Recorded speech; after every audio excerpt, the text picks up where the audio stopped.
Welcome to the ASOP Vehicle Retrieval System.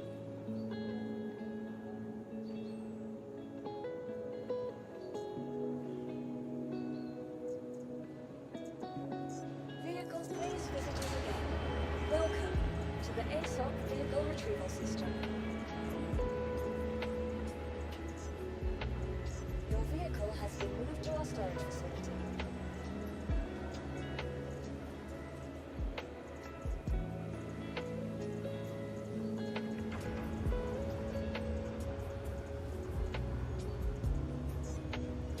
Your vehicle has been moved to our storage facility. Please visit us again.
Welcome to the stream, everybody. Hope everybody's doing great. So if you don't know, I've been having lower back issues,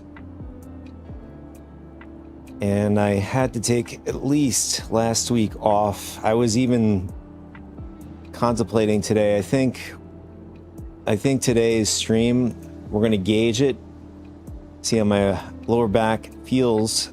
I'm aiming for a short stream today, but just to fill you guys in, I had to get some different changes to my setup. Currently, I have like a lower setup. You guys can check it out on Instagram or even on Discord, see what it looks like. But unfortunately, it's not a prevalent kind of setup, you know, to at least the way I have it. So I had to go with a standard, well, not a standard, but it's an ergonomical desk, so it could either sit down or stand up. And I got myself a chair as well. So we're just going to move around here as I'm talking. So today's stream, we're gonna do some hauling with the railing. I want to see what it's like with the railing. We got to do it with the Hull C. I mean, I can already see there's going to be a difference between, you know, between the Hull B and the railing.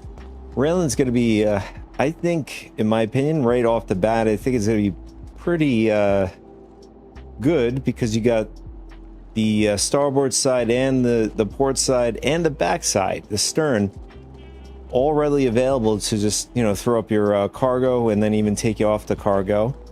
And then the tractor beam attachment, tractor beams, port side and starboard port side, look like they're in pretty good spots.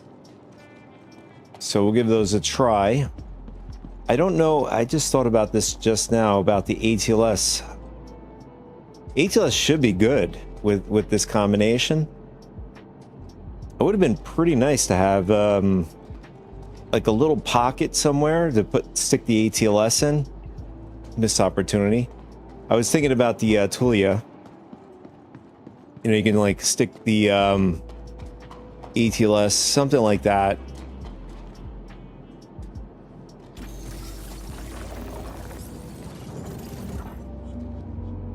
But back to what I was saying, I've been pushing to.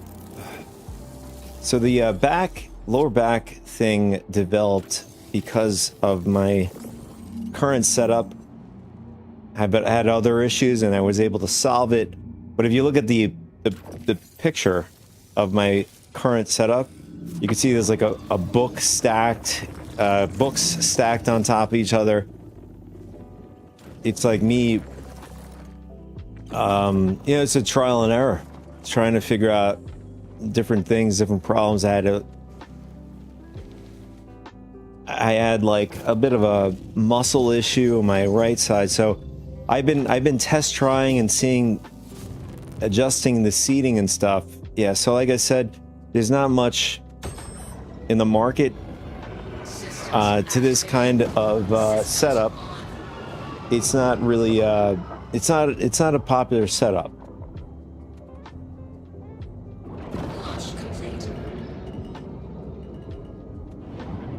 Attention pilot, you are cleared for takeoff. So we're going with an alternative, which is an ergonomical desk, plus hopefully something that has good cushion and good back stability on the chair or whatever.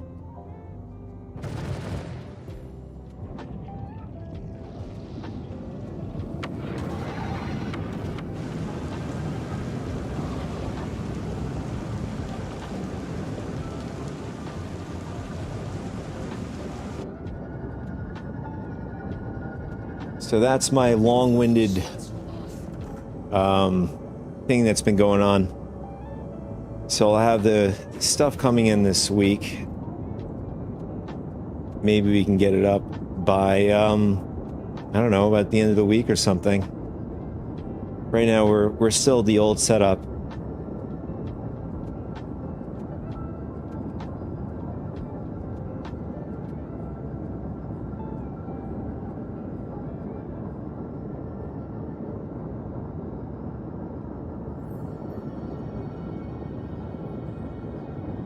And I'm pretty happy to be back to doing some streaming, as I've been itching to get back on and do some streaming.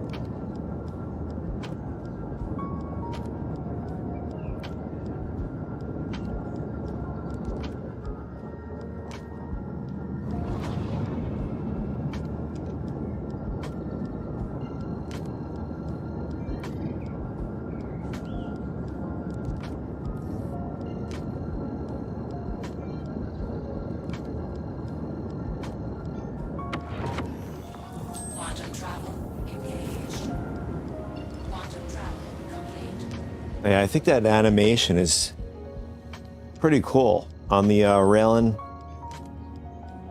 Tulia does have the similar effect, but it falls in line with the rest of the alien ships.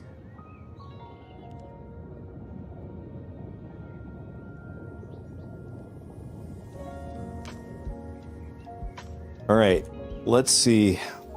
We're going to see what hauling contracts we want to tackle today.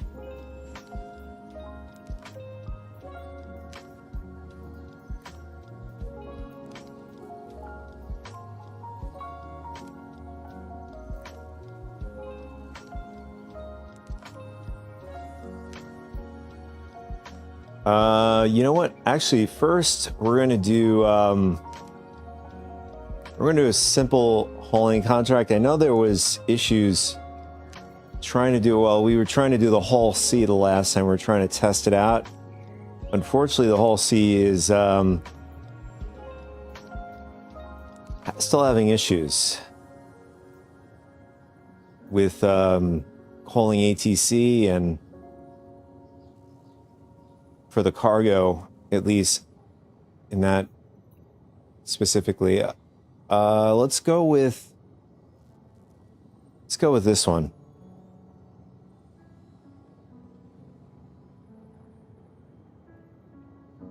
All right, so we're gonna have to go to, well, actually we are at Evers Harbor right now, although this one wants us to collect at Bikini Point, deliver back here. I mean, we're at Evers Harbor, like I said. Let's see if we can get something that makes a bit more sense.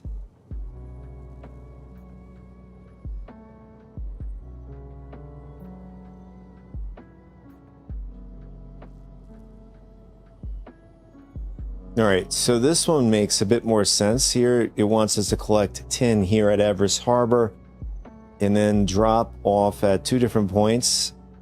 We have one for, well, they're both tin. One at Seraphim, one at Bikini. So we'll do this one.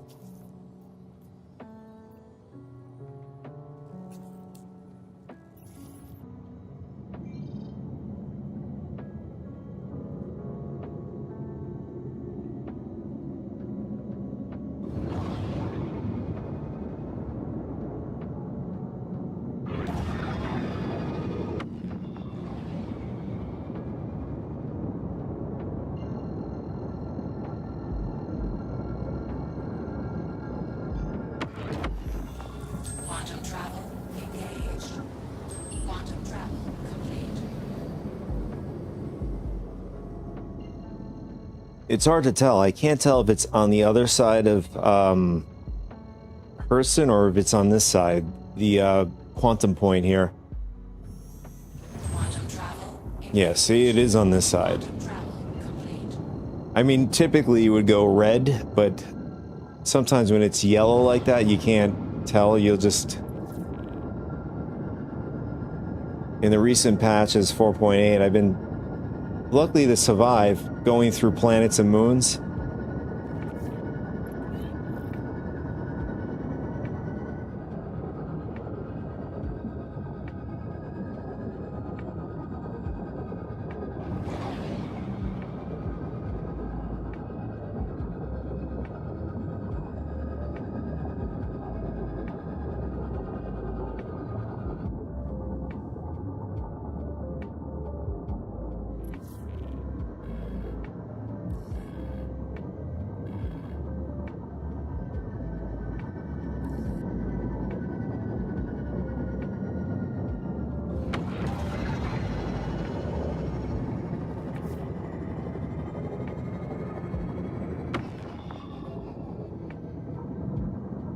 I really love the view outside the cockpit. It's an incredible view from this ship. Well, both the ships, the Raelin and the Tulia. Visibility is insane on this ship, or both the ships.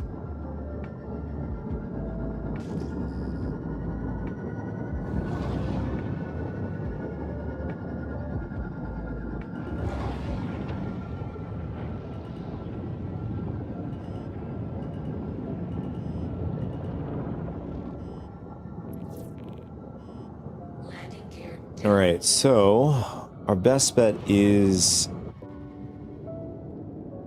go to this freight elevator right here.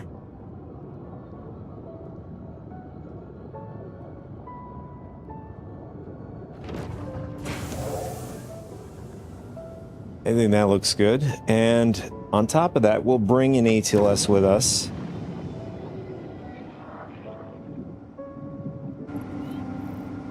We'll try a little bit of each. We'll try the ATLS. We'll try our personal tractor beam, and then the tractor beam on the ship.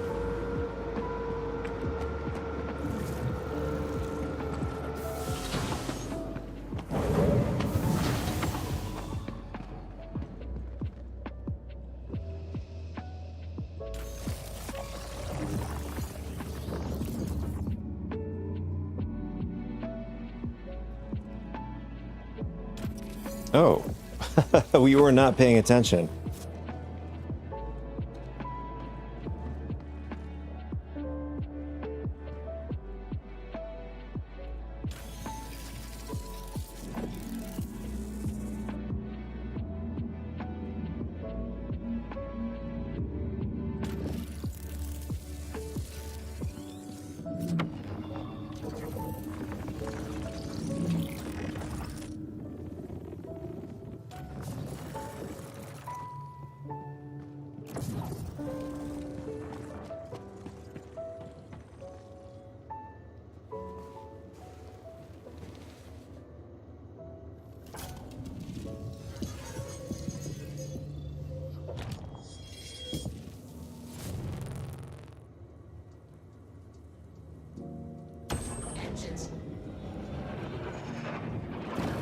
Wait a second. No. Yeah, we're right in the right spot here.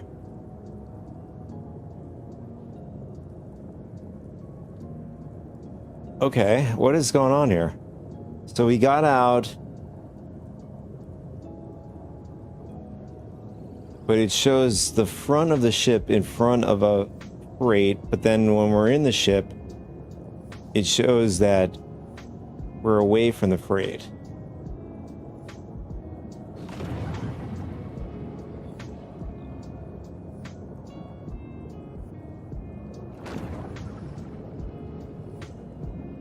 Okay, let's do it this way.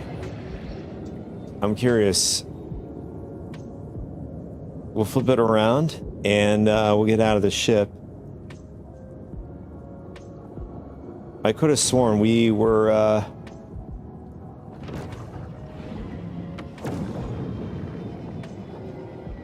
I could have sworn the front of the ship was in front of the freight. Let's try it now.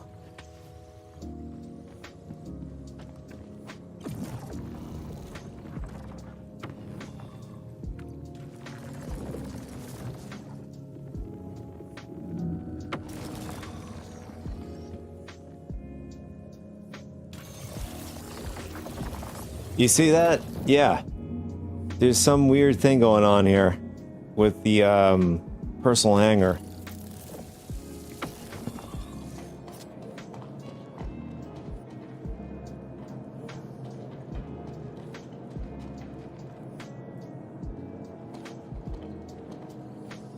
Oh, wait a second.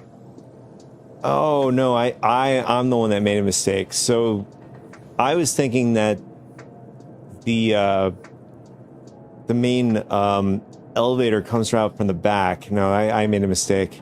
That's totally on me.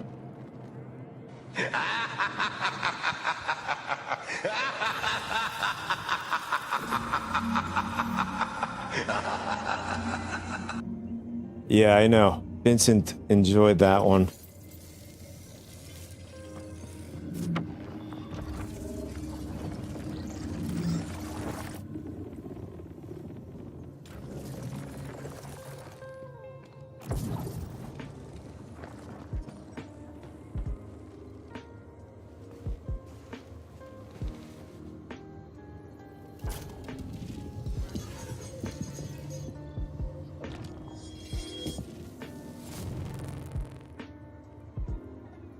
Yeah, I was thinking for some reason coming out of the main elevator, I thought it was in the back of the ship, but this is actually the right way.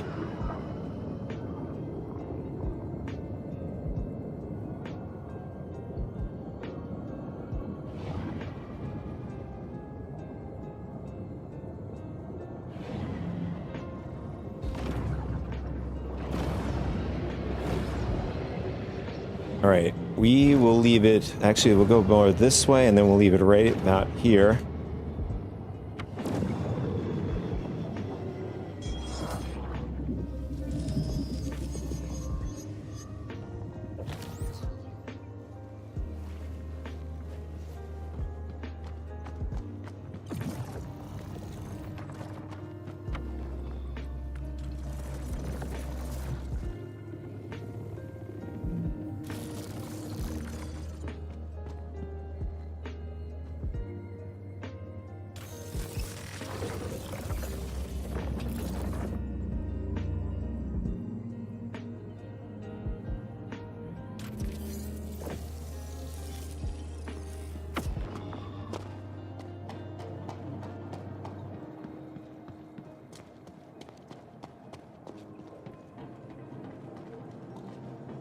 Yeah, I'm pretty sure we can fill up whatever we can. We need to pick up here on one side, but first we're gonna get the ATLS. Welcome to the ASOC Vehicle Retrieval System.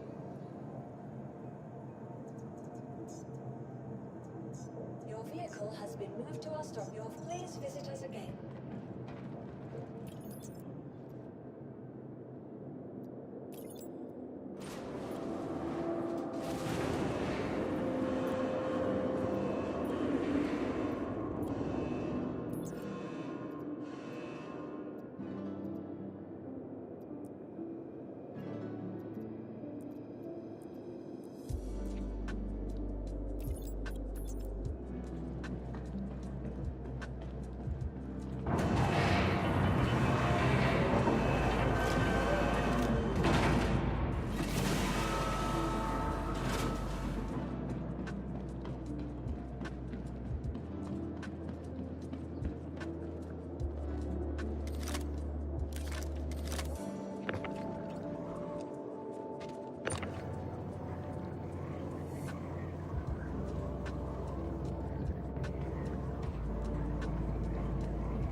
Interesting. I can't rotate the.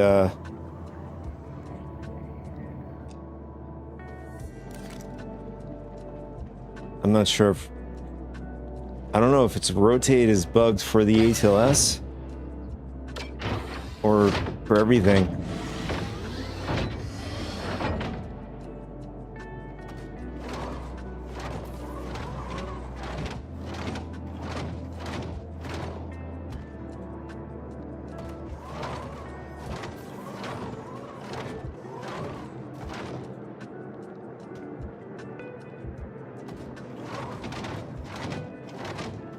Uh-oh.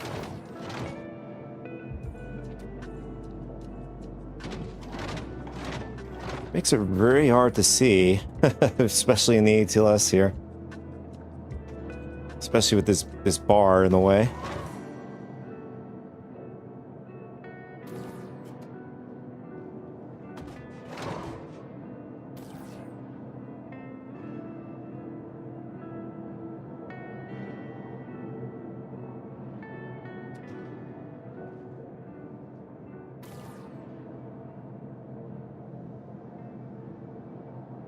Oh yeah, so we should have went this way, down this way. We'll move the box over.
Now, can we stack on top of these? Let's see. No, that's as high as it goes.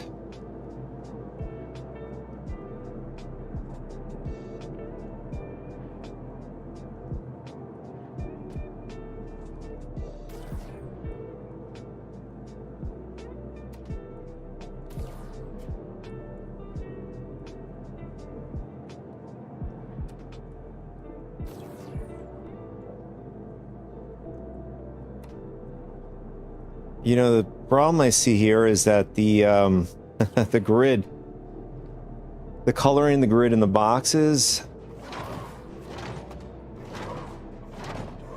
I guess a lack of better words, it's going to be pretty difficult to see some boxes or whatnot.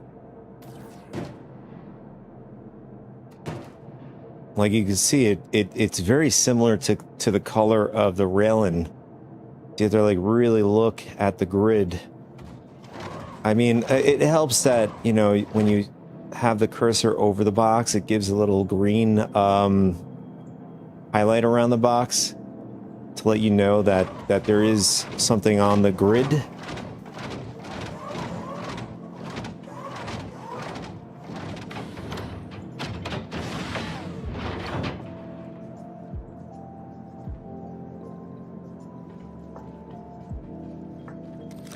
Here we go. So let's see if the ATLS can come with us, or we'll maybe have to bring it up the main elevator. Uh-oh. It went right into the ship. I'm not sure what's going to happen now. I don't know if it's going to end up borking the ship. So it went through the ship somehow. We'll bring another one.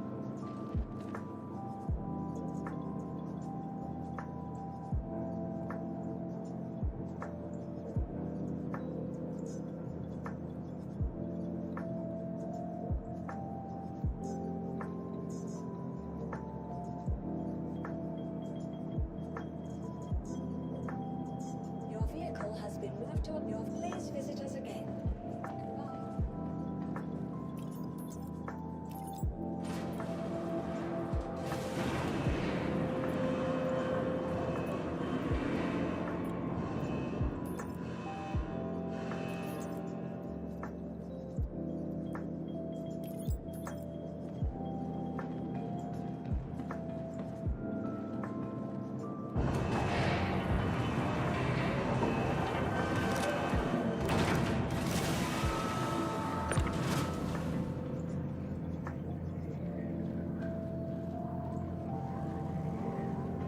You know, we'll try the sides. I think that might be a safer bet instead of having it clip through the ship, the way you saw there. No, it's doing the same thing. Okay, the ATLS does hook on. It just doesn't show a little box to show you that it's ready to be clipped.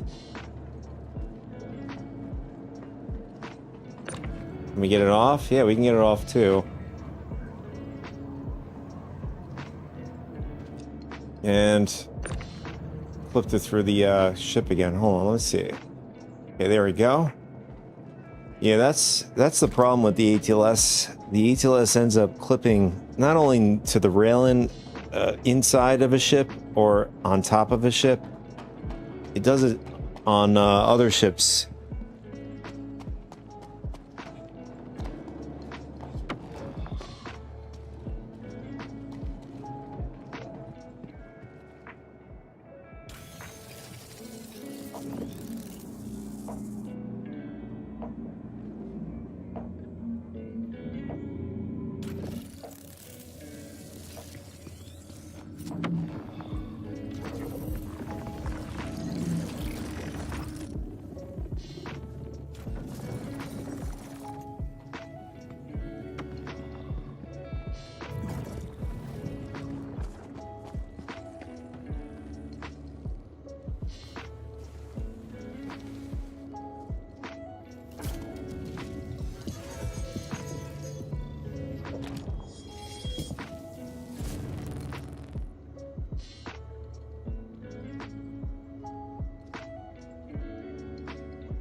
All right, let's head out. Launch complete.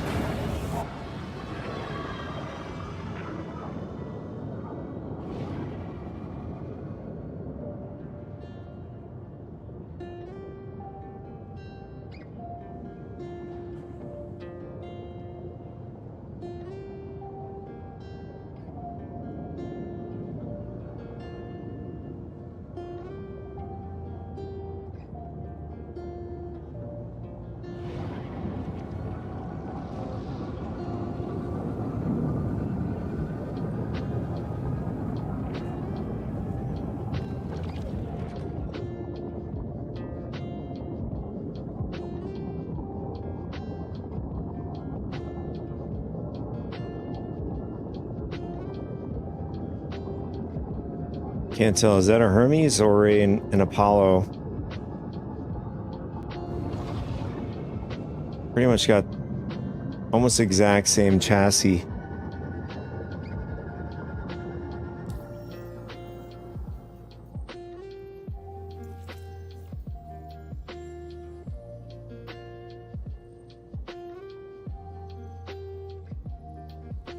And it looks like, all right, there it is. Somehow, or some reason, still have the issue of trying to Shields off. to set a POI. Let's see.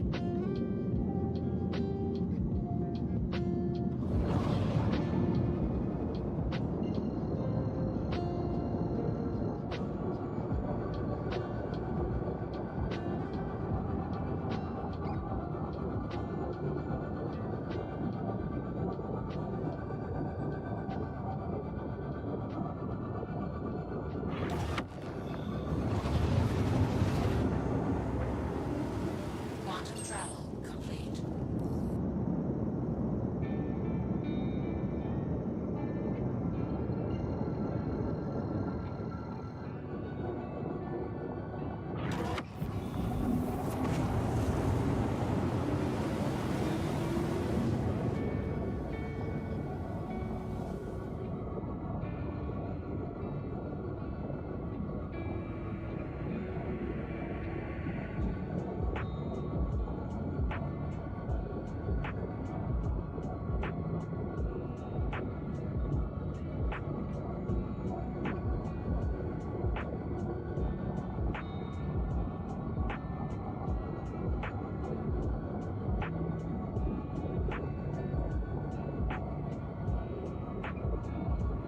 Yeah, so the quantum effects reminds me of I have a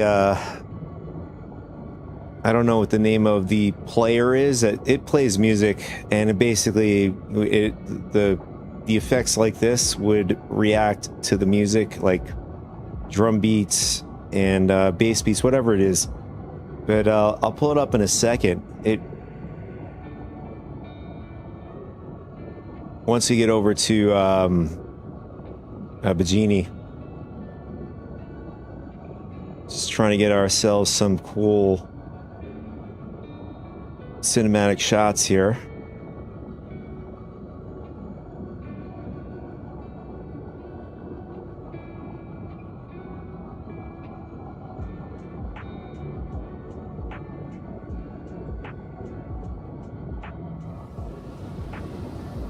Oh, I guess I don't have any camera angles for these.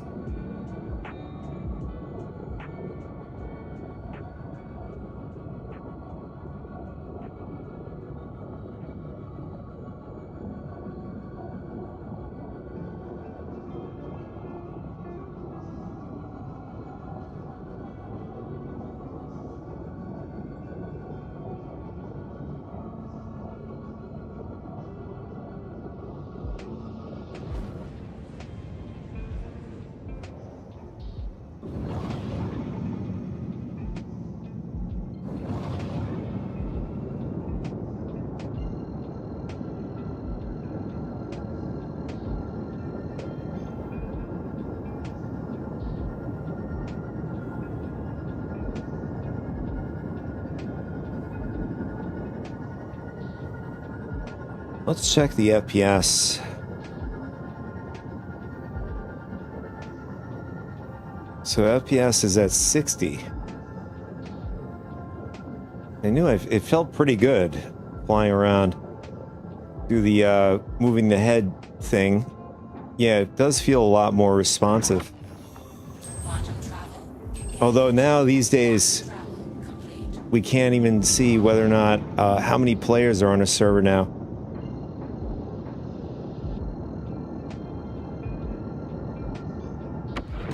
Quantum travel engaged. Quantum travel complete.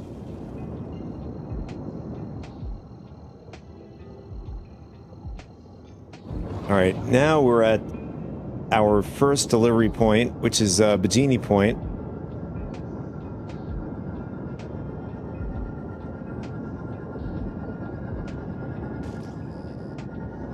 I see an ironclad over there. Speaking of ironclad, I was on the I jumped on for a tiny bit on Ivacati. And the ironclad has you could pilot the ironclads in the command bridge now. But the caveat is you got that little sliver of window to look out from. I don't know if they're going to change it or they're just going to leave it that way.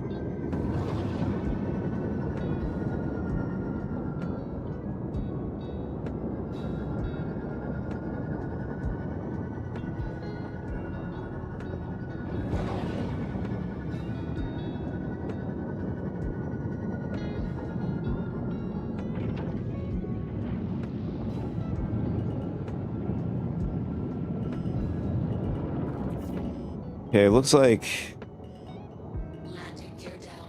they did talk about this gameplay engineer programmer or whatever his title is. Jens said that there is an issue with instancing, so sometimes you'll see somebody's hangar and sometimes it may not be the one for ours. Okay, in this case, the two instances, my instance and this dude's instances, are clashing with each other for some reason. But he did point out, when you see like the doors on the exterior or the outside looks like they're closed, sometimes it's either inversed. One actually belongs to, the other one belongs to another person. Or it might be physically closed and you can't enter it, and then you enter another hangar be open and it's not your hangar, and you get repositioned, which has happened to me in the past. I'm sure it's happened to you guys if you guys play Star Citizen. But he gave us a little bit of an excerpt to what's going on there.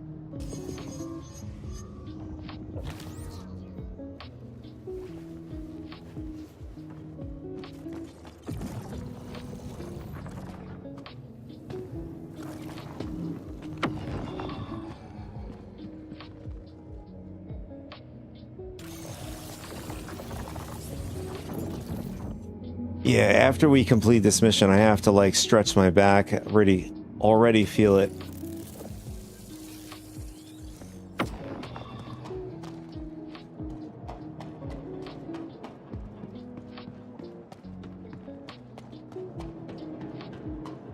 All right, so we're gonna grab the ATLS and we'll unload. So for Bikini Point, they want 49 tin, so we have to do some quick math here. See if I either fail or pass.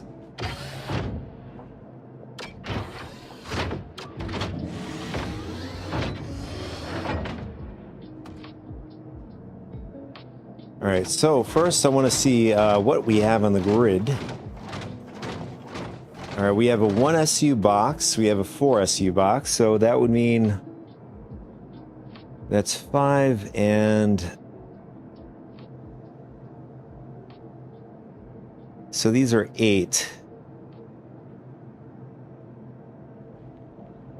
Okay, I got it. So 8 times 5 is 40. Another 6 is 48. And then the 1 SU makes it 49.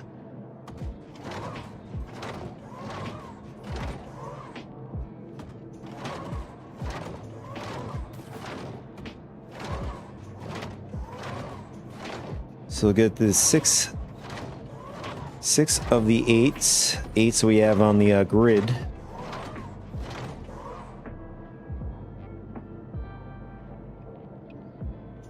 Oh.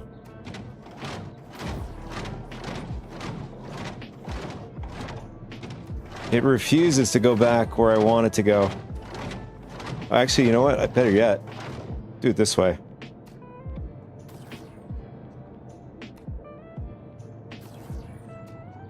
There we go. So now we need another 3.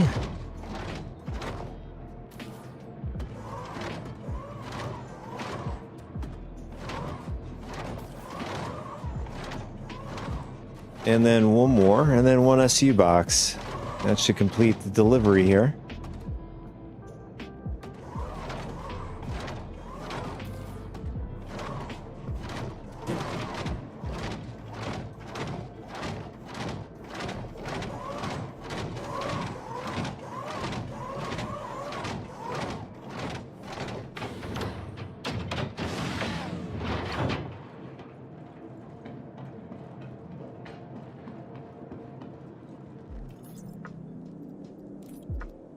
Yeah, so you could see we got 49 SCUs. Perfect.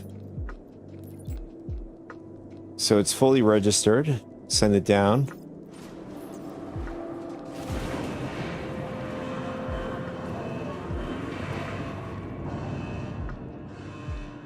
There we go. We got 1 down.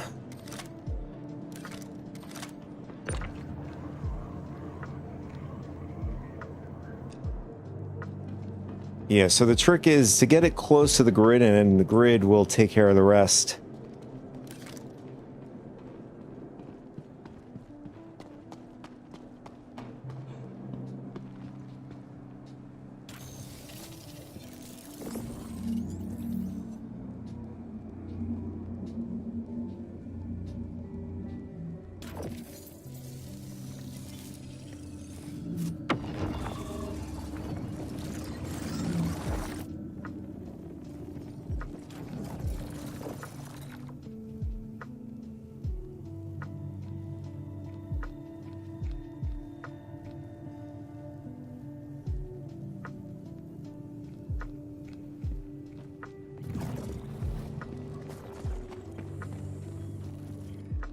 I just noticed there's something red in the ship.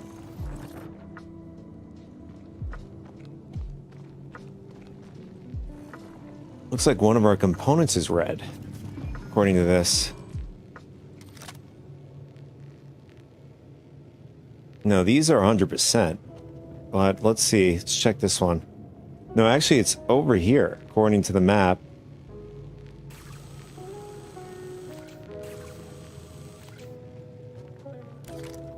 Maybe it's downstairs. Let's go downstairs.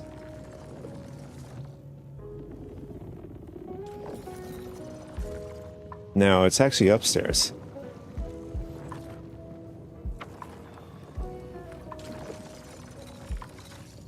I know, it's probably a bug or something. Yeah, that, in fact, it does look like it's... It does look like it's one of the shield generators. I think it's the bottom one here, according to the map, but from what we saw from the salvaging tool, it is at 100%, so it's probably a graphical glitch or bug. I mean, who's to say? We'll probably blow up randomly. Who knows? Engines on. Launch complete. Engines on.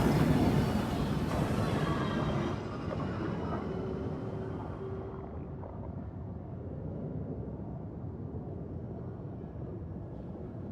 So in this angle, we're not clipped in, but when we pull in the, in this angle, it shows the other dude's ship. It looks like the Perseus.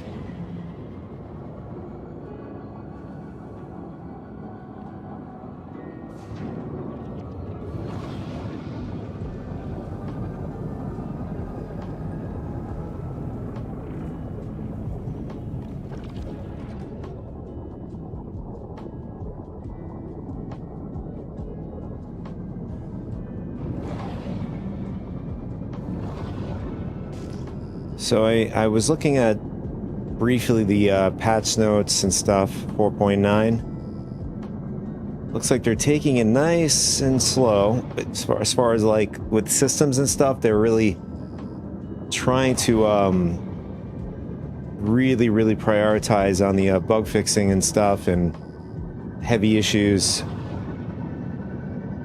It's good to see.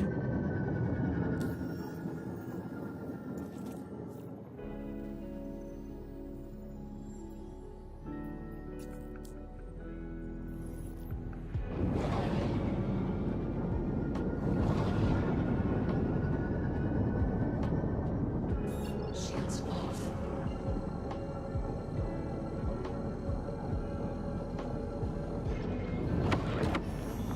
Quantum travel engaged. Quantum travel complete.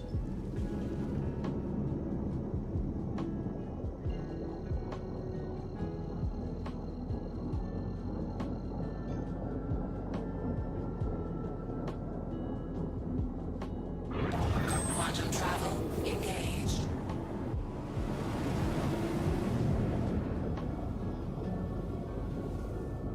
Let's get some other camera angles on the ship.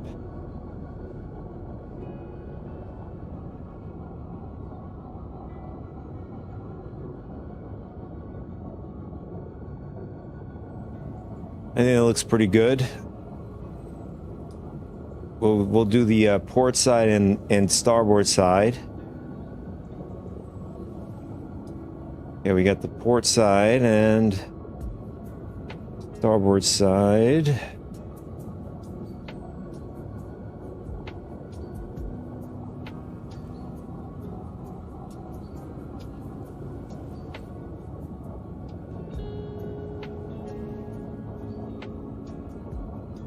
And I think I was trying to go for the cockpit. Unfortunately, can't get close enough. See, we're pretty much locked at this point. Can't go any further.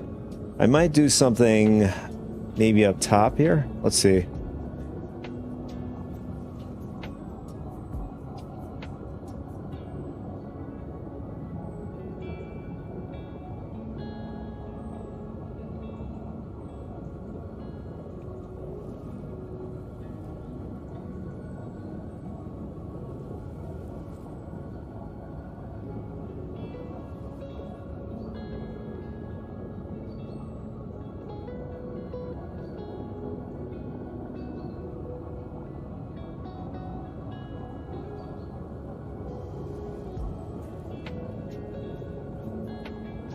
We'll leave it for this. We'll leave it at this angle temporarily. I gotta figure out what I want to do with this.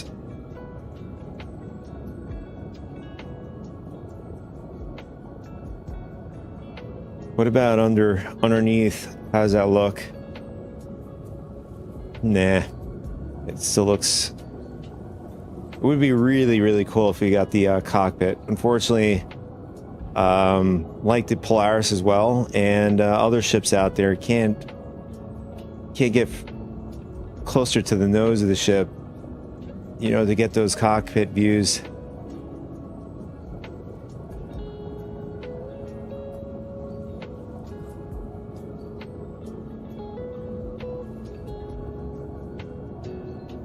So I was talking about before, there is a music player I have that remind me of the effects. You can see here. Can we change it? Where is it?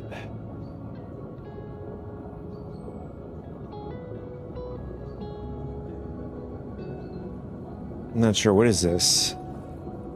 Oh. Oh yeah, you got different effects here.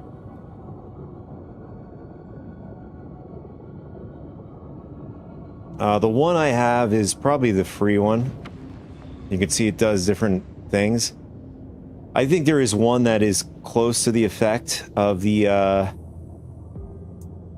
rail and in general the alien ship animation when you're in Quantum.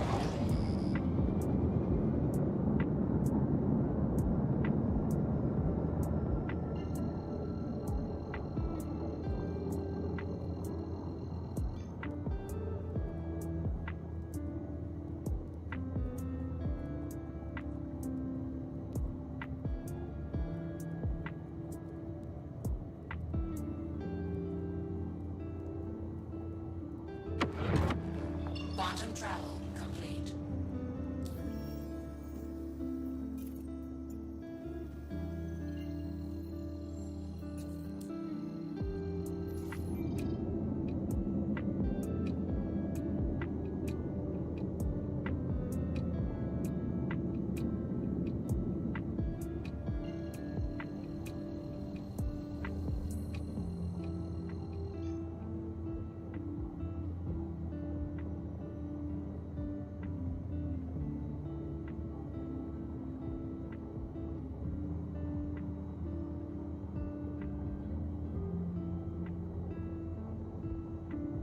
All right, so our last spot, Seraphim Station. Quantum travel complete.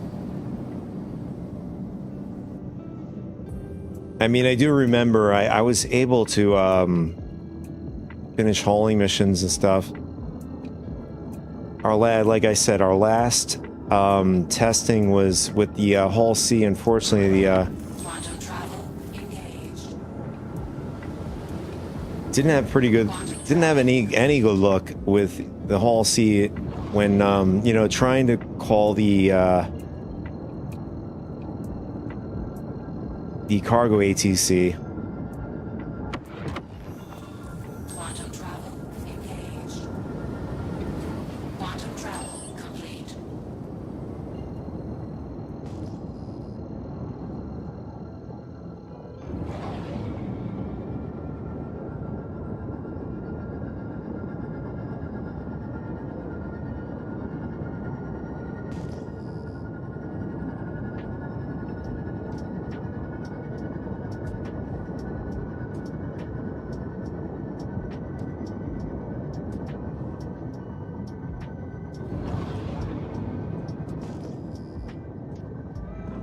Shields on.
All right, that looks good. We'll leave it here.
And I'm just gonna like do a quick scan through the ship just to make sure we don't have any other boxes. It'd be a nice quality of life having some way, like, I wouldn't say, for lack of better words, maybe like a specific kind of tool that not like lampification, but specifically for boxes to turn it on and off to see if there's anything else on the grid, since they have very similar color schemes. And you could definitely, I could see myself missing a box or two, whatever, on the grid.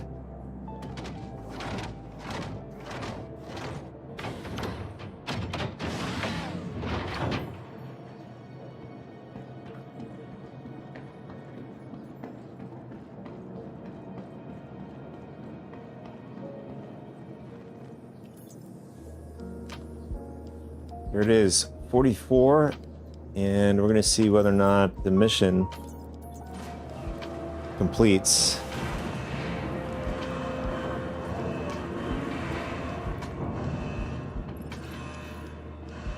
Bam, there it is. And we got paid. So the holy missions seem to be working. I mean, that's our first one. I didn't want to like grab multiple missions, even though that's the ideal, ideal way of hauling is, getting a bunch of the same collection points and delivery points. I don't want to get too ambitious, just in case, we have some catastrophic failures. I do want to try interstellar hauling. I think more or less either Dead Saints, 200k for 4 SUs, not bad. I mean, this will be an interstellar, but this one in particular is, going from Stanton to Pyro, a little bit more dangerous. Normally I do this with the Clipper, but today we're gonna just, haul around in the Raylan. We'll give this one a shot. So before we even go and head out, maybe I'll do the stretching while in Quantum, because my lower back's starting to ache now.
Engines on.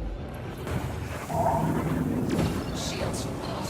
Shields on. Launch complete.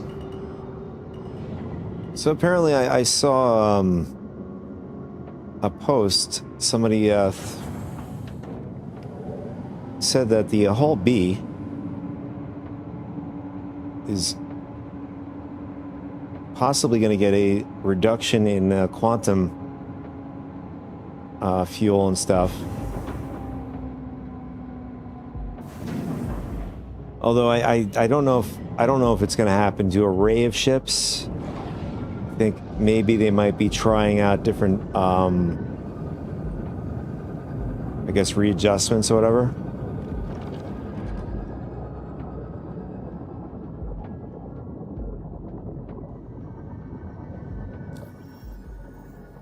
Since, they have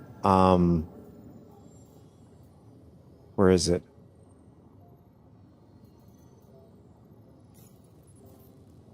So beacons now provide refueling. So my guess is they might be trying to lock in for these missions to add, I guess, whatever it is that they're trying to go for. I don't know. I mean, they exist.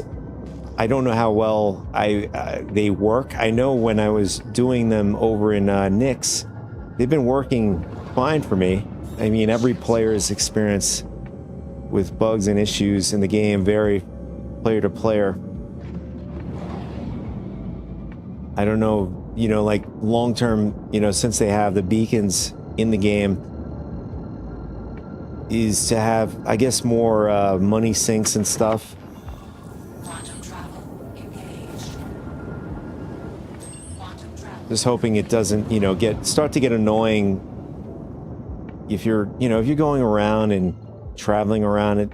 I just hope it doesn't lean into the annoying territory where you're going to have to be doing it constantly. All right, looks like we have to go. We have to get around the sun. Let's see.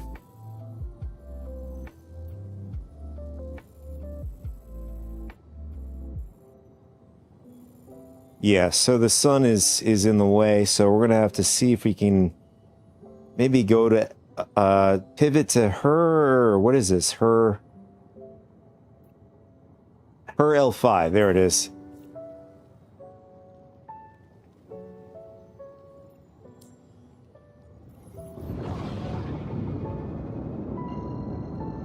Can't even speak today. Quantum travel engaged. And then, while we're headed over there, we're gonna see if we can grab the mission marker and just hit R until it gives us a route.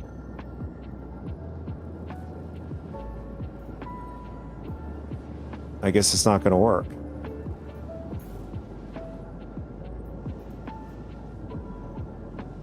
Oh, yeah, so it keeps showing invalid. Let's see what happens. Oh, now it's working. Okay. Quantum travel complete. All right, so while we're quantuming, I want to get up and stretch. My lower back seems to be getting a little agitated right now, so... Originally, I wasn't going to stream today. I just wanted to give it a test try to see how it would feel, but...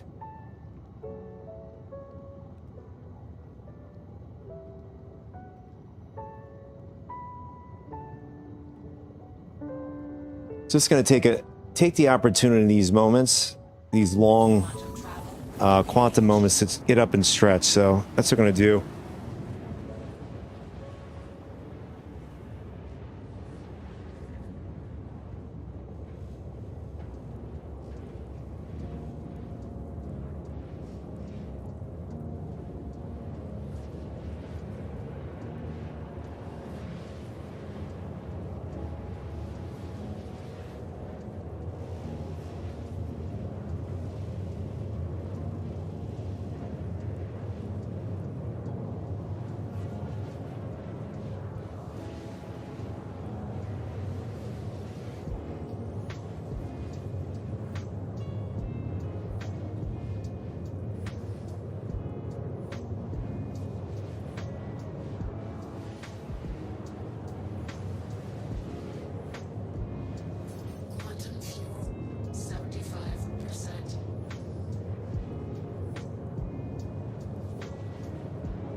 All right.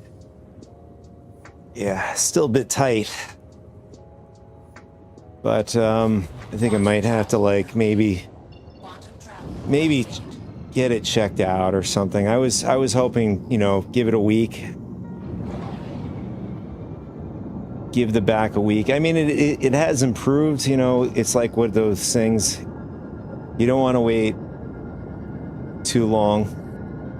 And you know, just a recovery period, any situation when you get hurt or anything like that, it just takes a lot longer to heal up. All right, let's head over to, I think it's Everest Harbor, maybe? Or is it, let's see.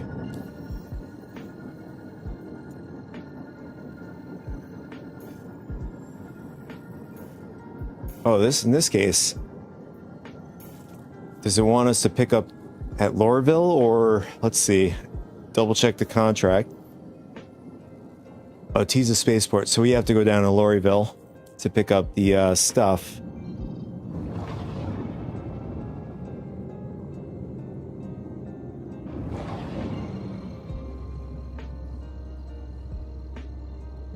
It's like with anything, especially I was working out at the gym.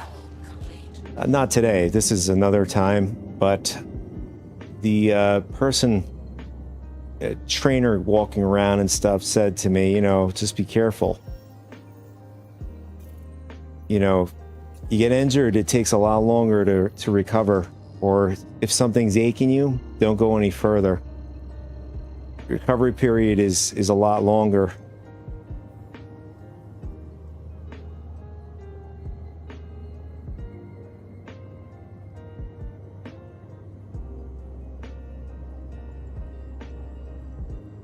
And I think at that time my tendon was a bit achy, and that's when he made that remark. Just let it rest. That's the whole point.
You know, I do have to say, the Raylan does have pretty damn good speed in Atmo. Doing 300, I mean, we're boosting 370 meters per second.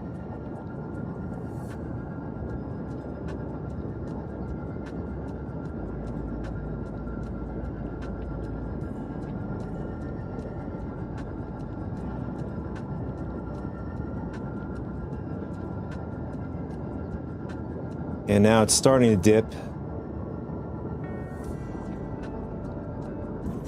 Shields on.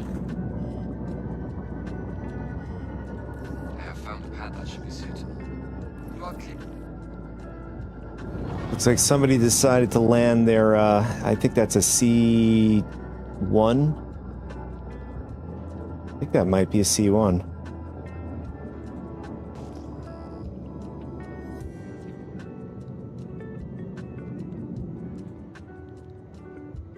You are cleared for liftoff.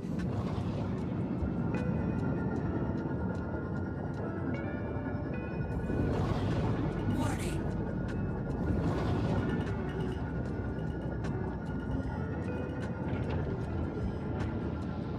Warning.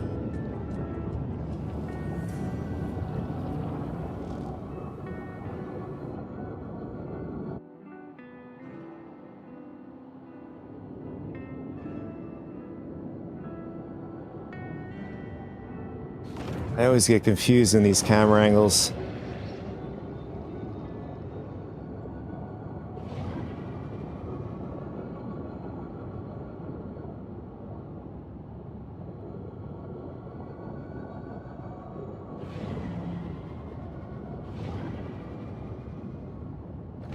I mean, we only have 4 SCUs to pick up, so we don't have to get really too strategic, especially the placement by the freight elevator.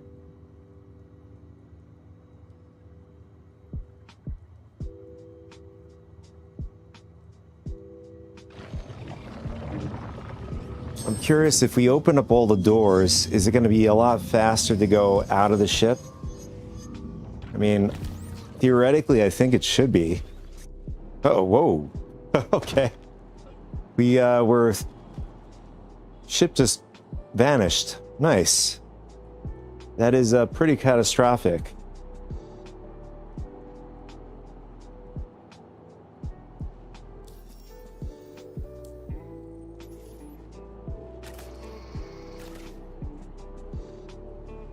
I mean, luckily we weren't so high that we would have taken significant damage, but we took over 50% damage from that fall.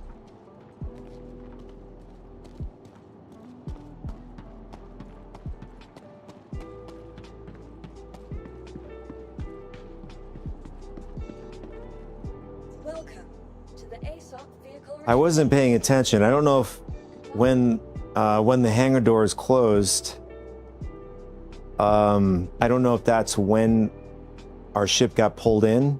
I think. Let's see.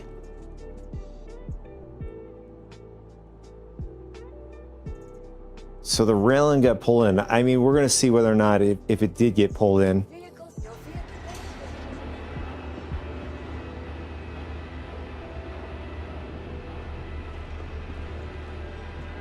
Okay, why do I have the QI for some reason? The M80? Where is it? Oh, we have the M80. In fact, I don't know why I have the QI. I just noticed that. Yeah, so during DefenseCon, I upgraded the QI to the M80. I guess that's just a bug or glitch or whatever. But on the ESOP terminal is showing that we have it.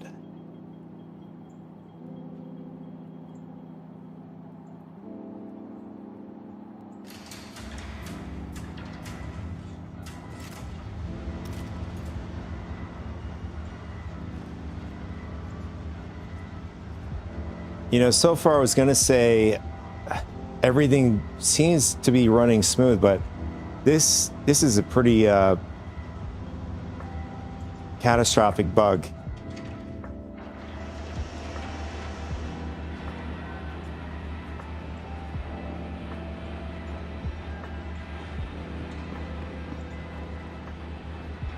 So the ATLS is still on the grid, on the railing.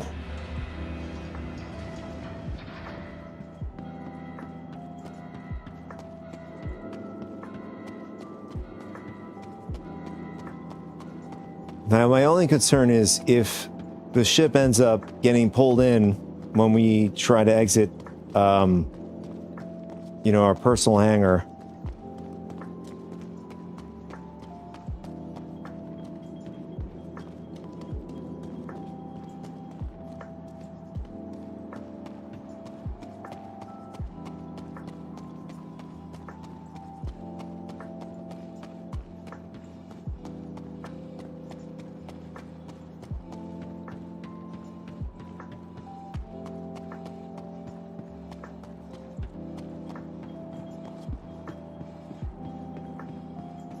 All right, so what we'll do, we're going to pull up the boxes. We'll use the ATLS. Trying to see if the ATLS can even reach boxes from either or. I guess we'll find out. For science, boys. For science.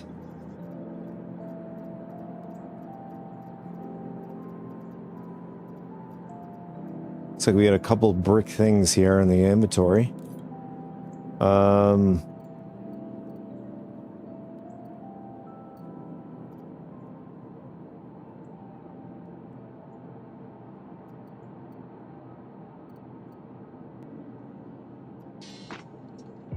All right, there we have it. All right, we have pods to deliver.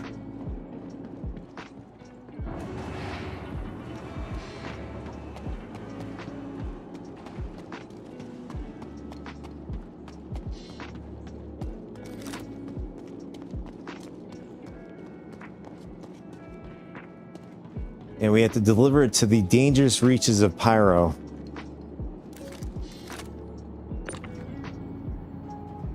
I'm not even worried about the pirates. I'm more worried about the bugs.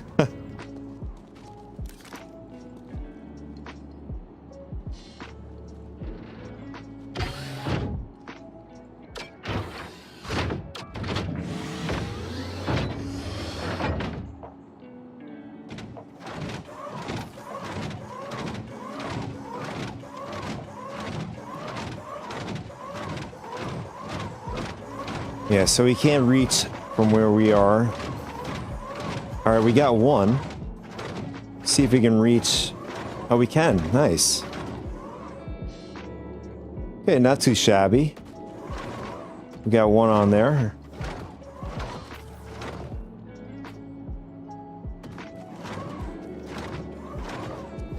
And we'll try to stick them more or less on the same spot.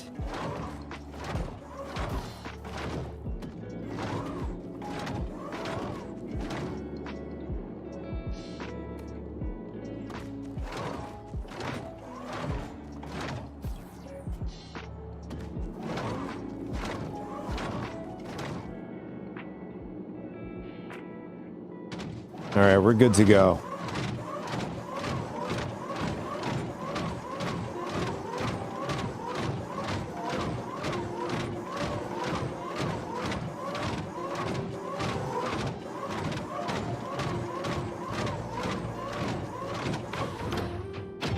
You know, I mean, they can still add this kind of feature where these larger ships have these little grid areas specifically. If you want to bring an ATLS or not, that's up to you. Is like having like a spot on the ship where it can like it's its own grid system for just for the ATLS, not for carrying cargo.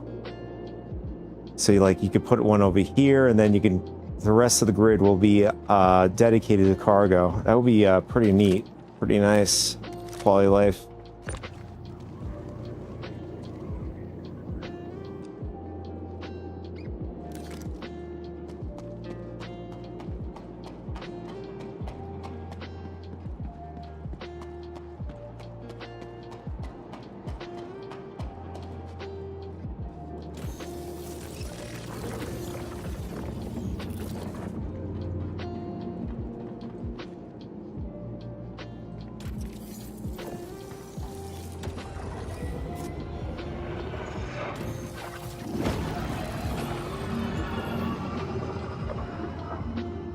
When we head over to Pyro, on the drop-off point, we'll use the, we'll try out the tractor beam in the ship.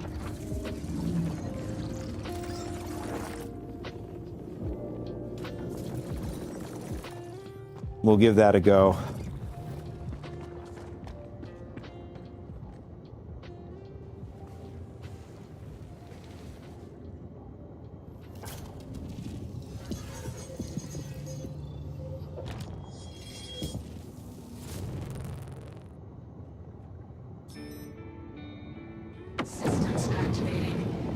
So since the Raylan has come out, has come out, this is really the only, rather the first time using this to haul with,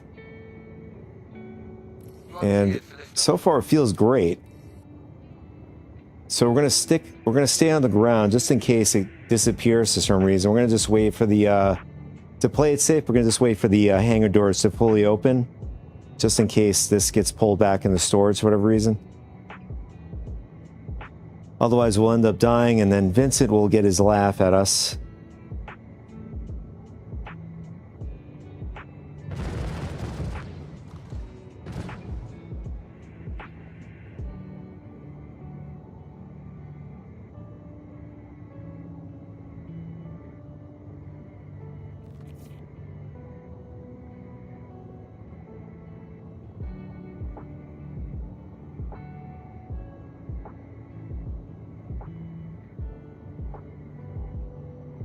All right. So the doors are open. I think we're all set. Launch complete.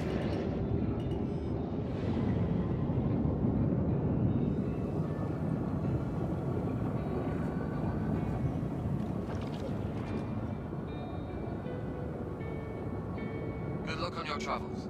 As you leave our atmosphere, it's important to remember that Hurston Dynamics isn't simply known for its industrial dominance.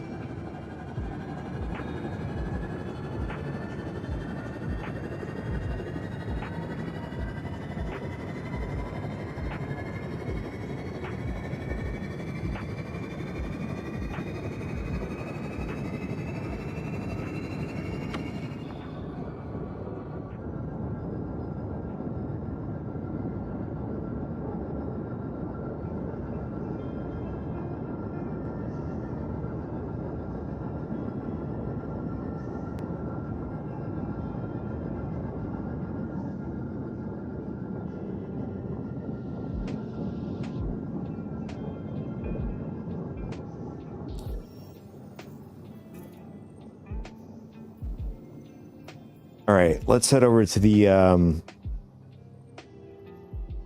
Pyro Gateway Station.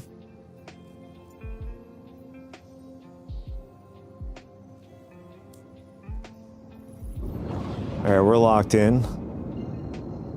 So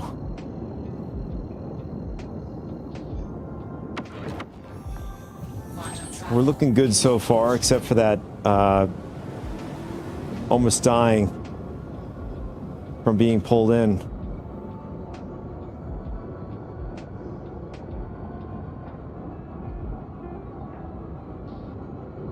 So I'm going to take another opportunity to stretch here.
All right, here we go.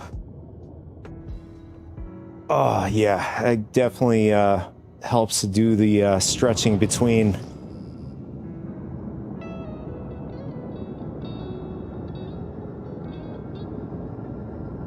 With my new setup, hopefully, like I keep saying, hopefully we can get it set up before next weekend. So these things are going to be coming in at different days and points to assemble it, and then with my current setup, it's going to take a little bit. The assembly part, like, you know, building the desk and building the, you know, or assembling it, not building it, but assembling the desk, assembling the chair, that's not going to be the hard part. The hard part is going to be more or less the wire management, and or just taking things apart and then putting them back together neatly, and knowing where everything goes, because I've added significant amount of stuff to my setup over the course of time.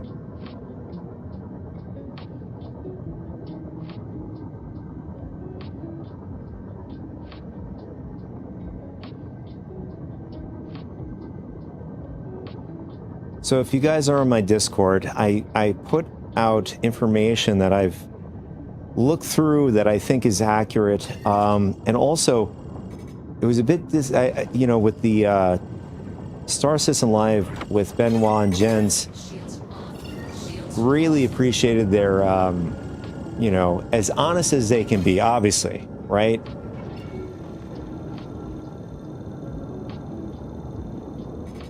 In things like this, since they're running a company, they can only be honest as they can be. And I think it was a genuine interview and process that they went through, Jared and the whole gang there. You know, they listed out the kinds of things that really and desperately need. I think Benoit really laid it out there. You know, the foundational systems that really would help them tremendously in each patch going forward is not really set up from how I gathered from what he said, and the fact that, well, I should digress. The features that are coming out are outpacing the foundations that they want to keep going forward with the project. I would imagine that the scale is happening so quick, it's hard for the engineers, as Benoit and the team, to keep up with, that are being added into the game. I don't think it's as simple as just saying, all right, let's lay down the foundation, or maybe, I don't know. I don't know the whole thing, but it's from what I gather, as they build out the system, the foundation needs to keep up with the expansion of the game. That makes sense. But with those features coming online, are quickly outpacing the boys trying to build out the foundations, which is a bit disconcerting in some way. You know, I'd imagine engineers, game engineers to that matter, that build out these kinds of systems are a dime a dozen, I would imagine. And just to get them on board, if they were able to find them, get them on board into the game, they're training. They have to be trained on the systems that are the code system, I would imagine, the game systems, architecture, all of it would probably take about 6 months to 12 months to understand the system.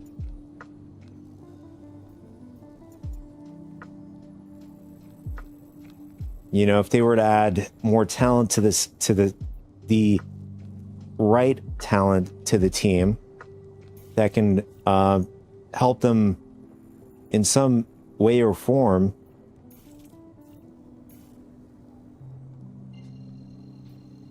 at least keeping up with the pace of the features that are coming online.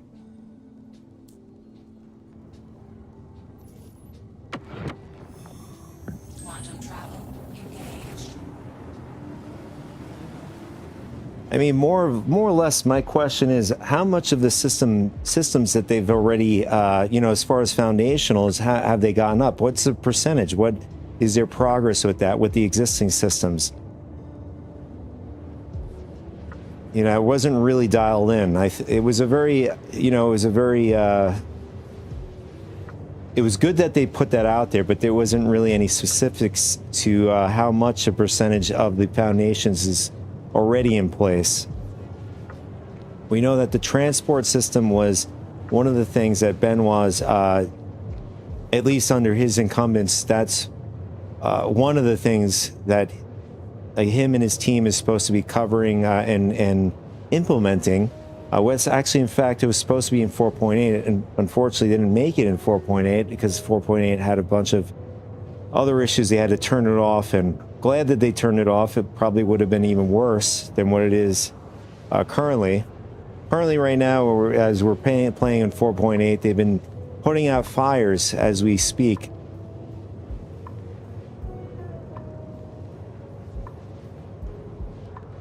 And one of those major bugs is that we saw so far plaguing is our ship getting pulled into storage in our own hangar.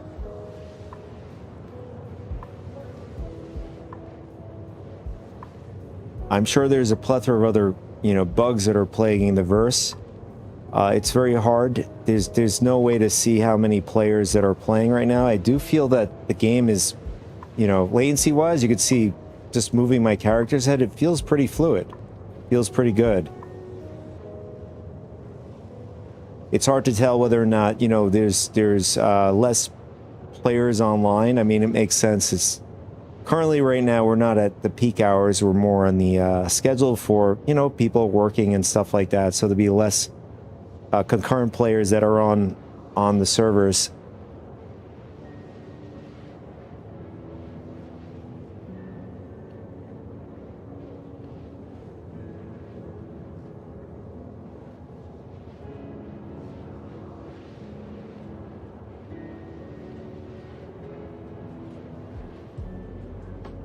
And then also hopefully they can follow up with us on what a deep and detailed plan, what it is to conquer and tackle these foundational things. At least if it's outpacing the development, and then and that which makes a lot of sense, is that we get buggy patches going forward.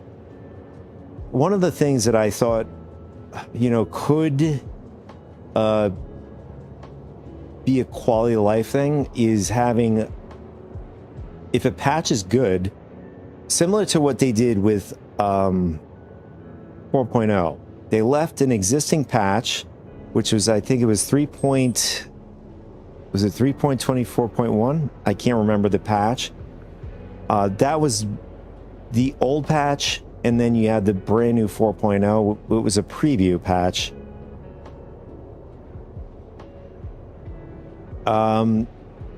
If they have systems like this that unfortunately don't have a resolution at the point in time where they can't catch up with the foundational systems, is at least having a playable patch similar to what, like I said, they did with 4.0. Having players the ability to just jump on, if they just want to jump on the game and they don't want to do bug fixing and stuff, they could do so. And then having the forward patch going forward where they could just jump on to the patch. I mean, that is your traditional PTU and live patch. But being that they're being released in a way where it upsets the entire, most of the player base. We know that we all want the patches to go forward. We want the game features to come online faster, and they probably need the bodies in order to conquer these bugs, fixes, and all. They need testers. I mean, would it take away from forward patch building if they were to leave a working patch? So, for example, they iron out 4.8.1, and that's going to be the quote good patch, right? Players could just jump on as a good foundational patch when they're tired of going on the forward builds, going further into development.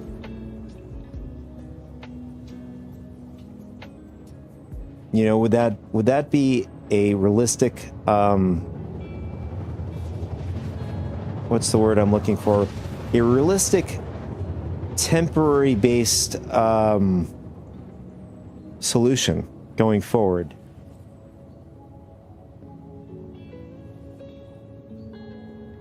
You know, with essentially with the forward patches, those would be more or less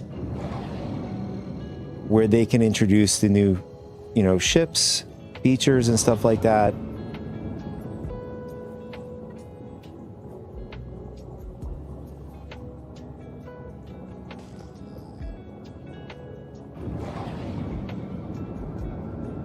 Here we go. We made it to, was it Monox?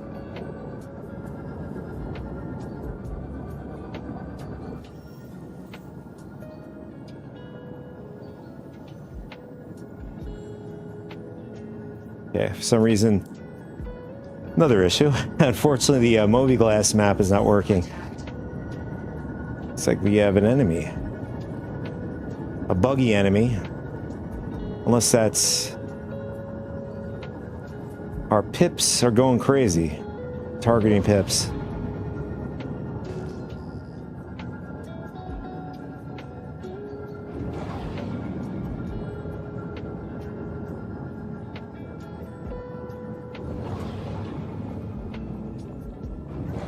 Shields on.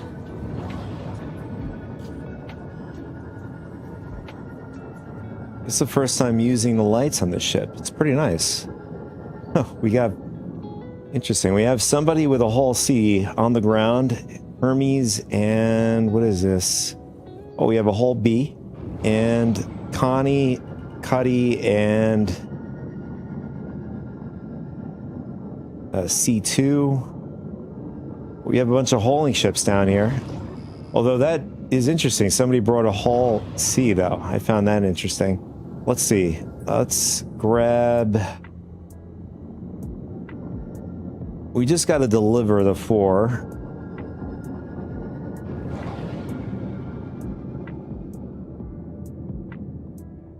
Looks like... Oh, we have one hauler down there. Look at that. He's hauling around in the hull B.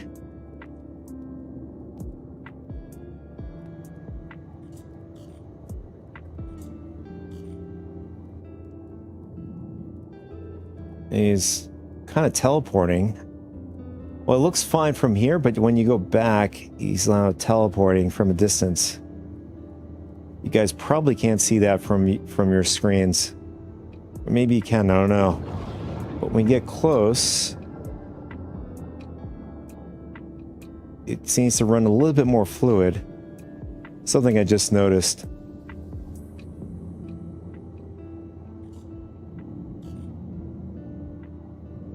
All right, so... Oh, we have another freight elevator here. Let's try this one.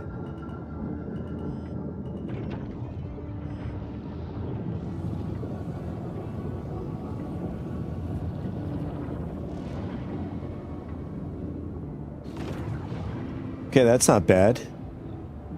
Let's get a little bit closer to the freight.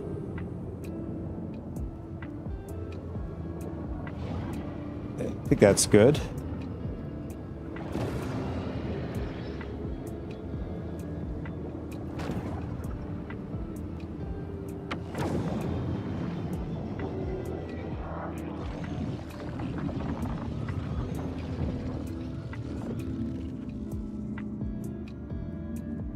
All right. So something I don't know yet is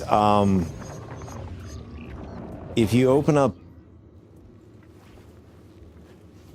if your main elevator is down on the ground, I don't know if players that are not in your group, I don't know if they can actually get up into your ship. On the 890 jump, for example, the elevators will not allow, you know, players that are not in your party to go up into the elevators. Nice quality of life.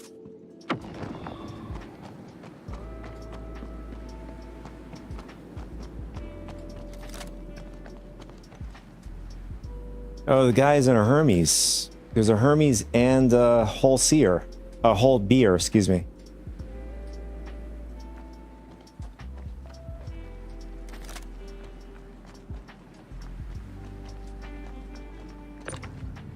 So we'll oh, I know I said I wanted to do it with the tractor beams on the ship. I totally forgot.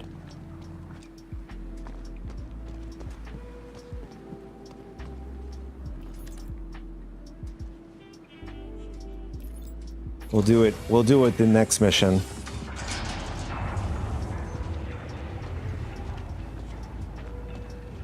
Although at night, it does look really nice.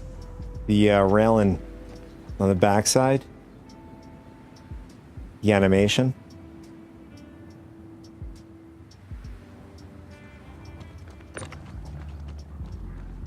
Giving off a cyberpunk alien vibe kind of thing going on here.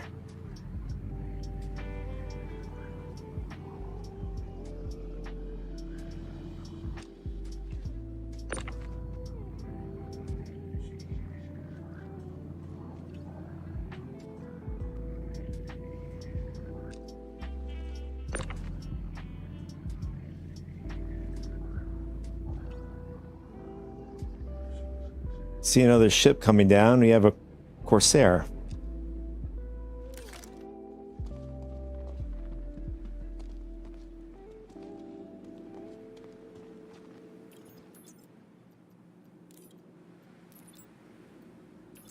All right, here we go.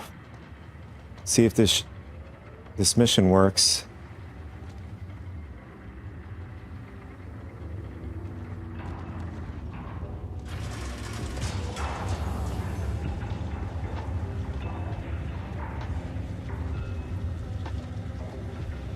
I'm not sure what he's doing over there. Okay, we got... Okay, the mission completed. Let's see if we get paid. It usually comes off to the right side.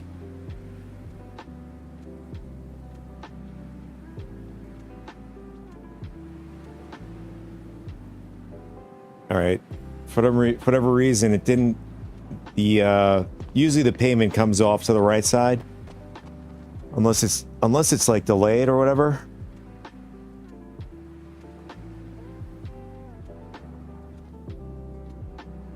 Let's go to our Moby Glass.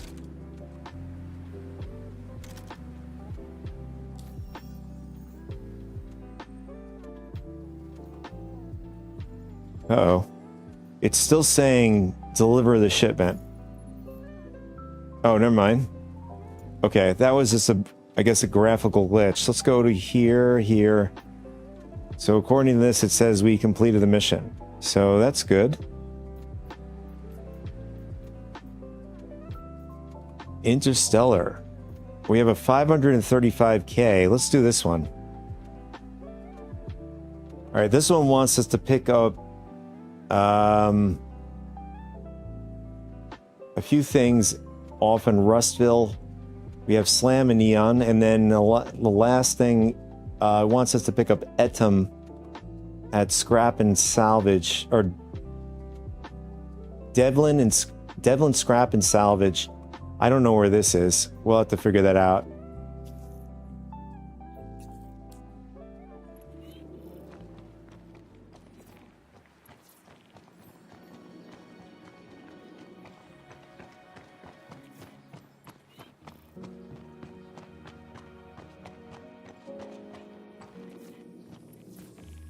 You know, I also thought to myself, with the elevator being the way it is, what happens if there's like a, you know, if this were to collide with the elevator? Do we really want to know, boys?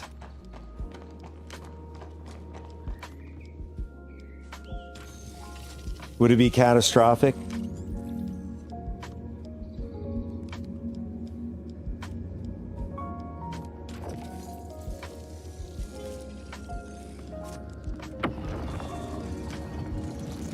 So when I was making the video for the Tulia, the little satire video I made with Idris M and Tulia, I noticed that there was, I noticed that some comments said, I was expecting the Tulia to blow up. I was expecting the Tulia to blow up as well, but it seems that, for whatever reason, the Tulia doesn't get, like, it does get damaged, as you saw the door on the rear was damaged, but the overall ship wasn't being damaged. Like the hull wasn't being damaged. So when I gotten further away from the Tulia, and then I fired off a shot at the Tulia, that's when the Tulia was destroyed. So I mean, the only solution, it seems to be invulnerable when you're at blank close range, specifically with the railgun. When you get to you know, further out, you're able to do damage to it.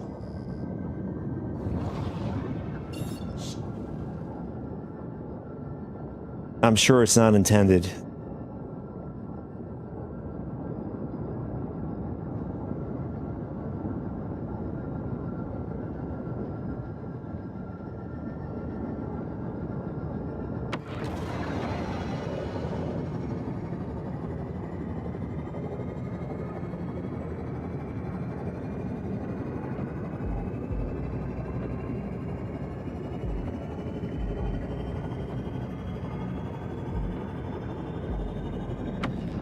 So far, there hasn't been any pirates or murder hobos so far, but there's a lot of other fellow haulers out in the verse here in Pyro. Alright, this one wants to go to Pyro 1 to collect. We're gonna head over there first. I don't know if we have to collect everything over at Pyro 1. I mean, it's quite possible.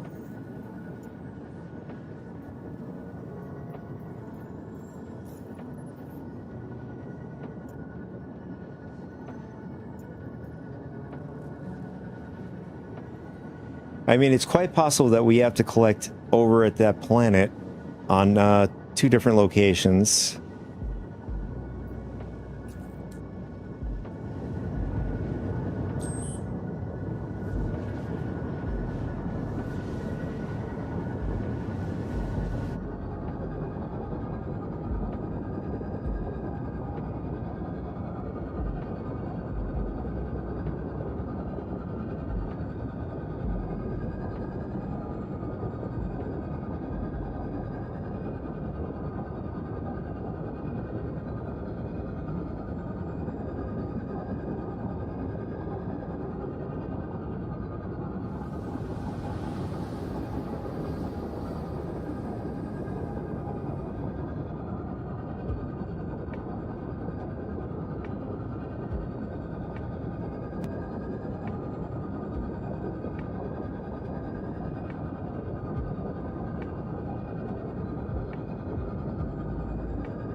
You know, I don't know if you guys noticed, on the Tulia specifically, if you noticed, let me pull up the ship, but I mean, they both have the same sort of frame in the front. The on the bottom, if you were to put, you guys familiar with DBZ, Dragon Ball Z? Cell. You guys know Cell? If you don't, look up Dragon Ball Z Cell and just put his head underneath, or at least his head in the middle of the ship. And then it kind of reminds you of the 2 top portions of the wing of the ship. Kind of remind me of his, I guess his ears or lantern or whatever they call them. I don't know if that was like the inspiration of the design.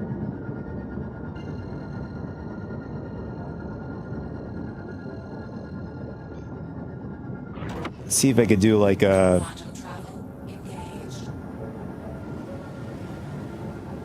quick Photoshop or something like that for you guys. I'll throw it on Discord.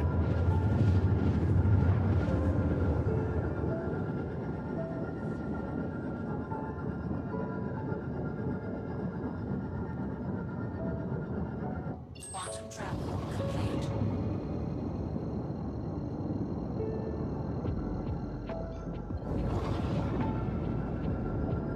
Yeah, after picking up this stuff, definitely gonna have to do another stretch.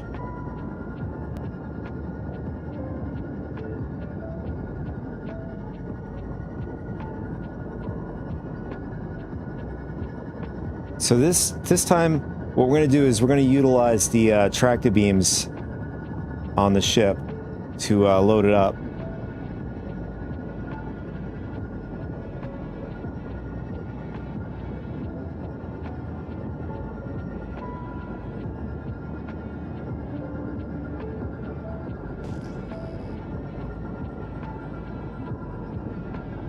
All right, now we have entered the headhunters territory.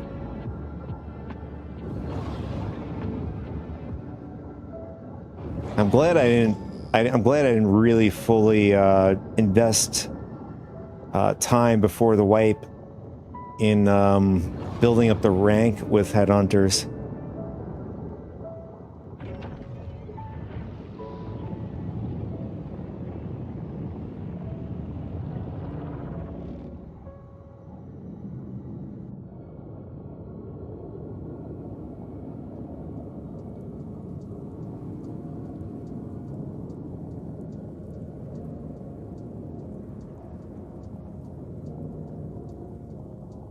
Is that a saber? Looks like it.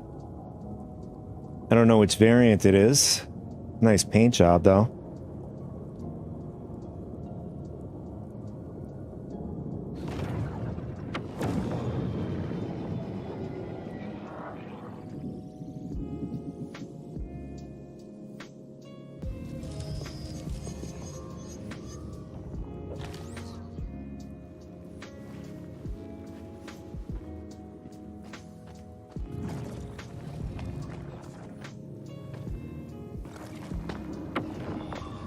I absolutely do appreciate the fact that they left this all open. This, the elevator part, the shaft, able to run down and hit the main elevator and you're out of the ship.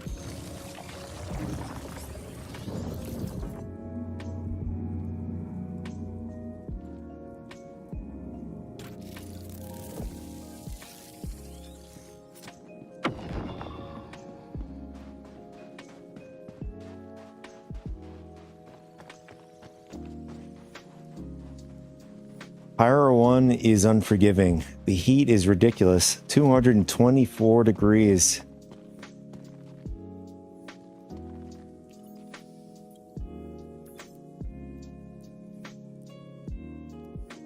I still need to secure a Sterling Expedition outfit over at Stormbreaker. We were able to secure one. Unfortunately, we weren't able to keep it. I think I ran into a... Oh, that's what happened. So we put the body onto the ship on the Ironclad, and what happened was, well, actually, we stowed onto the ship. So I wanted to be extra cautious, so we put it into the Pisces. Looks like we have somebody coming in. Oh, it's a light fighter. What is he doing?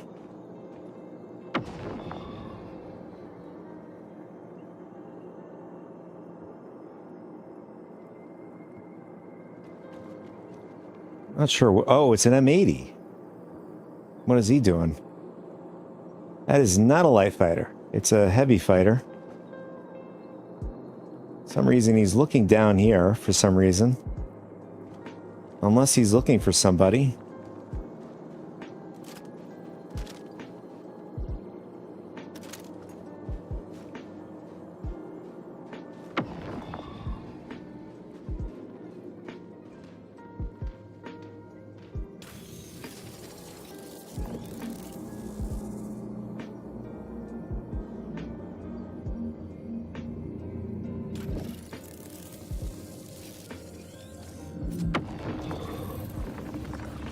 You could be working on one of the attack target missions.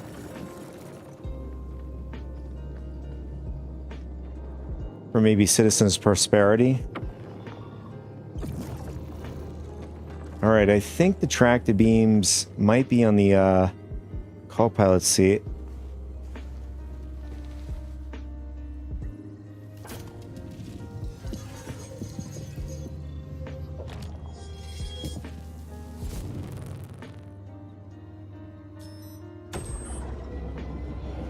Systems activated. Oh, okay. Interesting. So the co-pilot has the ability to fly the ship. I didn't know they did that. Or the Raylan. I don't know if the Tulia has the same thing going on. Engines off.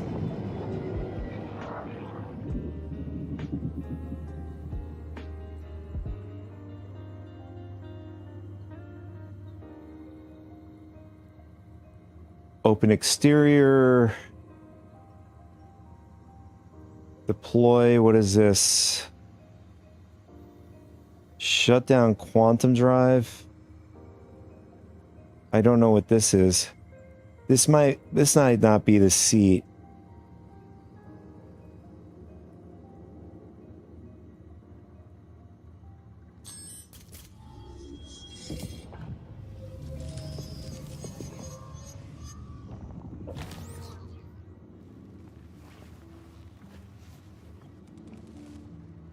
Okay, so it's got to be these seats then. Oh, here it is. Tractor beam operator seat. Is this the same thing? Two of them are tractor beam operating seats. I don't know if one controls one side, the other one controls the other.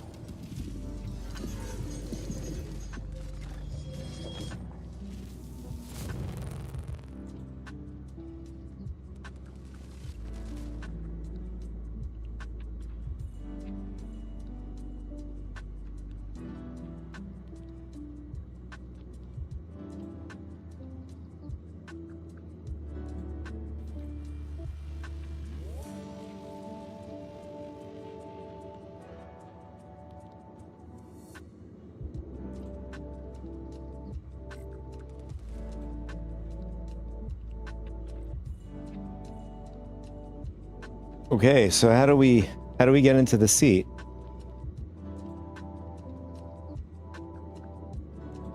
Or rather, how do we go into the tractor beam turret? I'm guessing it's... Oh, here it is. It says TROTR. I don't know what that means, but I'm assuming it might be this here, but for some reason we can't even click on it.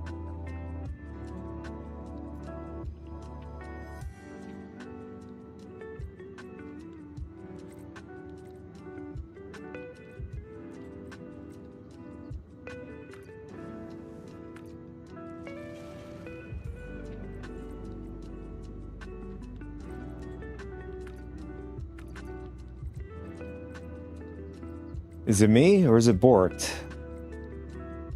Looks like the life support went offline for some reason.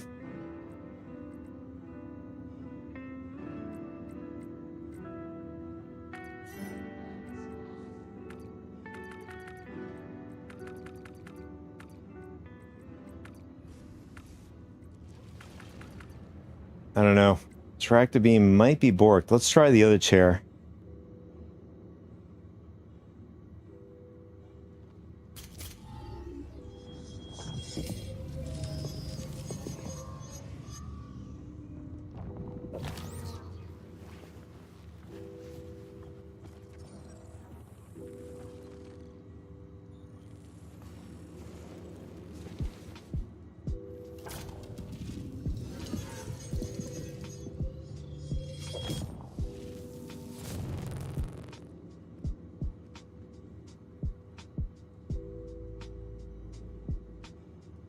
All right, here we go. Let's see. Will we have better luck in this chair?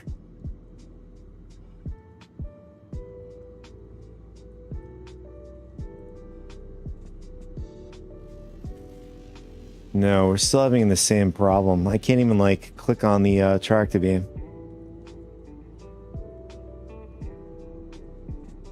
Hey, what's up, Rivacare? Things, well, besides my back, things are going. I had to take some time off last week for my lower back. So yeah, I've been trying to rest it, and during the stream today, I've been trying to get up and stretch it. I feel like I'm gonna have to stretch it again. How's things going with you?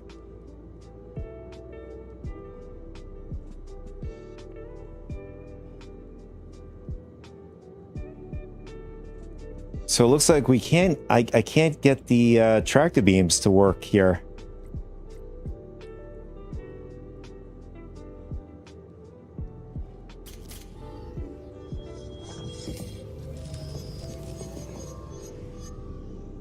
Yeah, no, yeah, I noticed that. I was in the other seat here. I turned it on, but for some reason, the life support is not really doing a good job.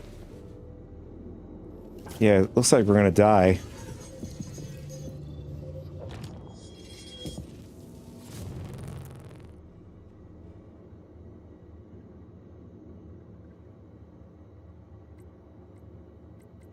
Yeah, life.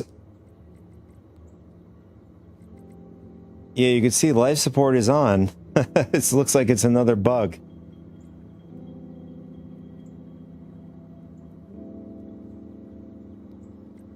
I mean, it's going down. You could see 116, 100, well, it was 118. This might be another bug. I don't know. What if we go out in space? Will that fix this? Will we survive? Engines on. Launch complete. I don't know. Will we survive? Will we actually be able to get out to space before we succumb to our fate?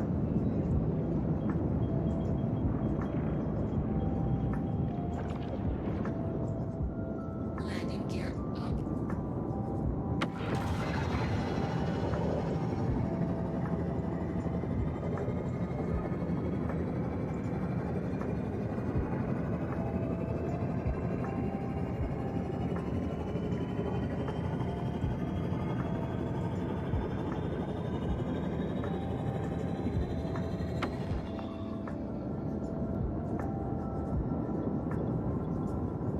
Oh, really?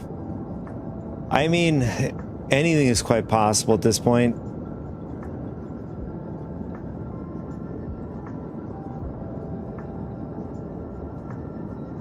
I was talking about the interview, or rather the follow-up with Benoit, and this time around pulling the gameplay engineering programmer director, or whatever his title is, onto the show, Jens, to discuss the ongoing issues and why, you know, we're getting bugs and stuff, more bugs as we go forward. Makes a lot of sense, you know. Looks like, looks like it's not working. We're still burning up. Actually, what I'm gonna do is really quick, we're gonna port away temporarily. I want to see if that actually fixes this.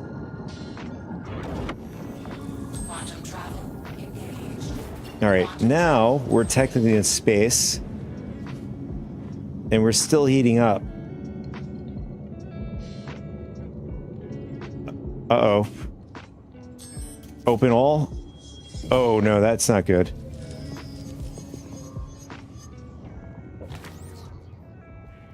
All right, since we're out of the chair, I just want to get our guy cooled down.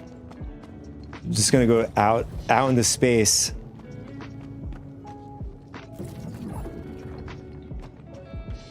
Good thing the airlock is, or whatever it is up here, docking. All right, there it is. It actually is cooling us off as we speak. Solution solved. Nice. cursed by that planet there.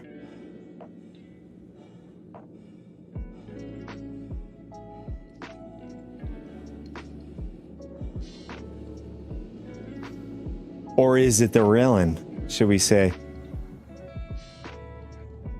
Oh, the railing is fine. Actually, we took some damage there somehow.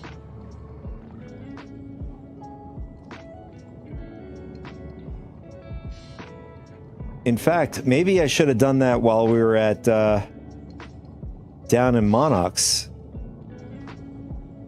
Looks like we can't close the door for some reason. Oh, there we go.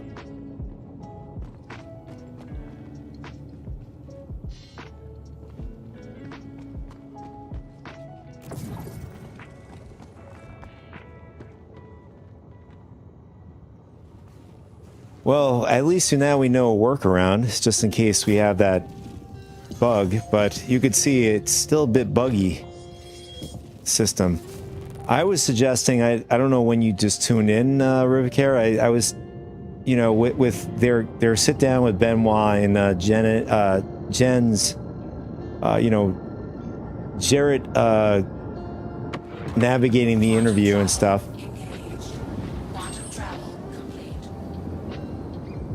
It is quite telling when Benoit said pretty much the truth, that things coming as things go forward, driven with features and stuff, new things coming online, it's outpacing their ability in the back, essentially the back end, paraphrasing, to keep up with back end progress and stuff, which is a bit disconcerting.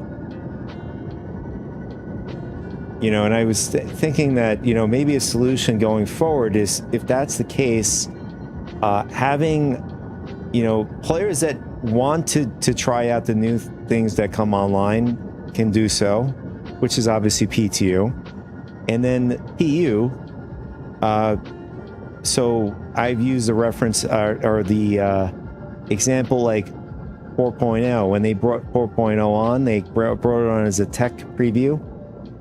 Being and then having 3.24 I think 3 or 1, whatever it was, the ability to just jump on some sort of working patch, so anybody who wanted to go forward, they can just do that.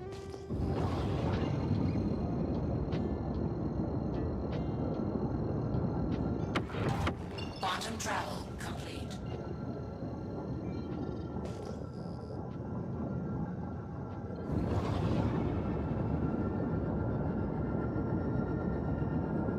I think, yeah, I think they, I'm just, in my opinion, I think they may be utilizing, I would argue, Claude in order to do that, to look over the code database. I wouldn't be surprised. But I think having a pair human eyes also, extra pair of hands, definitely does help. But how many engineers or game engineers are really available in the market or have the capability of such a system? I would imagine it's a handful of, you know, people that have the ability to do so.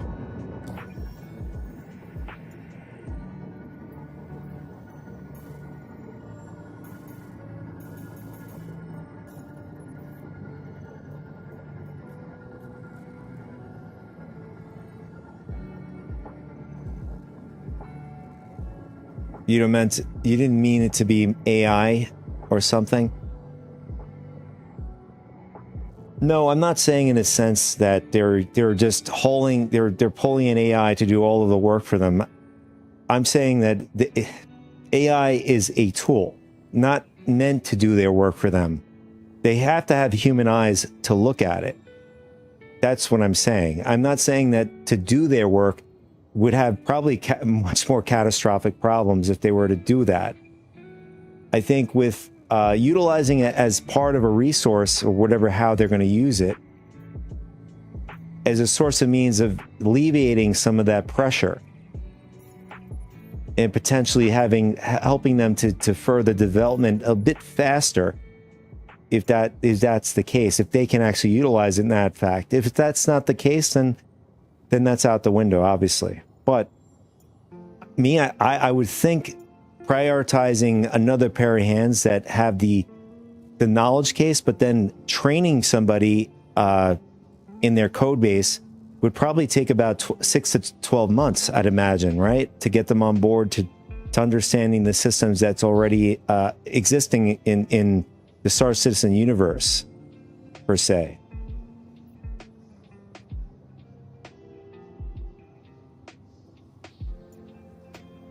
But having that kind of talent would be a handful, you know, in the gaming industry, because it's, you know, you have engineers that are different type of engineers, especially in the programming world and stuff like that. I'd imagine there's just a handful of engineers that are just in the gaming sector alone.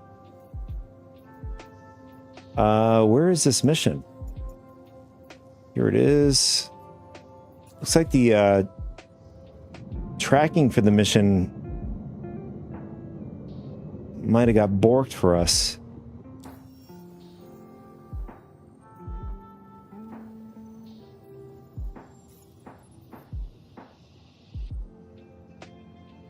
So we'll have to do it the old-fashioned ways. Either Rustville or Delvin Scrap Salvage.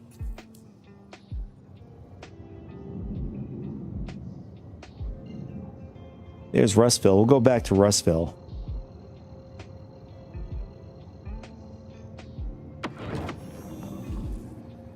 Quantum travel engaged.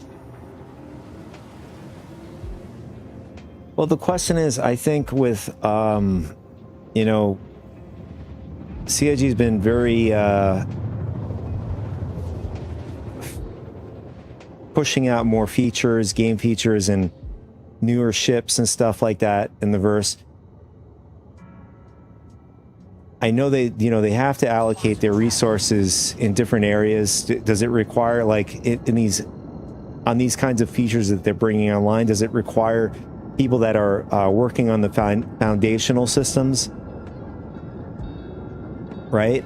Does that require Benoit and some of his team have to be allocated to the game features team or whatever in order to get some of these things online, to be forward driven?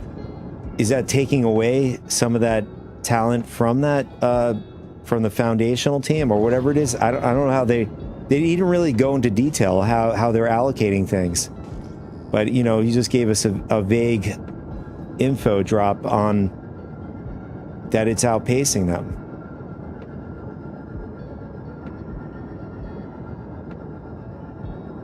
Hydrogen fuel, 75%. You know, like what are the? I mean, they didn't really like list the steps to how they're going to going forward. How they're going to the steps to having the foundation being able to match the features, the ships, etc. That's you know, obviously forward driven for the verse to come up and alive to the 1.0.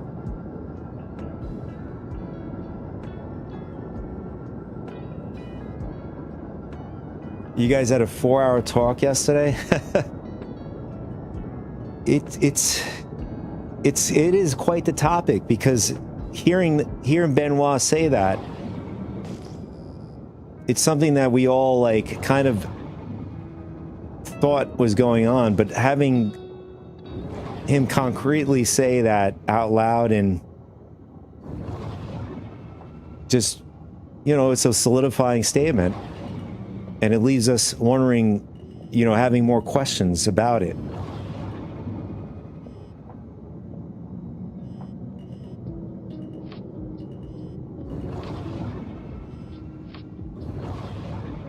So I noticed that now the ship is not... All right, we're not overheating, which is good. So it looks like the life support is working. Shields on.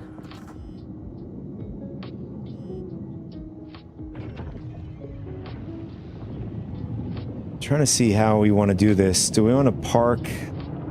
See if there's another one over here. Landing gear down.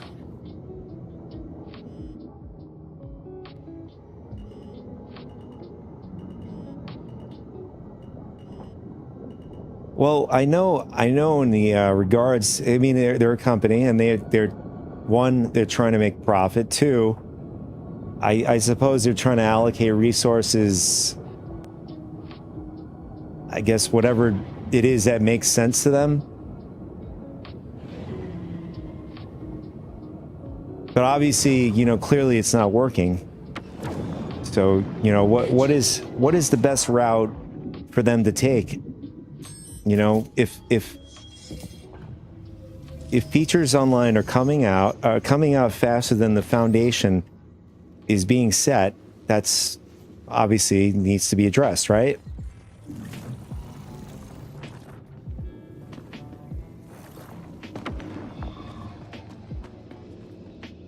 You know, I looked at the overall sentiment. I mean, it doesn't represent the majority, obviously, who play the game. You know, for people, I mean, there's always people complaining on, you know, Spectrum or Reddit. I think it's always going to be a thing.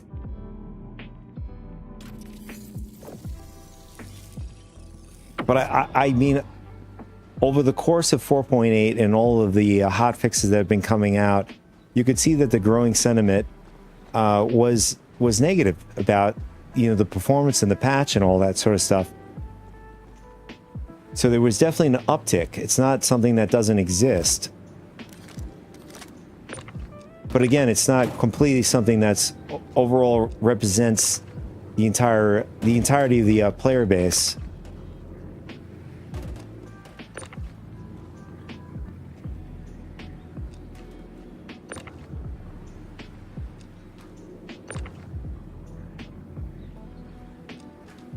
Now, the only thing is, well, I actually rather.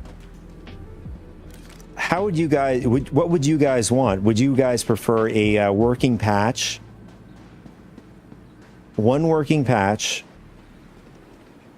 and then one patch is forward driven, or would you prefer it to be what they've been doing all along, like 4.8, throwing out a patch, you know, having a lot of bodies, so that they can get a lot of info as far as info report about bug fixing and all that sort of stuff, so that it can further the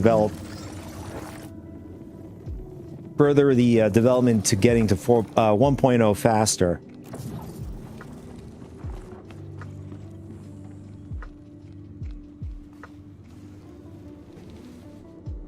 Yeah, so yeah, this would obviously be the best route in order to get to 1.0 faster. I'm just thinking outside the box here, or just doing some hypothetical.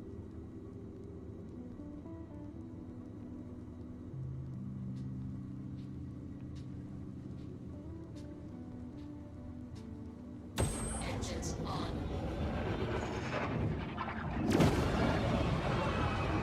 Launch complete.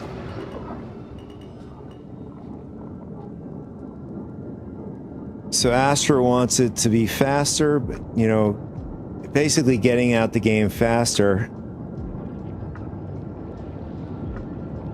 and a better game. And then what do we have? Rebecca, I'd rather them just improve their internal procedures so we get the patches at the same pace as we have them now, but with bugs getting caught. Well, that's the thing. Yeah, I do agree. But what does that mean? Like, Benoit didn't really address that. What does that mean in order for them for the foundational systems to catch up, or at least to be on the same pace with, you know, game features and rather just in general newer systems coming online? What does that look like? Does that mean that they have to, like, okay,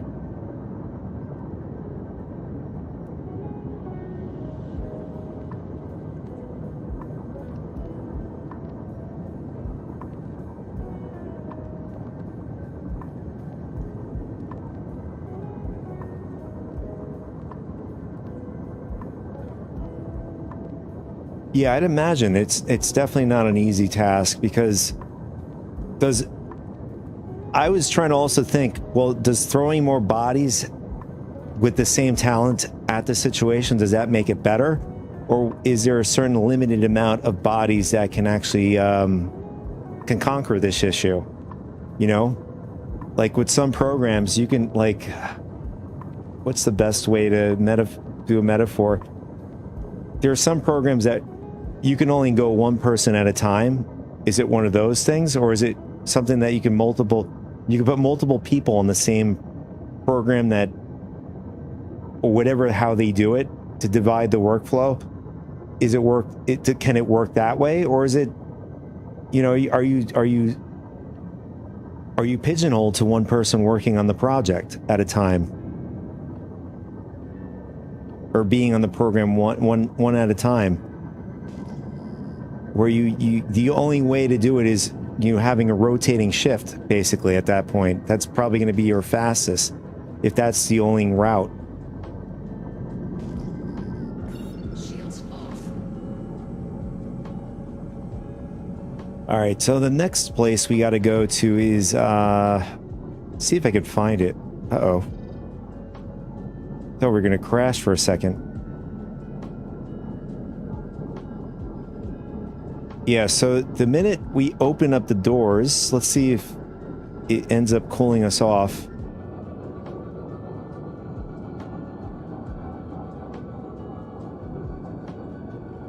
I think that, yeah, the hatch looks like it's open, but it's not improving our the conditions in the ship here, you could say.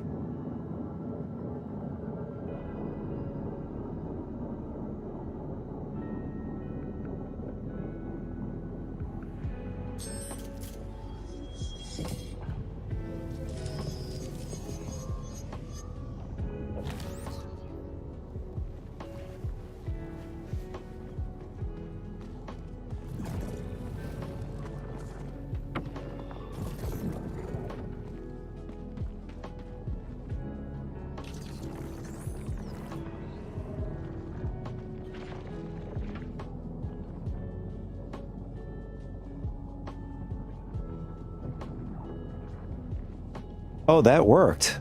Interesting. For some reason, I can't open up the hatch from the pilot seat. I wonder if this would work if we were on planet side, as a weird situation that fixes the I don't know, the life support system for some reason. Yeah, I do agree. There is going to be a possible, like, bell curve to a bottleneck situation that's going to definitely arise. I mean, he didn't really, did he really? I don't remember him highlighting that, having more people to help.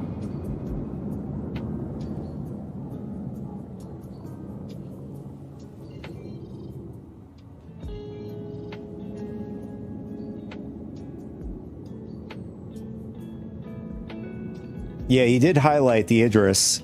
The Idris was something that went past their teams. They didn't. I think the way he worded it was overlooked.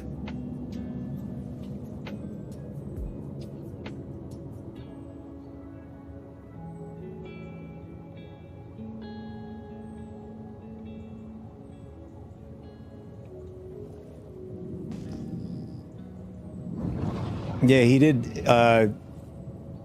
highlight that, Astro. By the way, I did your name is still R Tanner, and I saw it on Evocati, or unless you have your R Tanner still as your main game name.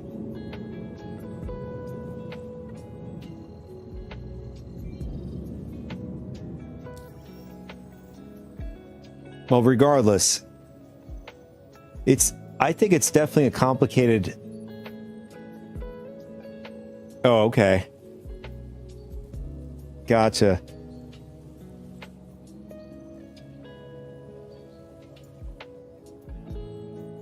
By the way, I jumped on Evocati yesterday. I thought it was great that they added, you know, in the command bridge, in order to fly the,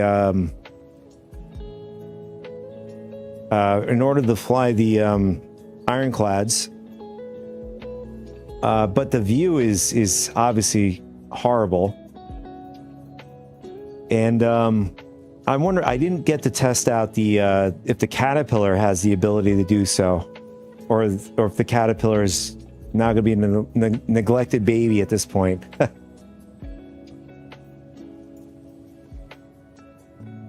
All right, so the next one is Delvin Scrap and Salvage. Let's see if we could find that.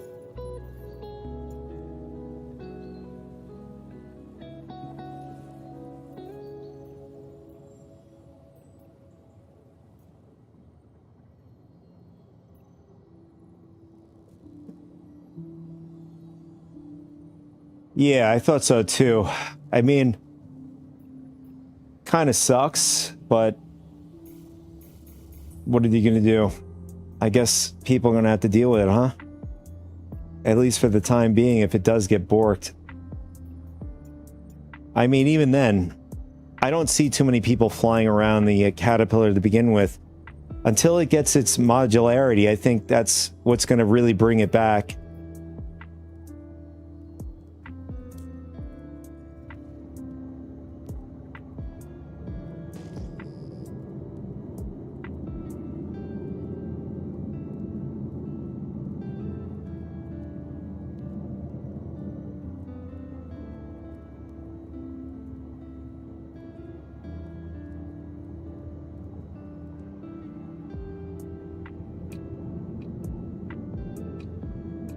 Well, I mean, in this case with the ironclads, they were forced. I mean, obviously we all know that the original functionality of it was supposed to supposed to be from the command module. But, you know, since this whole problem, giving the ability in the command bridge, I think it was a good idea. I mean, I thought originally giving the ability to have some functionality, at least to slowly glide around, not like having the full functionality as if you were in the command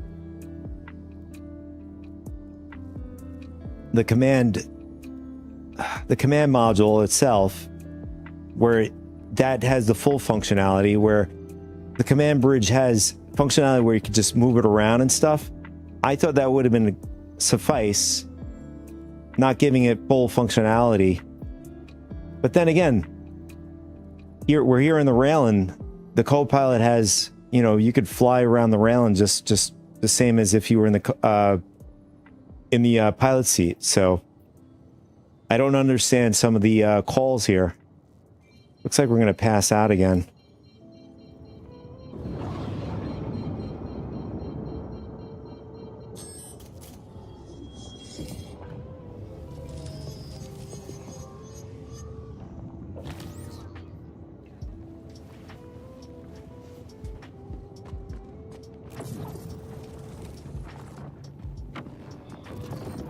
It's like this is a new problem.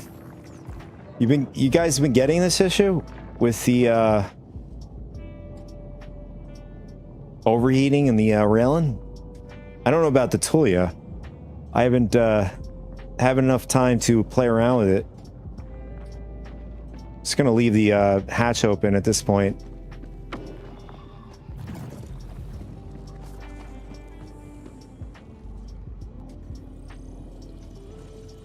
I'm curious, with the doors closed, I'm going to take off my helmet. I'm going to risk it. So with our helmet off, the heat has gone up for some reason.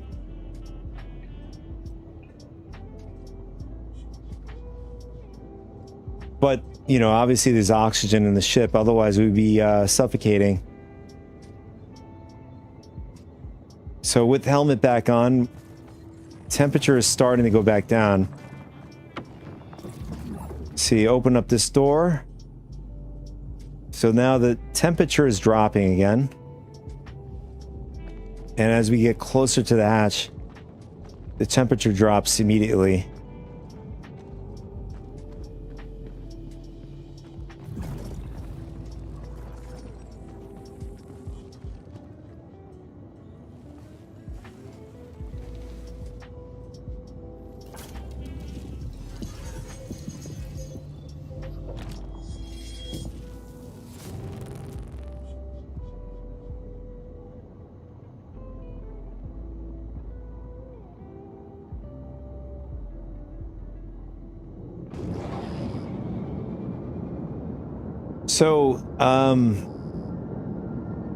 So it is official. They have sent out invites for Squadron 42 meetup for press and some, I suppose, influencers and content creators in October.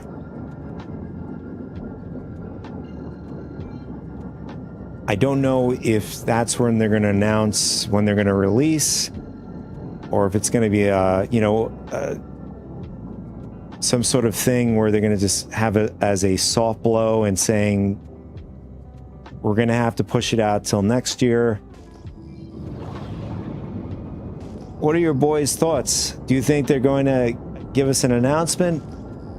Is that going to be the official press release for the for Squadron to come out to the rest of us players looking to play Squadron?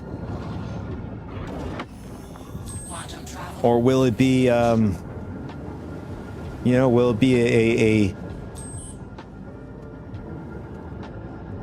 I mean, like, if they're inviting, I mean, some people are arguing that they're selectively selecting content creators that are very overwhelmingly positive about the game, not giving true insight, meaning, I'll be frank, if it's bad, it's bad. If it's good, it's good. If it needs work, it needs work, right? That's some individuals' concerns. Now, press release, I don't know about press release. Now, what press release was, who are the press? Are they bringing in PC gaming, whatever it is? GamerX, I don't know what these publishers are. Are they going to be the kinds of publishers that are going to have, like, either a true critical point of what the game's going to be like?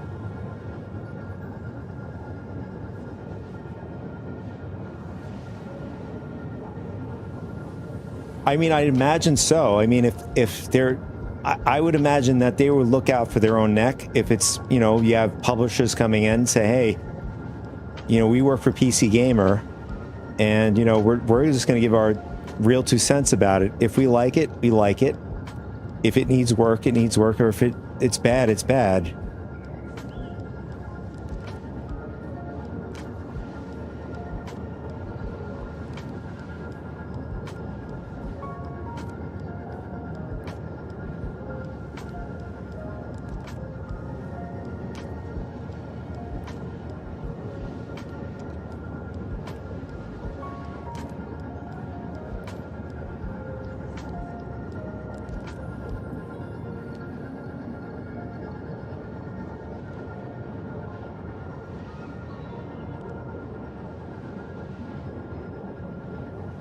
I mean, there was a lot of questions on regards to, why they didn't make any announcement during Summerfest.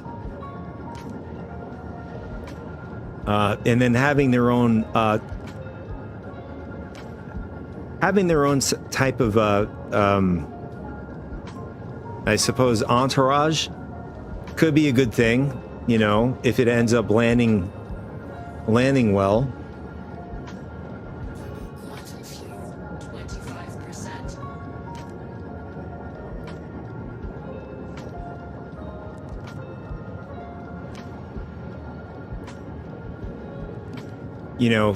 With my feel about October, and the event, I'm taking it really, really with a heavy grain of salt. On the news when it comes to Squadron.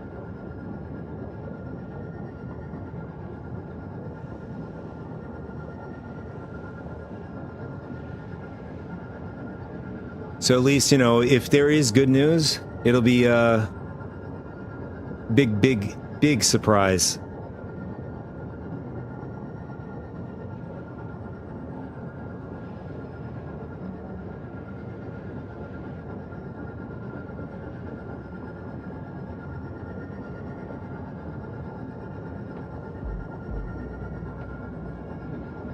Give me a sec, guys. I'll be right back.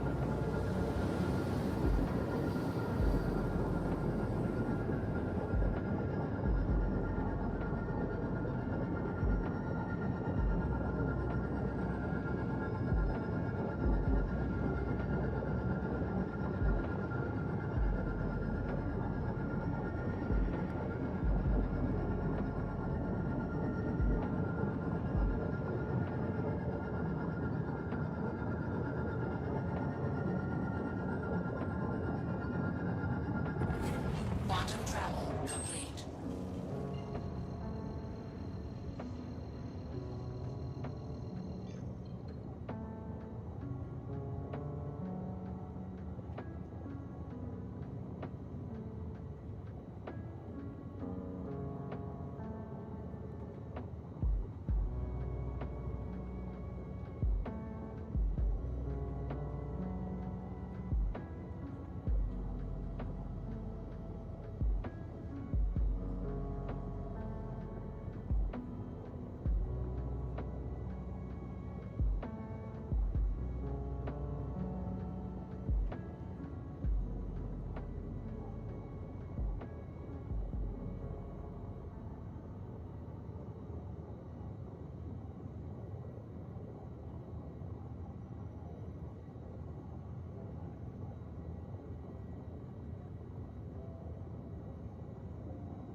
All right, I'm back. So, I think, oh wait, we have 26 hydration, 26%. I think we can make it to Microtech. I think that's where we have to go next to pick up something.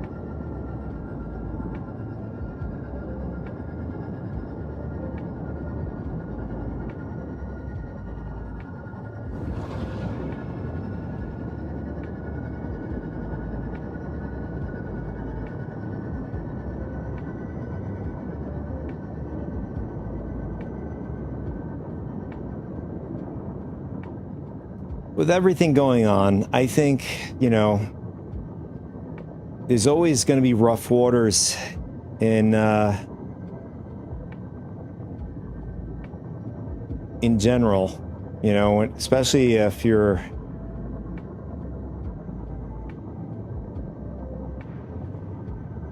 especially something like this. I'd argue for life in general, right? There's always going to be some rough waters. Now, you know, the question is, can CIG get out of these, navigate through these rough waters? They've had rough waters throughout the time and stuff.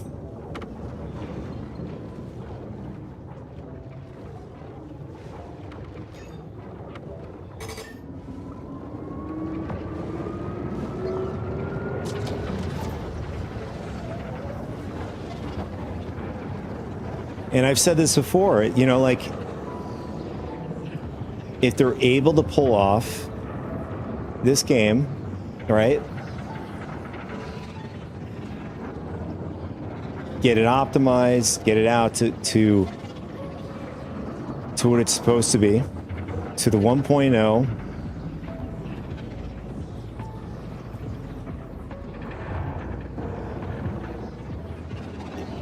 I think it'll be a revolution in gaming.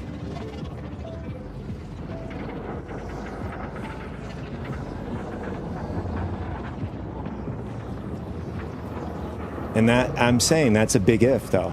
Big if.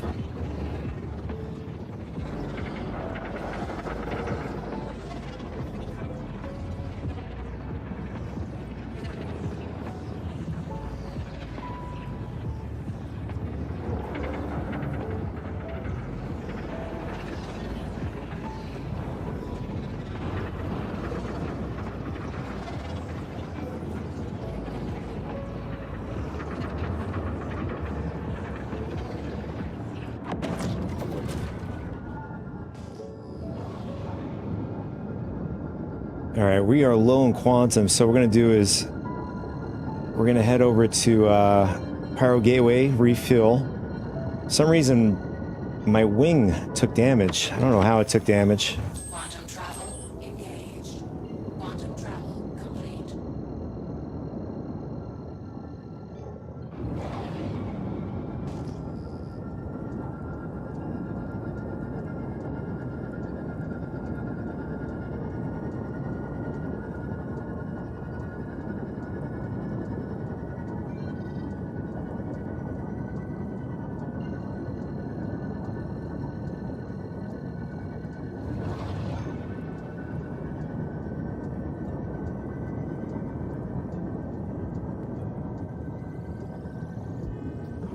Shields on.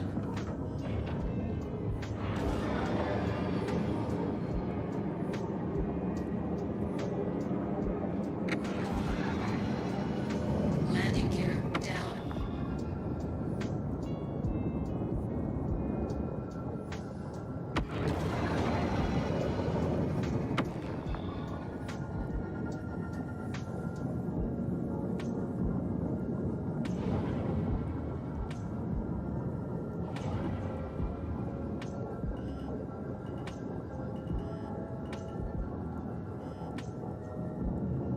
Landing complete.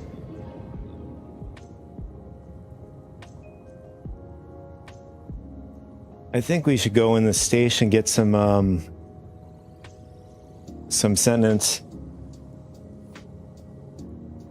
Yeah, I think that's what we're gonna do.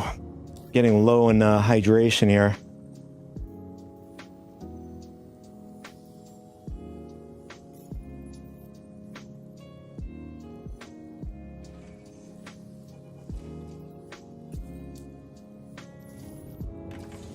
Hydrogen fuel 100%.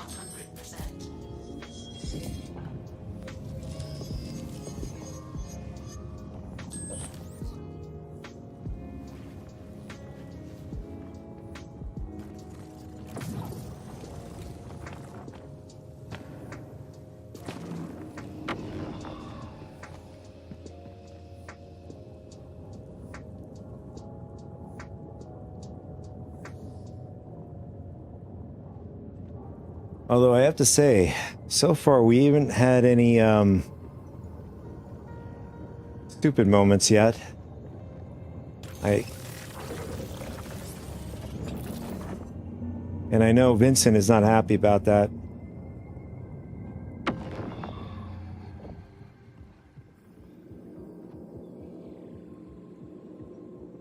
Do you guys know if players that are not in your group, can they get into your or rather, can they use your main elevator to get up to the ship? I mean, the fact that it's open, I'm sure that they could just probably EVA into the ship. We're just going to close it up. Just in case.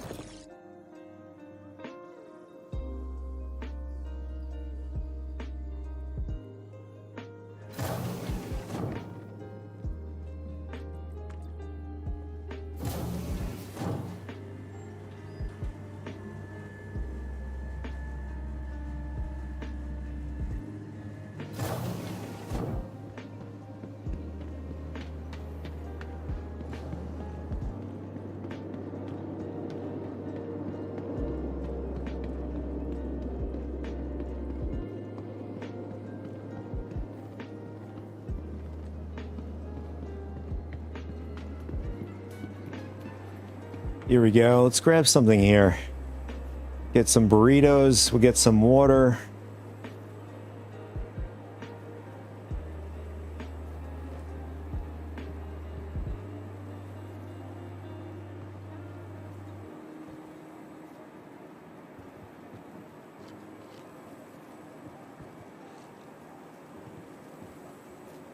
This guy likes staring at us. I guess he doesn't look at us when we're back here. There you go.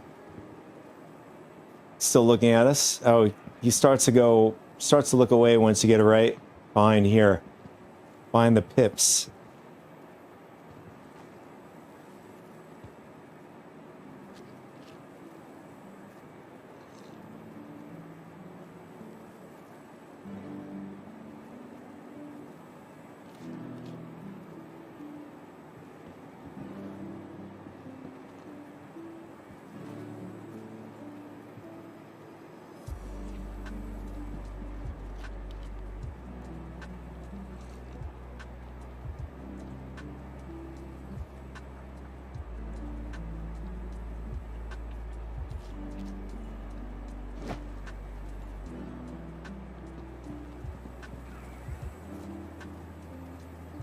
All right, let's grab some burritos. Let's grab this galbi chicken.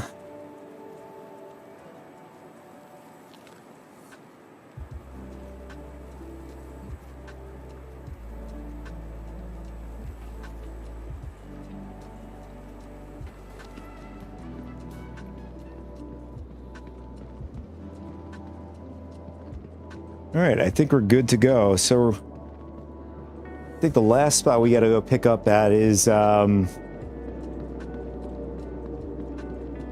Microtech.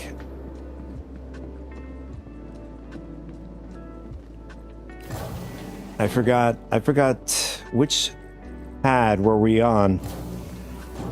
I mean, it's not that hard. There's only 4 pads anyways.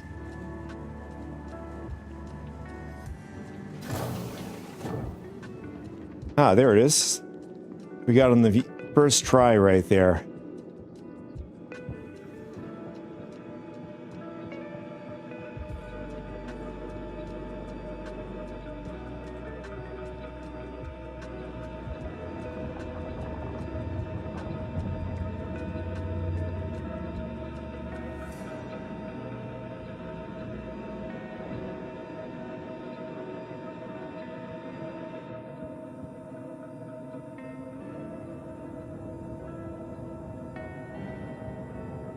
You know, besides the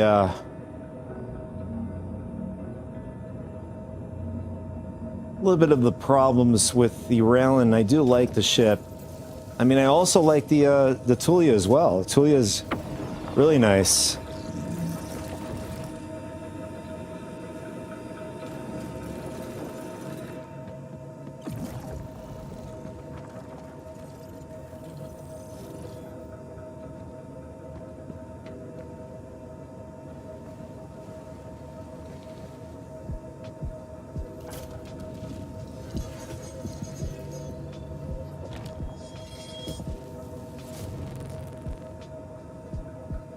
Quantum fuel 100%. Engines off. Engines on.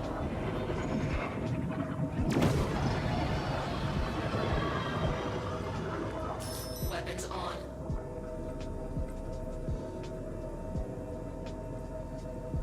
Yeah, so life support is on. I mean, I guess it's working now. Launch complete.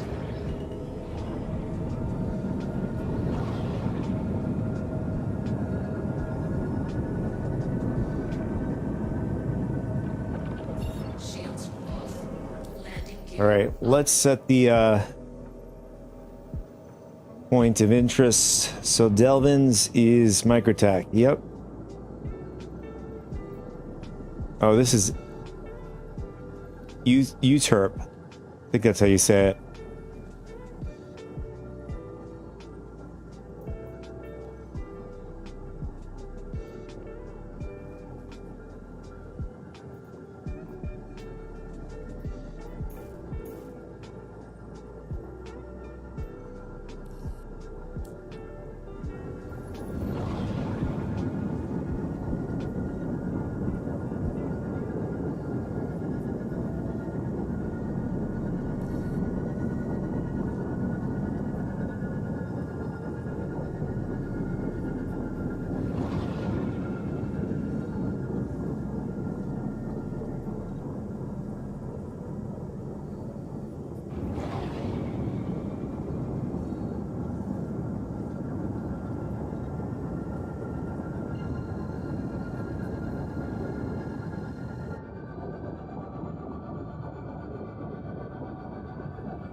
And as for anything else, I mean, I don't think there's really a a simple solution to the things going on here.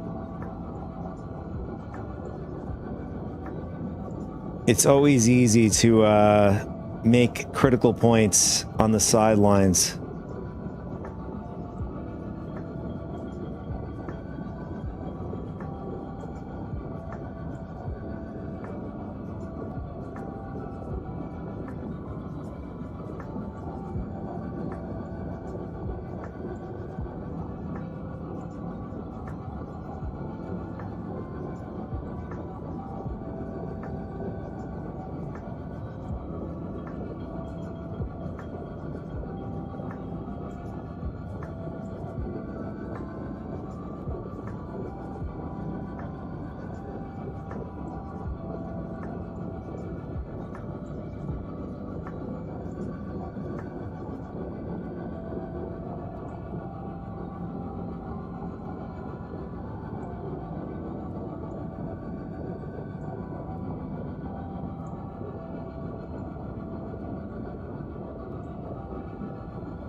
With Raylan and Tulia coming into the verse, I don't know if they can utilize these assets to, you know, to build out the Banyu Merchantman.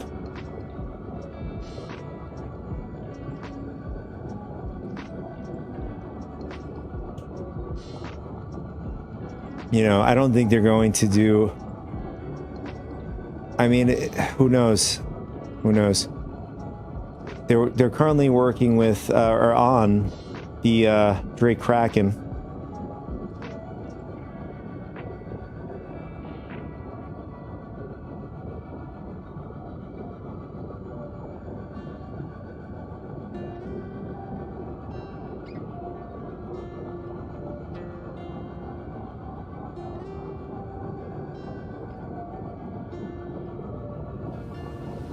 And I don't know.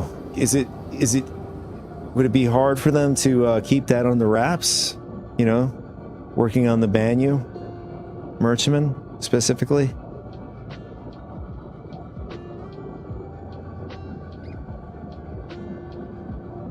So far, the data miners have been pretty accurate with things that have been coming, at least forward, you know, features that have been coming online.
Astro Yeti, I don't know if you're still with us. Were you able to, or did they turn on, the Seeds of Orison yet? On Evocati? I noticed in the patch notes it didn't say, or talk about it. So I assume that it's currently off.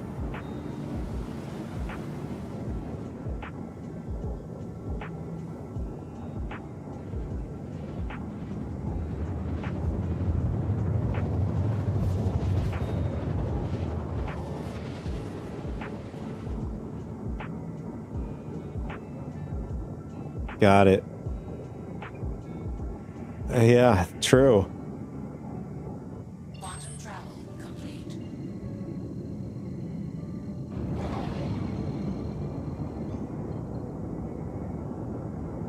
I know there was a leak. Somebody ended up leaking the new heavy armor on YouTube.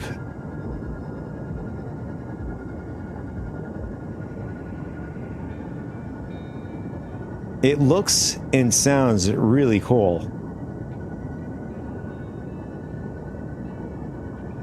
But the I would imagine the downside to that outfit is you're not going to be able to I mean, judging from the looks of it, doesn't look like you can hold anything on it. Not unless it has like some sort of storage compartment on the suit itself.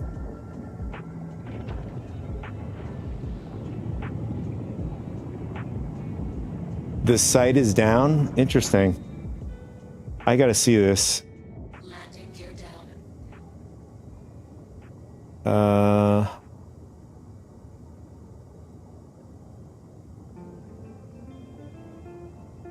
No, the site is up. You talking about the Star Citizen website?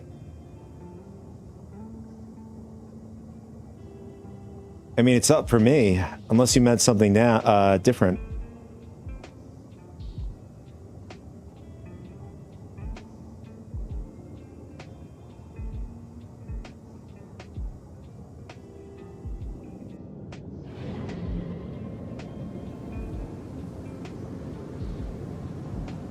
I mean, it could be possible that it could be a region thing.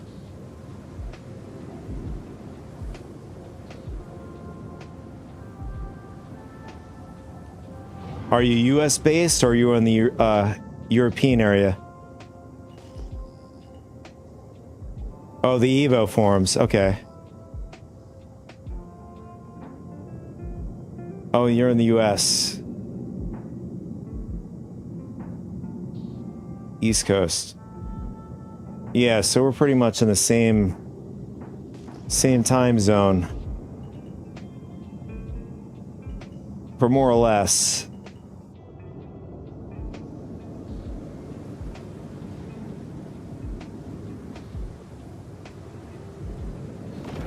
Looks like we got a cutter in the junkyard here.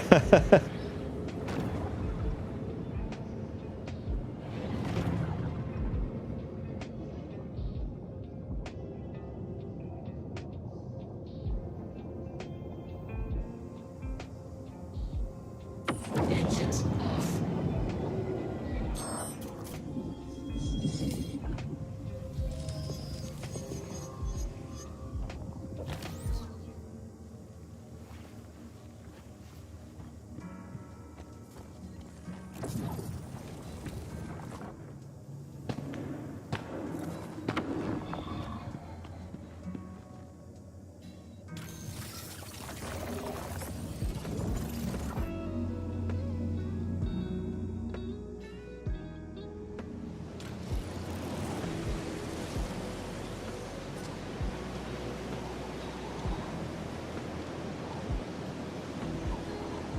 I really wanted to like the railing, just so weak versus any level of attack.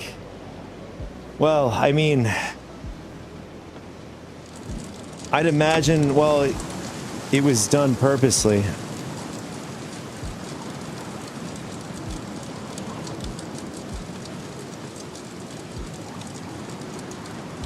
farming them? What do you mean?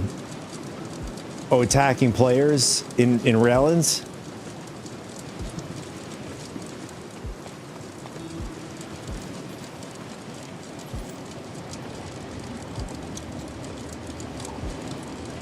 I was snaring them.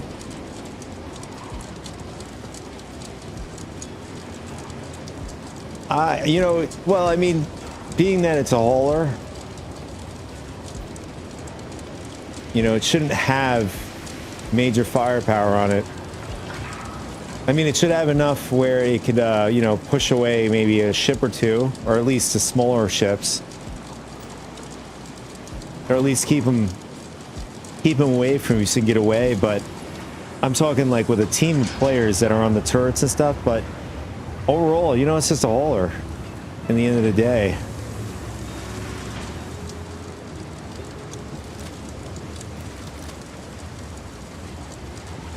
If this thing had, you know, better firepower, it'd be a meta ship, you know?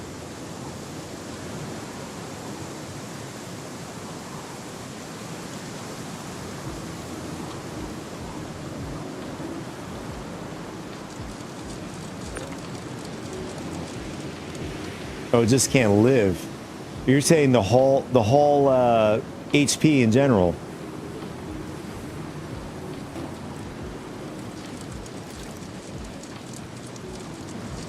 Got it.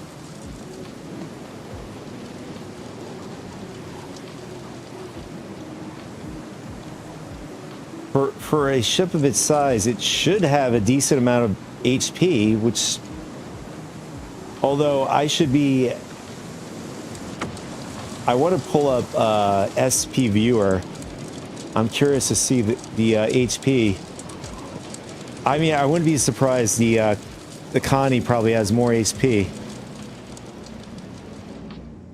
Some parts are bug. One HP, and I'm sure you're not joking either.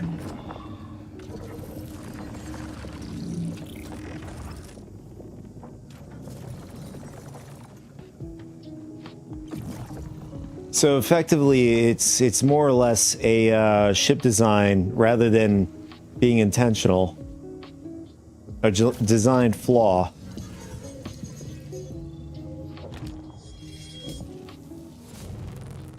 That either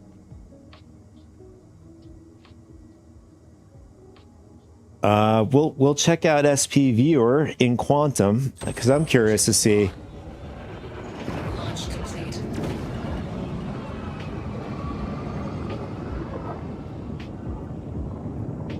I mean, if it's part of the design, I'd be pretty disappointed as well. It is a really awesome looking ship. 1, 2, internally and outside. Yeah, I should say 1. The view from the cockpit is primo, and I mean, the guns for the pilot is not bad. I think if what you're saying is true, right? I'm not doubting you.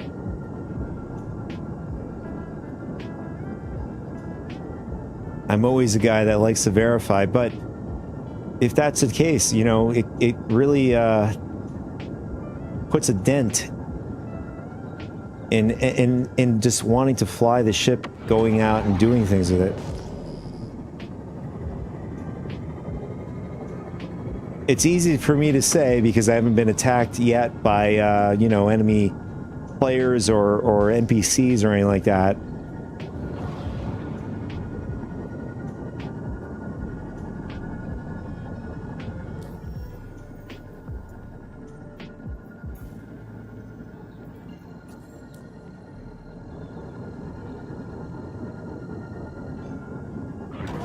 Quantum travel.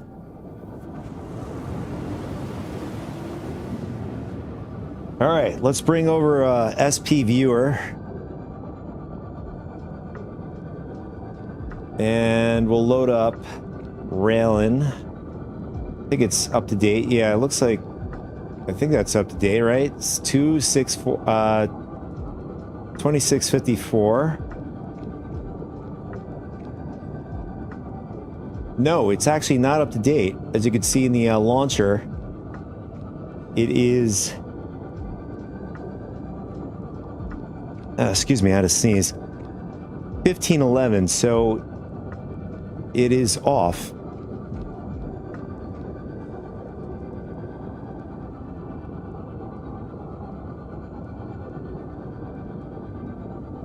Ugh, sneezing like crazy. This is out of date. Let's reload it. All right, so it looks like from the looks of an SP viewer might be out of date. Let's try Urkel.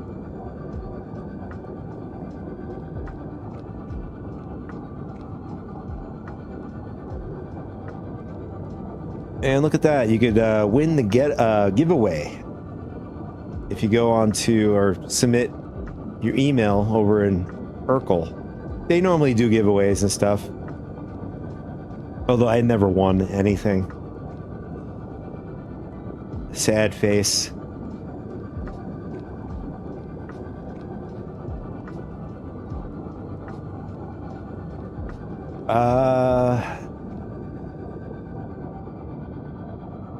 Gattack, there it is.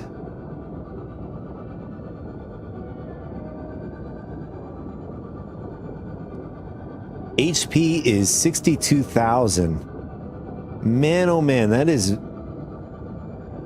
Let's see, details. Wow, the body is 38K.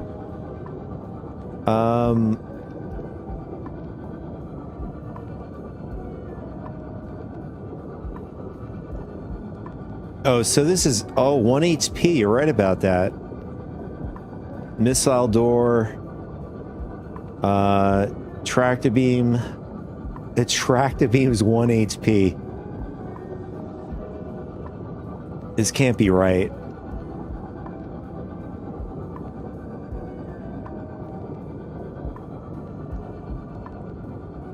What about the Tulia? I'm curious what the Tulia is.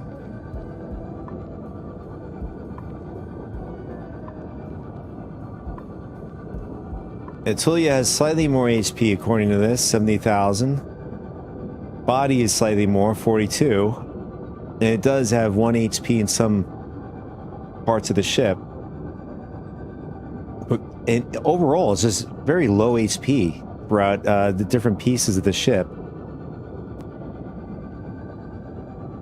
I'm going to pull up, just a curiosity, I want to pull up the Connie and see what the numbers are.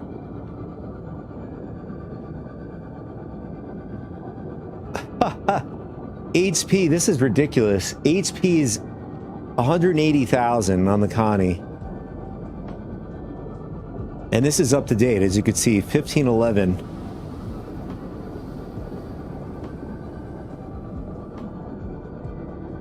So even the Connie's a bit out of whack too. It says 500 HP. The neck is 20K and the nose is 20K. I don't know, these numbers are out of whack, man.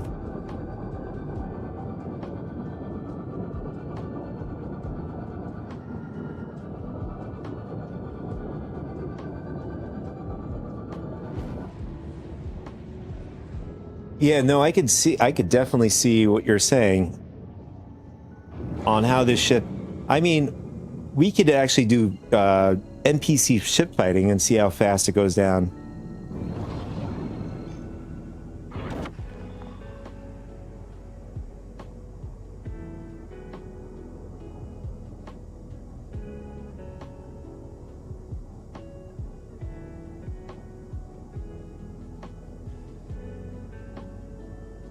Yeah, that's a good point, Aster Yeti.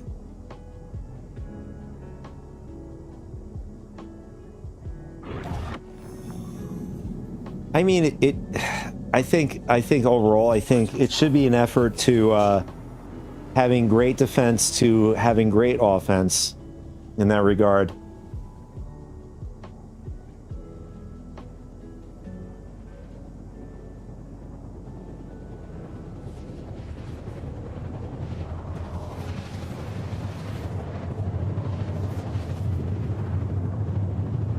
And I do like the analogy with the bank truck.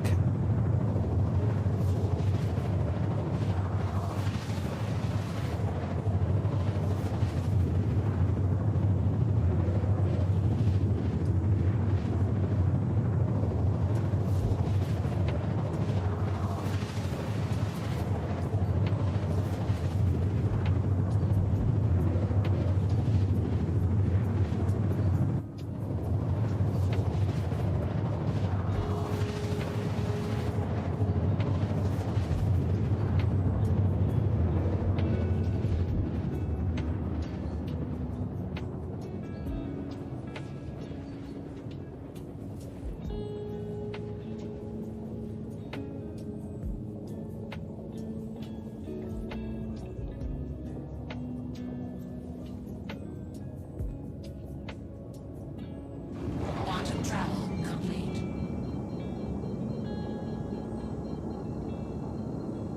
All right, we made it to beautiful Orison.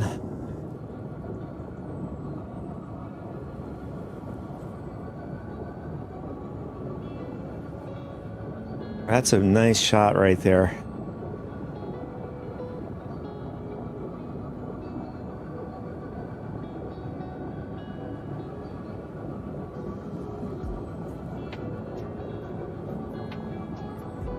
So if I do a really long shot as I'm going forward, typically it looks pretty cool.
I feel like we flew way too far out of the way. What's up, BS guy? Salute. How's everything going? How's the verse treating you? There we go. On spot for you.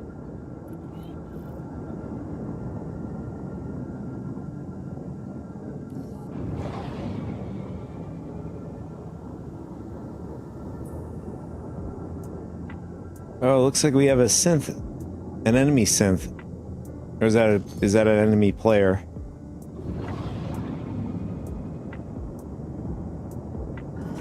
Shields on.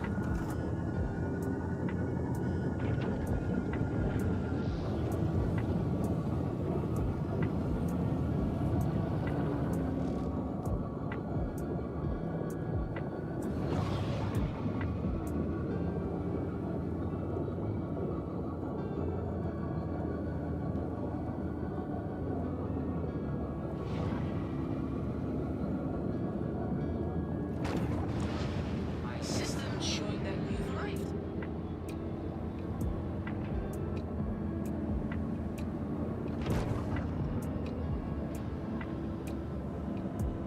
All right, I think we're good. We'll leave it here.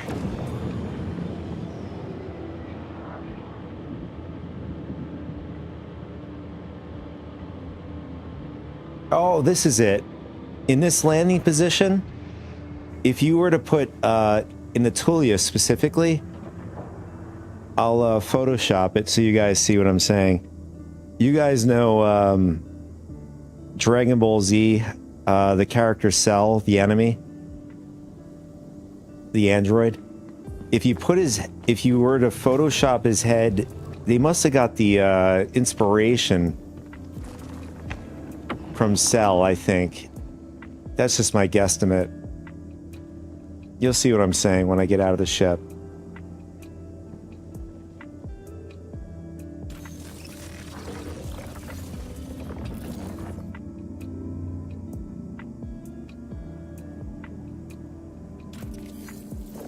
Yeah, like I noticed this when I was doing the filming of the Tulia the other day with the Idris M. But you could see if you put Cell's head in the middle of that, that's effectively what his, like, the things on his side of his head are, or at least it looks like to me, and just his head in the middle.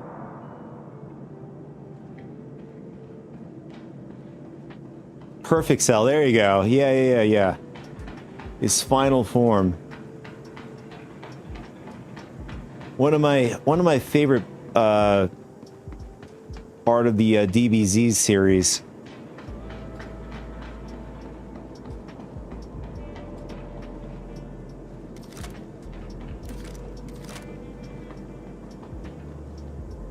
So what do we have to deliver here?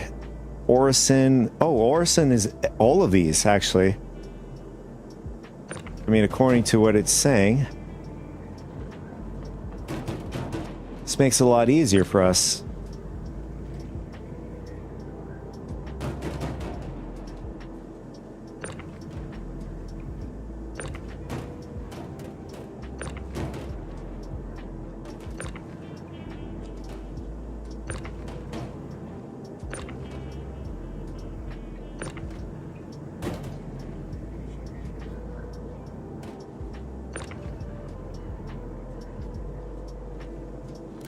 I think that's it. Let's see. Is the mission going to complete? Or Vincent's going to get his laugh at us if we don't complete it?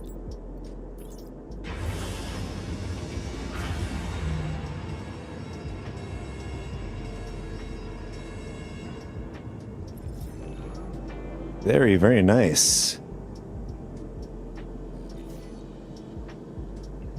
So we're able to complete the mission. So far we made 700K on stream today. Pretty successful, I have to say. Yeah, you can see we got paid 8.3 mil at the moment. Total. Not what we made. Accumulative. During this session. Overall lifetime during this path, or the wipe, we made a bit more than this. We did buy the Inferno. Great investment if you guys are looking to buy in-game ship. I recommend getting the Inferno. Doing very well. Ion, on the other hand, I know some people like it. I just don't like it. Its current performance in the verse now, I don't think it's up to standard, in my opinion.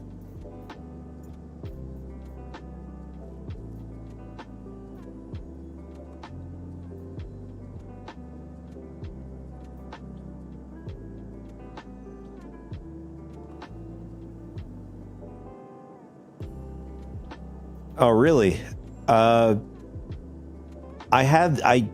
With Gillies, I had problems with it.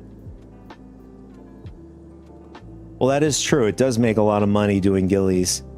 It's probably one of the best forms of way of doing making AOEC in the verse, still to this day. So long as it actually starts, the mission keeps spawning for you. Sometimes I have it where the mission stops spawning.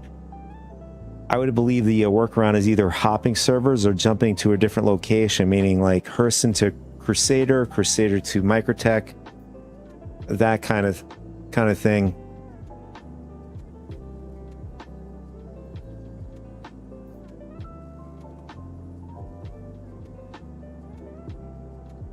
Yeah, that is happening, but there are times where it just, if I were to do a bunch of things for an hour in one location, it just doesn't spawn.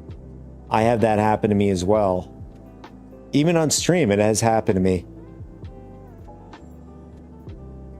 Yeah, I would do, like, I even did a bunch of the Gillies. I mean, maybe I'm just doing it so fast. I mean, that's quite possible.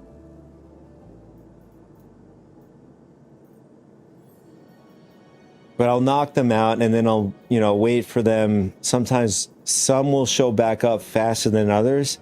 which tells me that there's something going on in the back end, because if I did 2 and then I did 7, for example,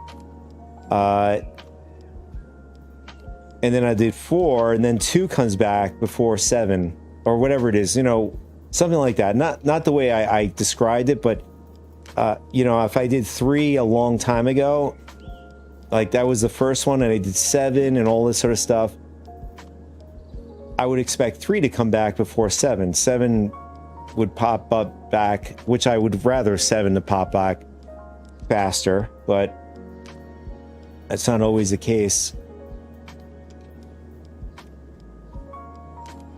I guess it varies player to player experience. I've had great luck with Nyx with intersect solution missions. Those have been probably by far the one of the best rotations when specifically tied to, if you're running around an Idris M, it's probably the best way to make money for that ship. Especially if you're in a high rep situation, you can just knock out the Hammerhead or any other large ship if you know, with the railgun, and then the PDCs would knock out the smaller ships.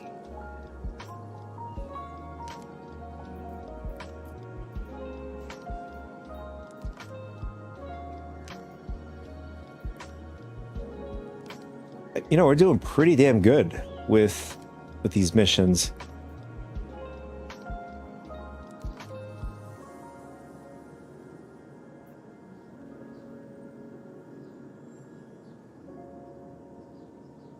You know, I'm seriously doing all of these missions with such a large ship, oversized ship for what we have to collect for the mission. We could seriously do this with a clipper, but the problem is at times we do get pods, and the pods end up taking more room in the ship.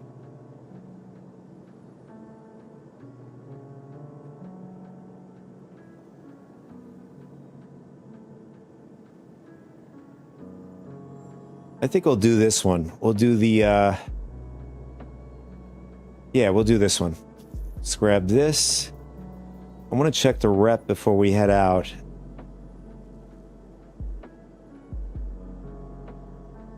Dead Saints. So we're still at rookie rank, and we're about halfway. Corvillax, we are already in junior, halfway. I'm not sure what the placeholder is.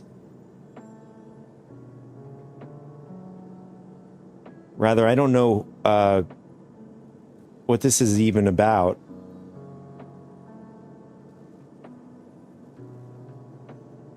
And bounty, we're you know, up the rank. We're above applicant.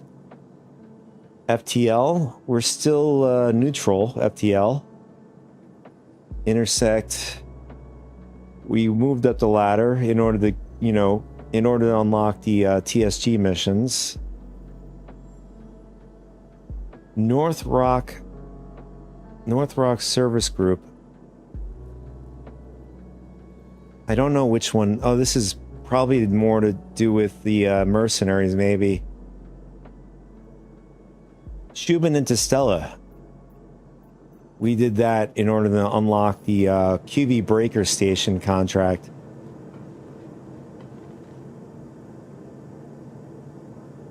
All right, so before we head out, I want to see where we have to collect this stuff. Grim-X. Oh, we're in the system already.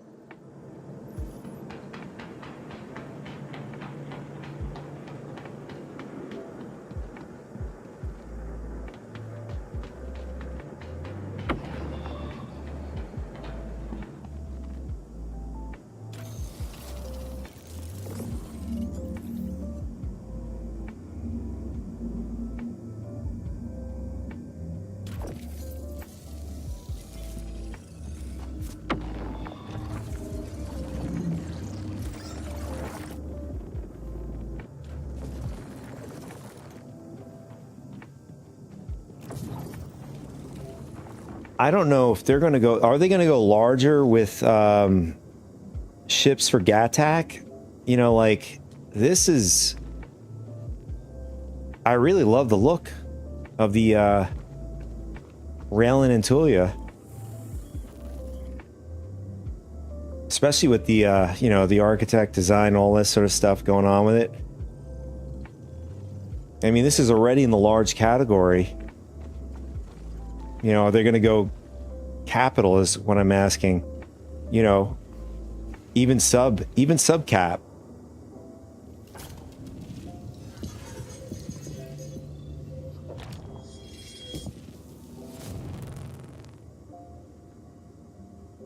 Engines on. Launch complete. Looks like you're all set to leave. Would the player base, you know, want like a mining or salvage or alien ship?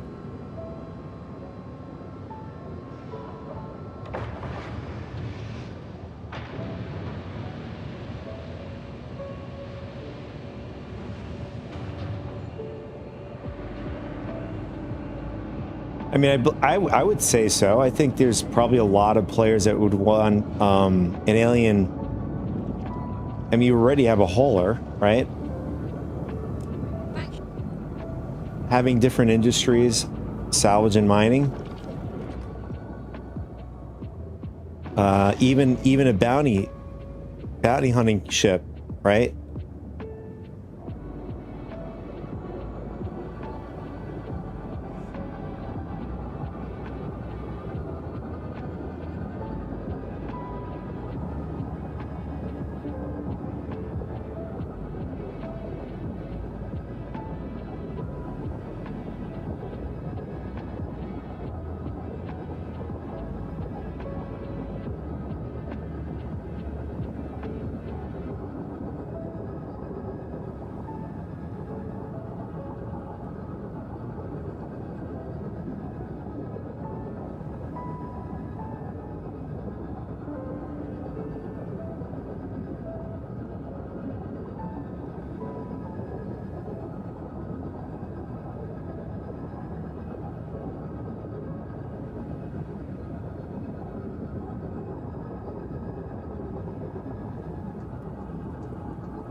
On the next long quantum, I'm gonna have to get up and stretch again.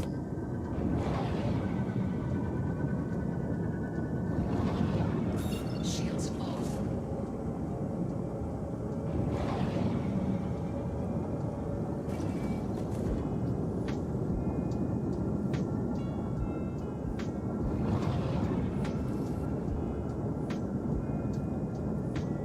I'm glad I'm able to do a lot, basically a lot of the work I do on the main PC that I'm on right now.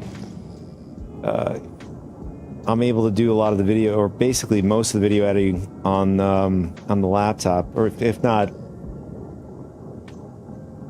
most of it. Yeah, I'd say it's definitely helped this last week on resting my back.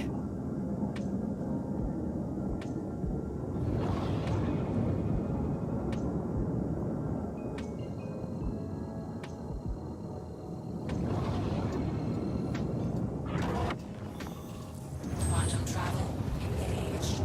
Quantum travel complete.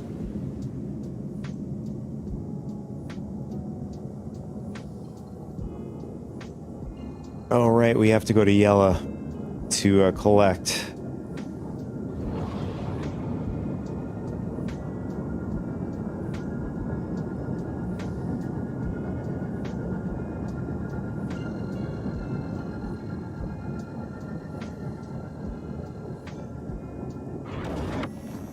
Quantum travel engaged.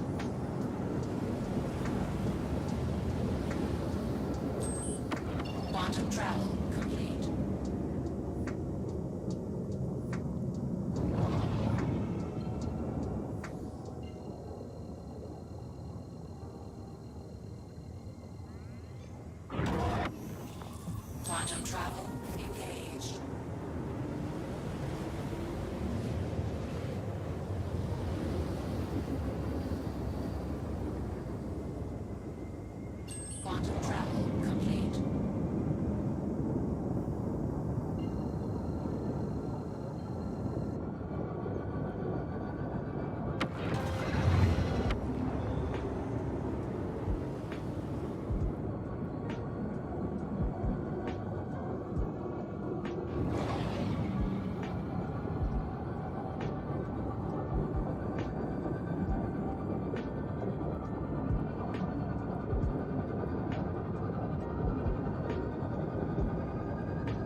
All right, there are the pads. I think it's on the other side, this way.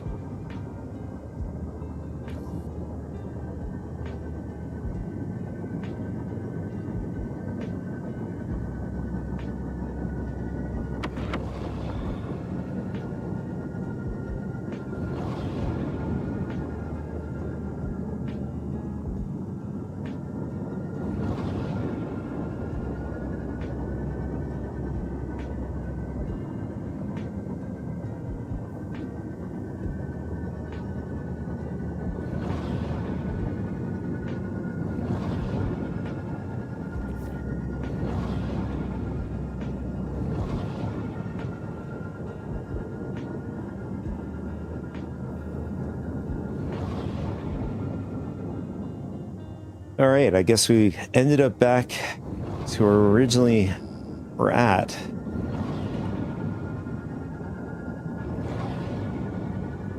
Maybe it's on this side?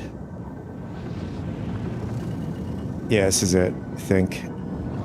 Yep, there it is.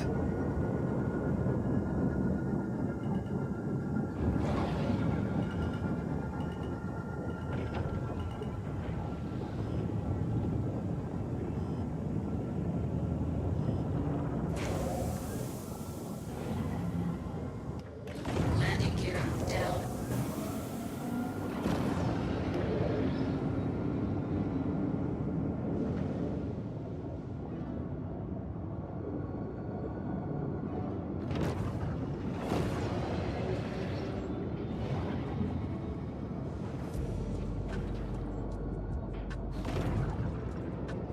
I think I'm gonna get a little further away, so at least I think that's good. Leave it there.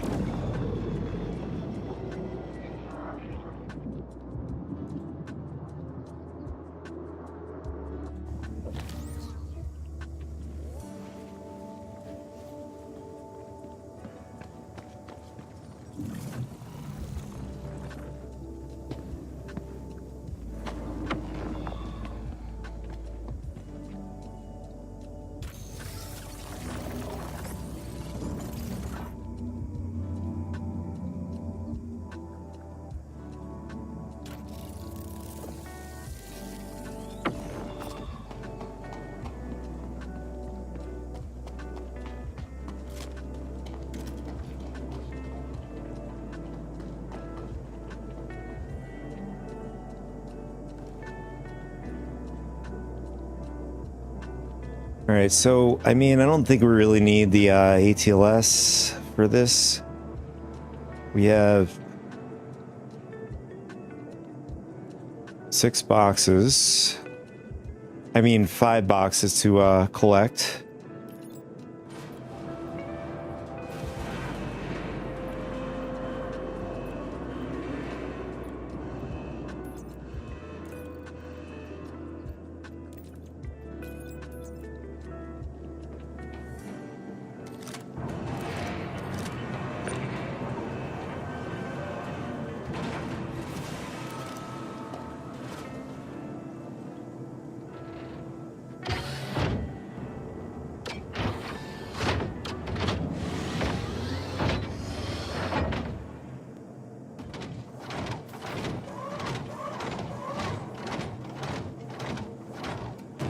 Oh, also, I just remembered, oh,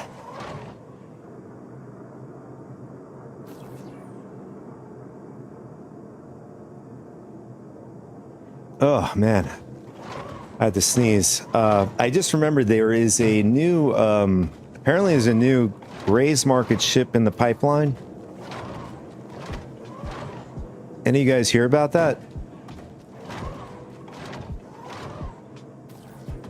Well, regardless, I'm not sure what it's going to be, whether it's going to be combat, utilities, or whatnot.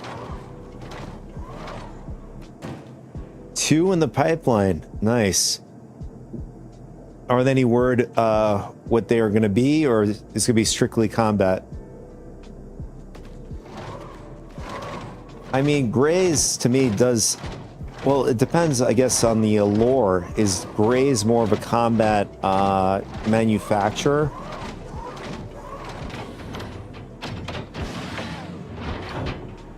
then that would make complete sense.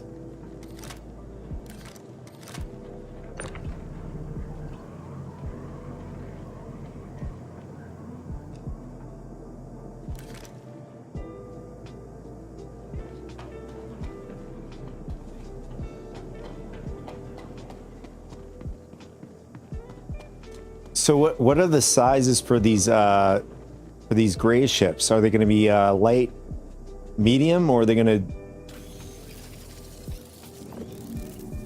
What are the types of ships are going to be in category wise?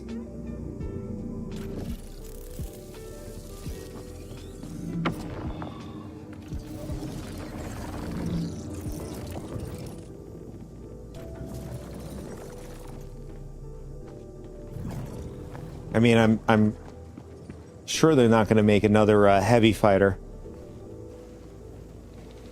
Yeah, it sounds about right. It sounds like a logical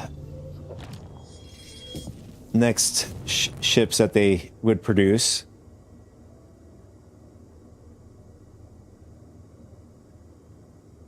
I mean, the Shiv was a very good Engines on. was a ship that a lot of players really liked in general. It's ugly. It packs a bunch of firepower, and it has a bucket if you want to take a crap or a piss. I think that was the highlight of the ship that sold a lot of people.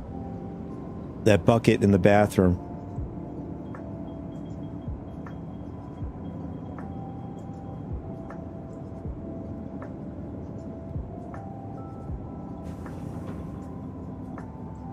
One is build of the Mark 1 Aura.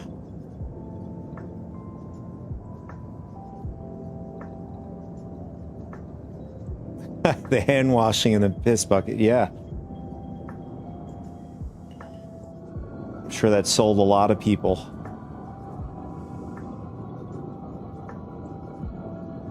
Now that is an epic shot right there. Thank you. Please visit again. Typically get these cool sun shots when exiting Grim Hex. And then you get all this awesome shot of Yella, usually on the other side of the rock. There it is.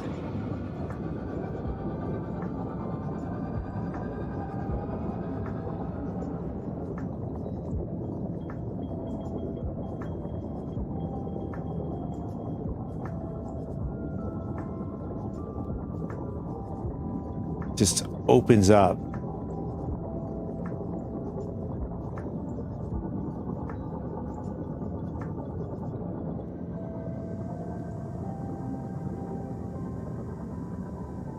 All right, looks like we have to... I think we got everything. We got to head over to Pyro now to drop all this stuff off at.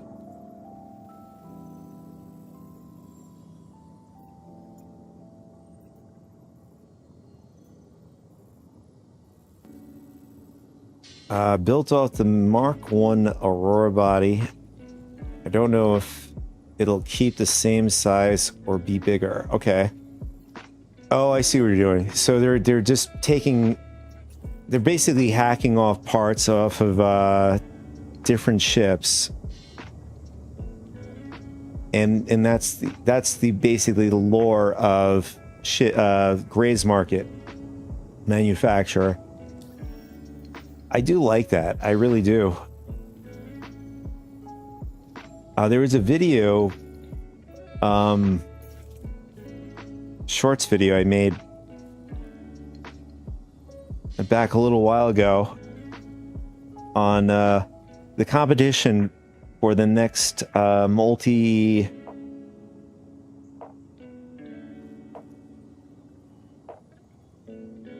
Well, in a nutshell, it was the Redeemer ended up winning the contest. I don't remember the exact detail, but it was a multi-gunner ship, basically.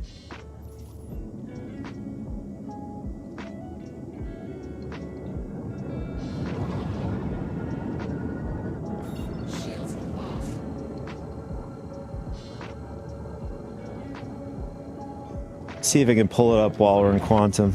Quantum travel complete.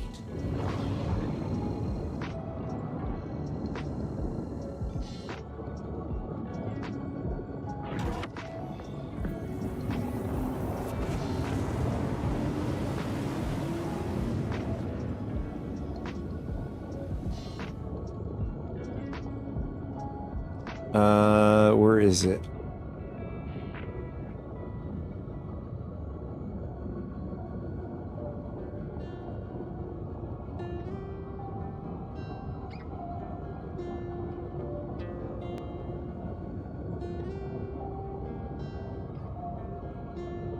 Give me a sec. Just pulling out the video for you guys. Show you what I'm talking about.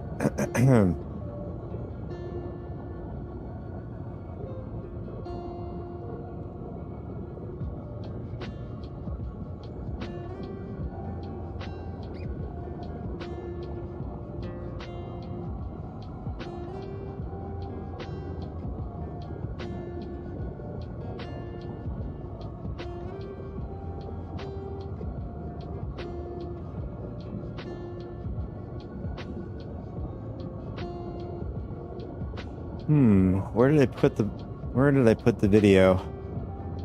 Or rather, where is it? I have to like go through a bunch of videos here. Here it is. The Untold Story. I'll just pull it up. There it is. The Untold Story of the Drake AC-240 Mark II. I could see this being a Shiv, not a Shiv, a Gray's Market ship.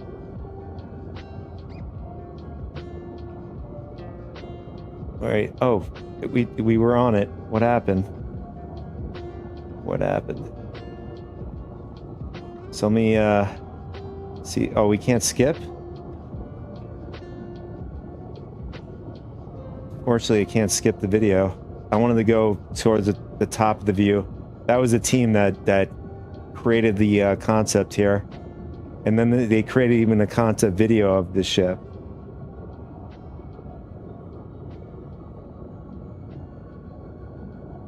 There it is. I could really see this being a gray ship.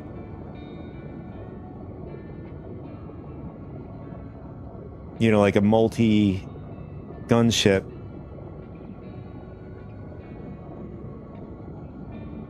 I mean, that was originally supposed to be a Drake ship, but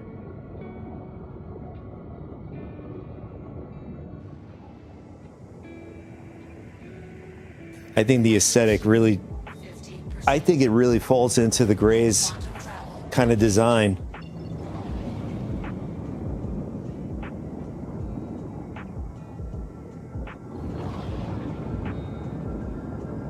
So, with the small fighter being likely the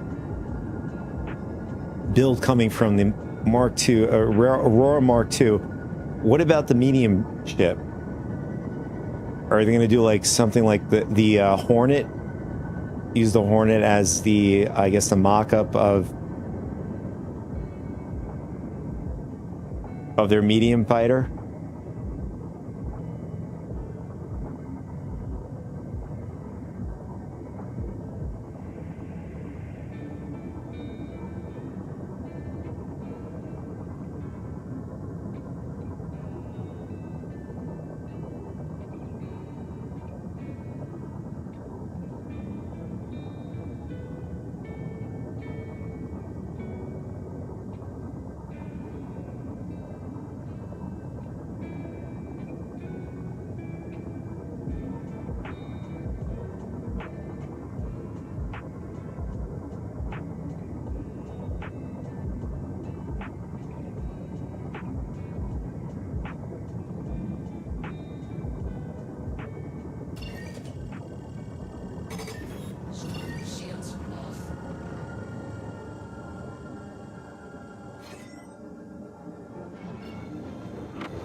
There's a Polaris going through.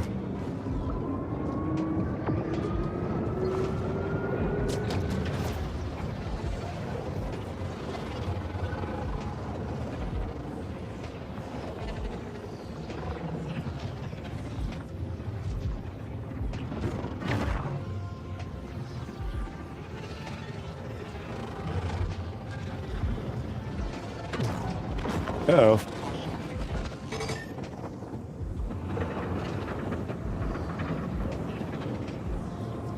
Maybe that wasn't such a great idea. Hopefully you don't get thrown out of the jump point.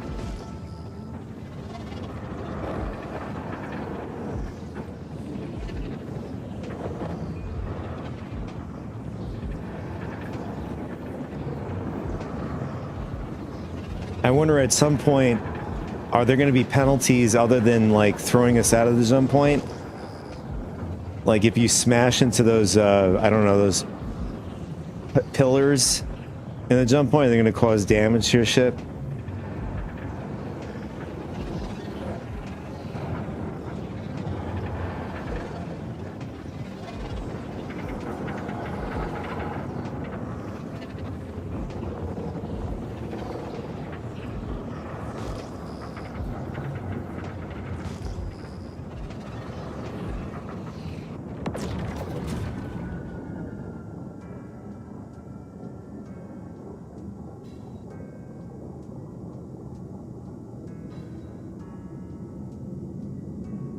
All right, so far I don't see any markers. I feel like we're back in.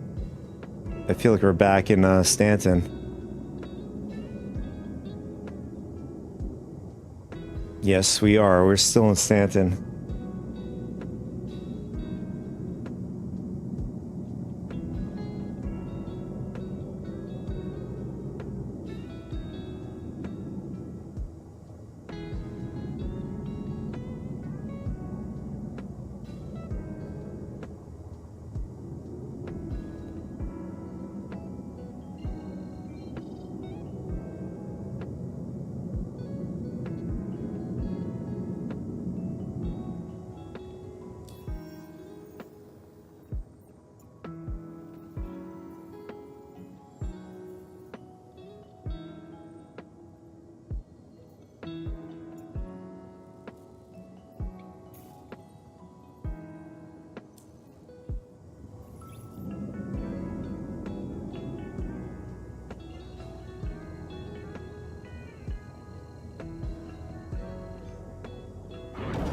Quantum travel engaged.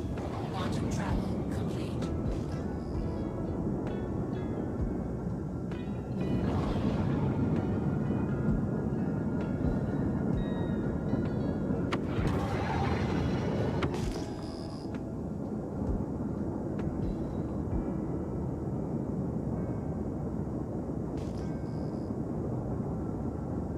There's our Polaris friend.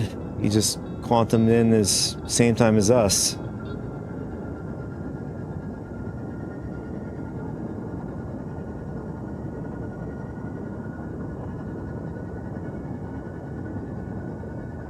Let's hope he doesn't launch those size 10s at us.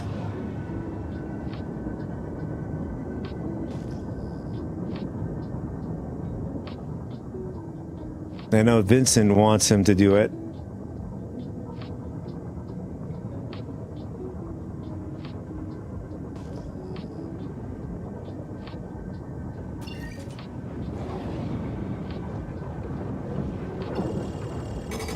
Shields on.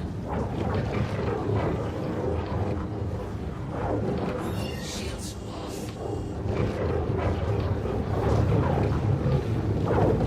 Oh, that guy's coming in hot.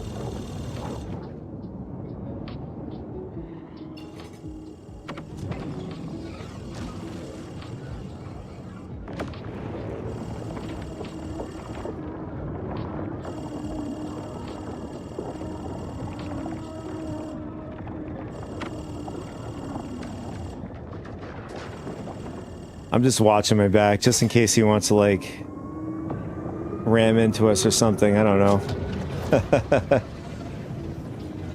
I don't think I've ever had that happen, just waiting at the jump point, but you never know. I mean, not that it's all the time intentional.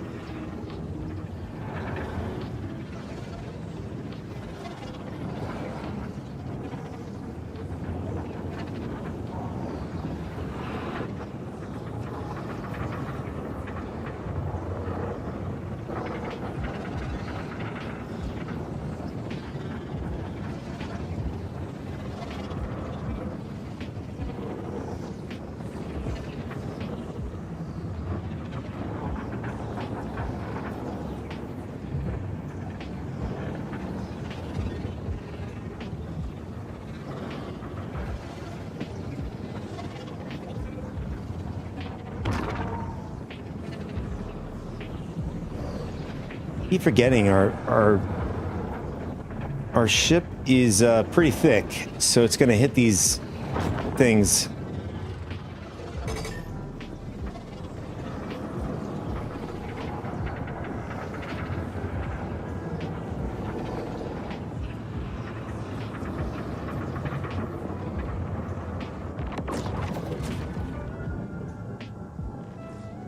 You know, I'm sure the I think we're back in Stanton again. You have to be kidding me.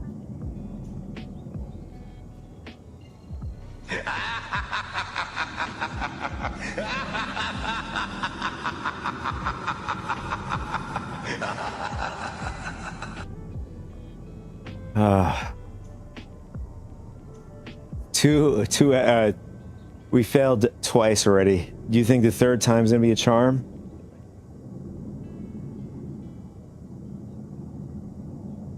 I mean, we're not the only one having these issues. We have the Polaris having the issues as well. I'd imagine these other dudes out here with me.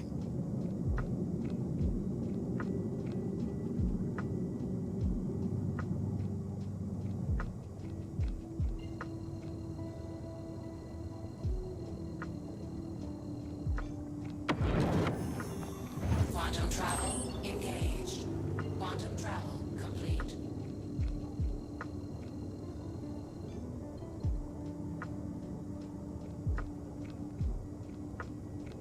For some reason I can't move. Are we gonna have a server error? Systems off. Let's see. Systems activating. Systems on. I don't know. Our ship's is bugged out. No radar systems.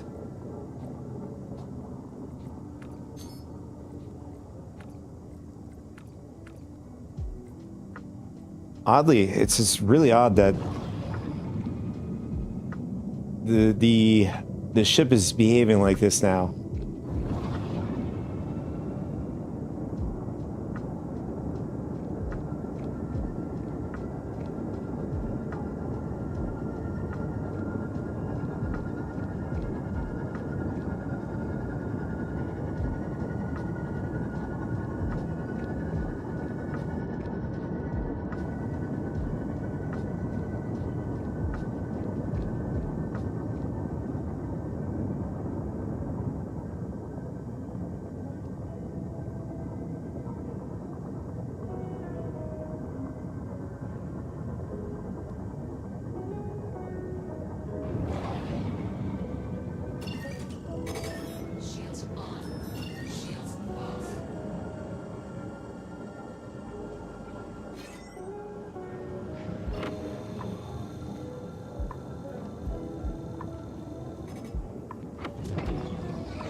What do you boys think? Is the third time going to be a charm for us, or are we going to get spit out the other end?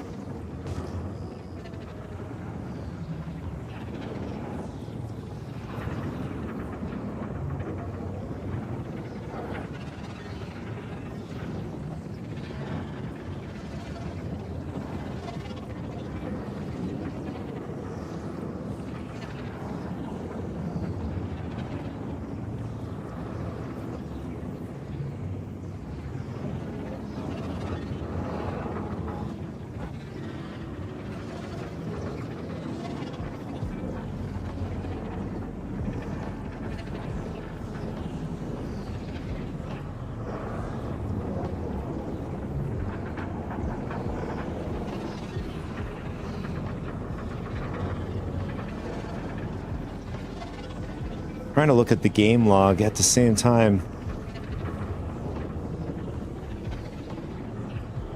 Yes, guy says third time is a charm. Let's see.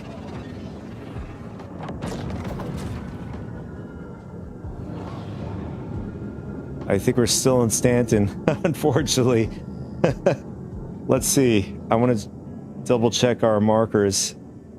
We are unfortunately still in Stanton.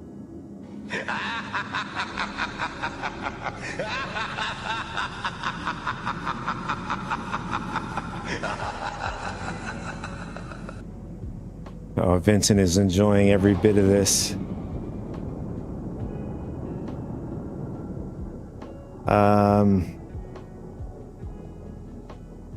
This might be a few things. This could be tied to this particular server, shard, or whatever.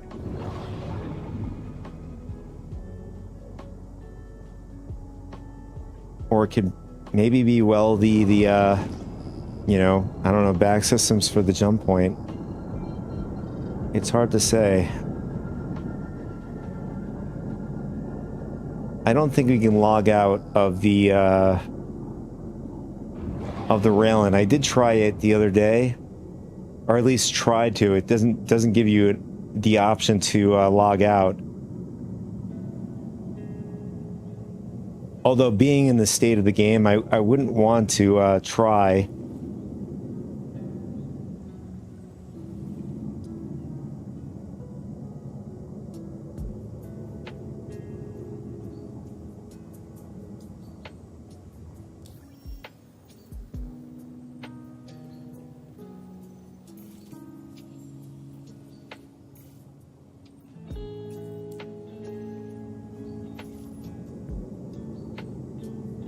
So what we'll do is we'll jump over to another server. I think I believe we're on the EU server, or at least on the region. Quantum travel engaged. Quantum travel complete.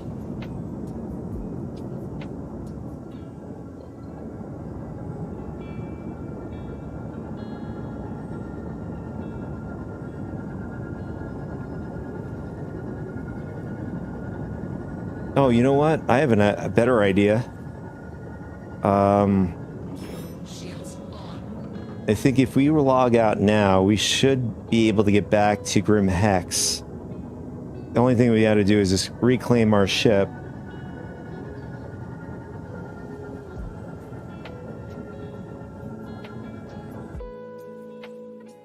Since that was the last location our feet was on, or in a station, basically. So we were on the EU.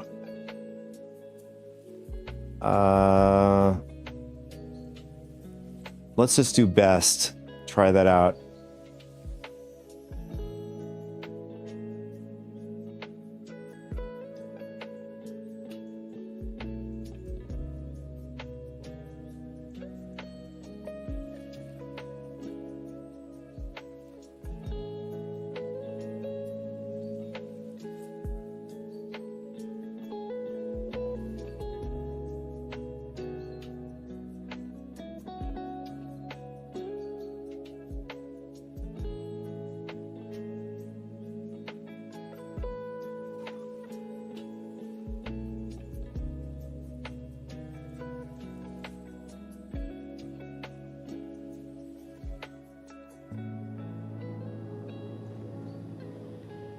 Nice. Looks like our theory was correct. So we were able to get back to Grim Hex. Now the question is, can we get the same mission and then collect the stuff here at Grim Hex? Because we didn't really have to collect much. I think it was just 5 boxes. That's it.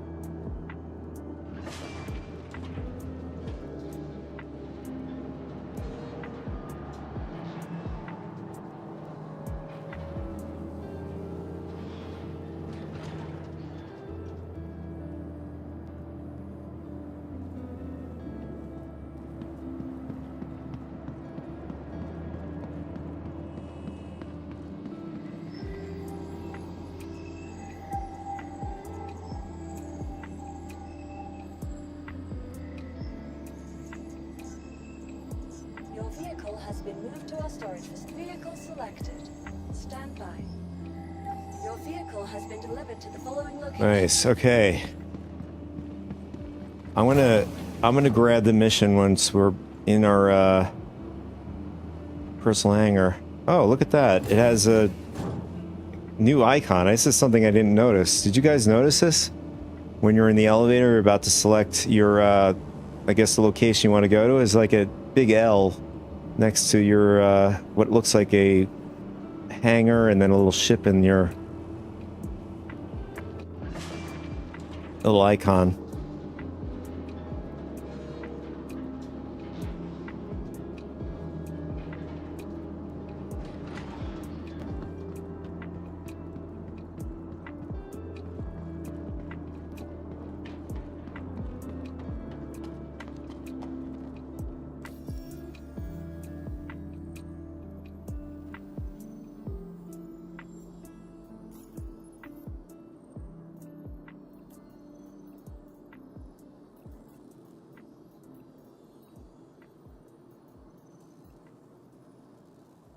Nice. All right, so we're able to grab the same mission.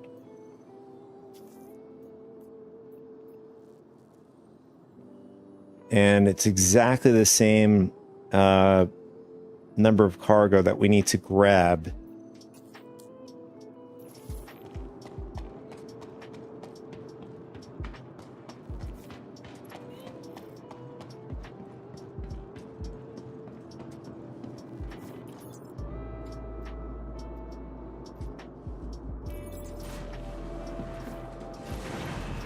So on the same time, we're going to grab the ATLS. The ASOC vehicle retrieval system.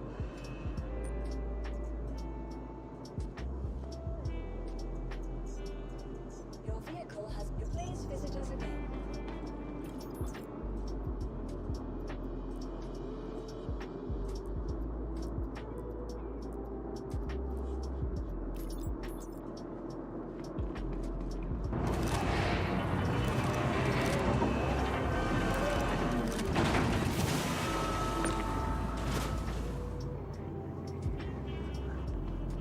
It's just going to be faster just to bring it with the multi-tool instead of getting in it. So we'll put it about here. That should give enough. I think this is a good discrepancy between the freight and our cargo grid on the ship.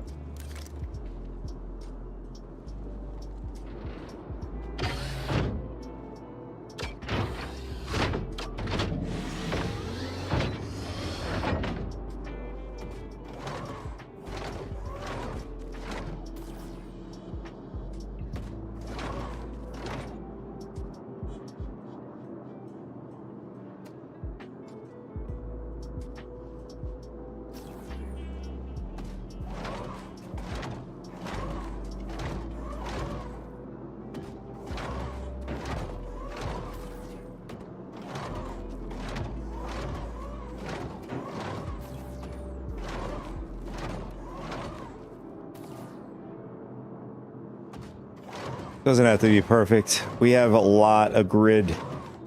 So, all right, I think, yeah, that's it. Especially if you're just loading up 5 things, it's going to be quick. And particularly with the ATLS, it simplifies loading, unloading, as you can see.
Here we go, boys. Second time.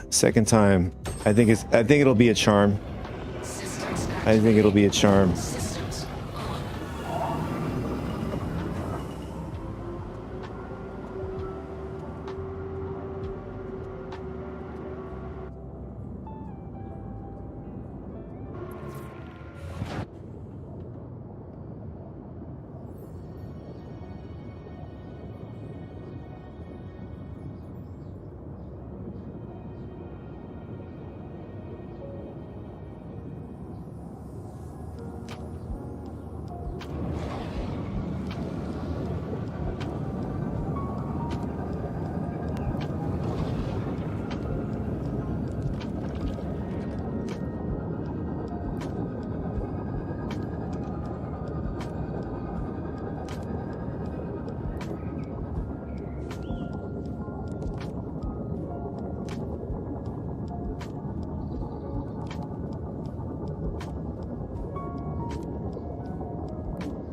Shields off.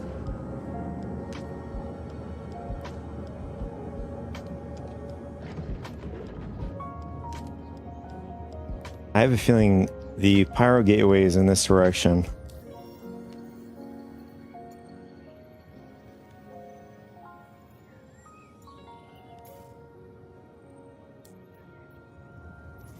No, I was off. It was in the other. I mean, we've taken this route. I mean, it could be anywhere. I mean, we're moving around in the verse anyways.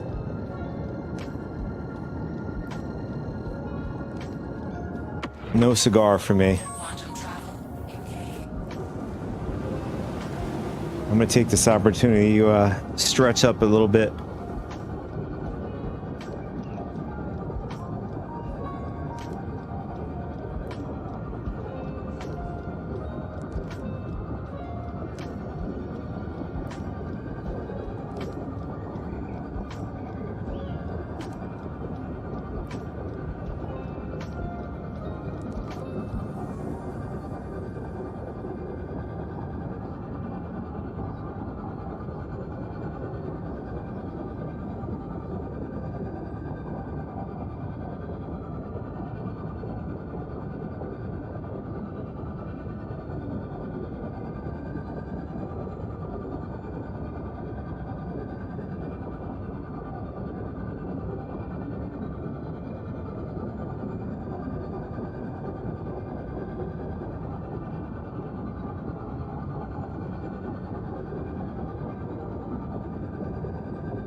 All right, so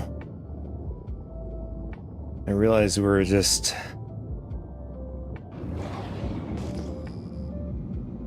floating around for a sec.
What do you boys think?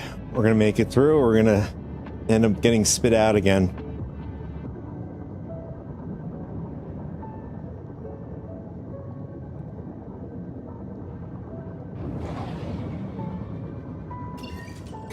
Shields on. Shields off.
So if we end up getting to Pyro, I think we have to drop off at 3 locations.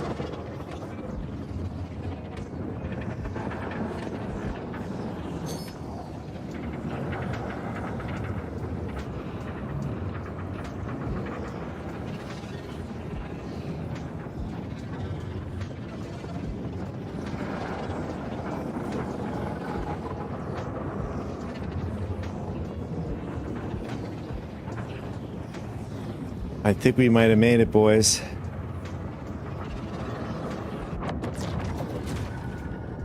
Oh, no. I don't think we made it. I don't think we made it.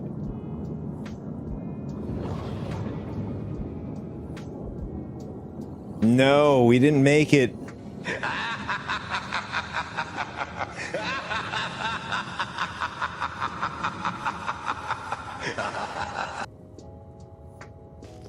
Oh man, Vincent is... He's getting in on us today. He's enjoying the failures.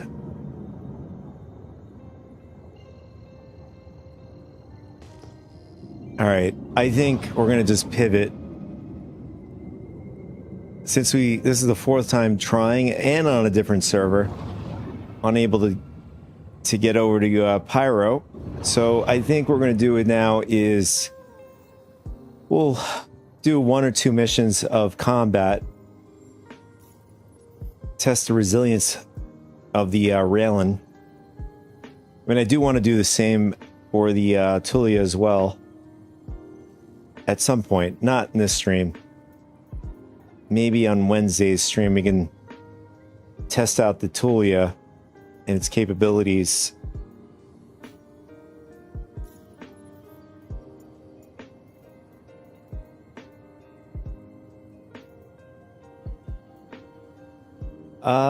Let's see. So there's nothing this far out. We're gonna go back over to Crusader. I feel like it's still gonna be faster if we were to just log out and back in.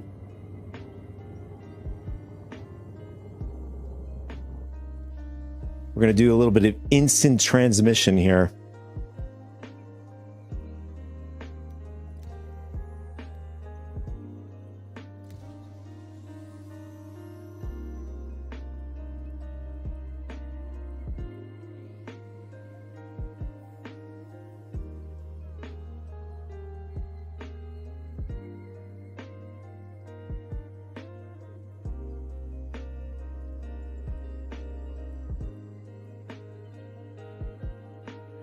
So I forgot how many, or what the size weapons are on the ship, particularly the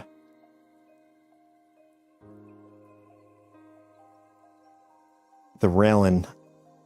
I think they're pretty much the same armament between the Raylan and the Tulia. I mean, we could check right now. Let's see. So we have. So, okay, the pilot has control over size 4s. What about the Tulia? I know the Tulia does have a little bit more armament on that ship.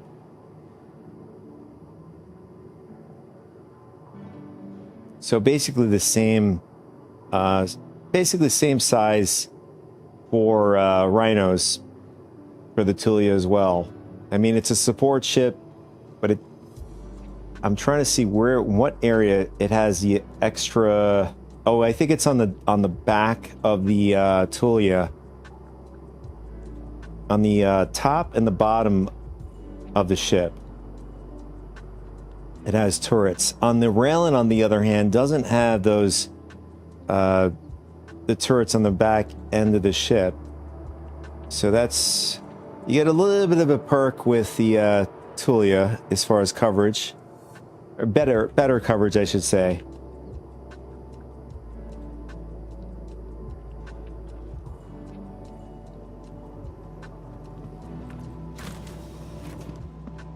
But in the regards to you know, what the pilot has control over weapons, basically the same thing. Now the difference is the whole HP between the two ships. The Tulia has a bit more HP.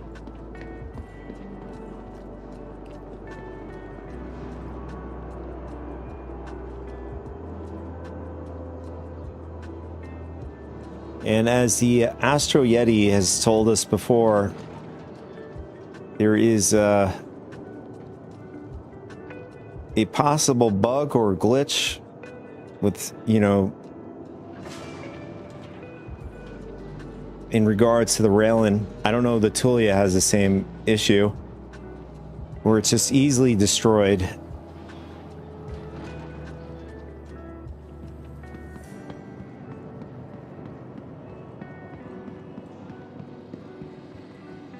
Welcome to the ASOC Vehicle Retrieval System. So that's what we're going to do now. We're going to do some combat with the Raylan. We'll see how good it is. Stand by. Your vehicle, please visit us again.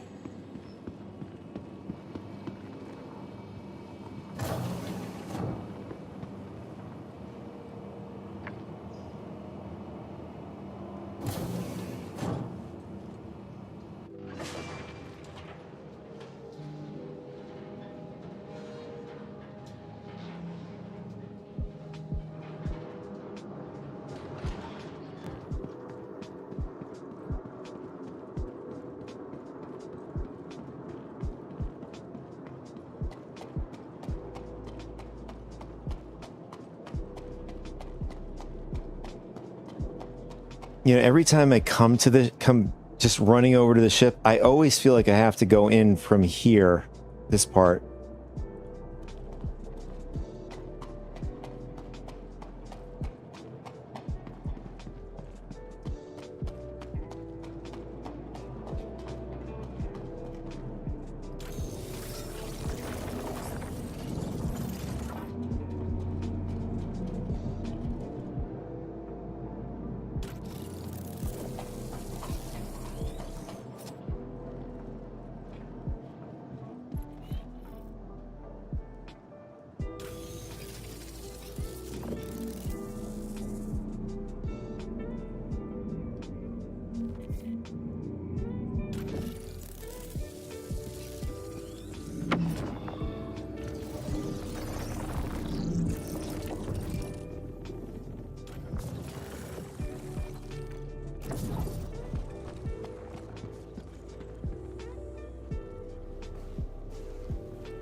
Systems activated. Systems on.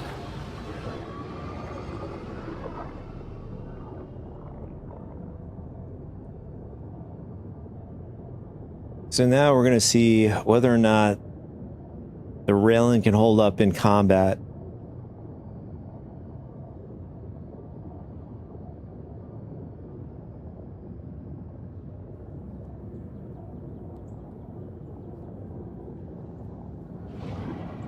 Or will it fail and Vincent gets his pleasure out of it?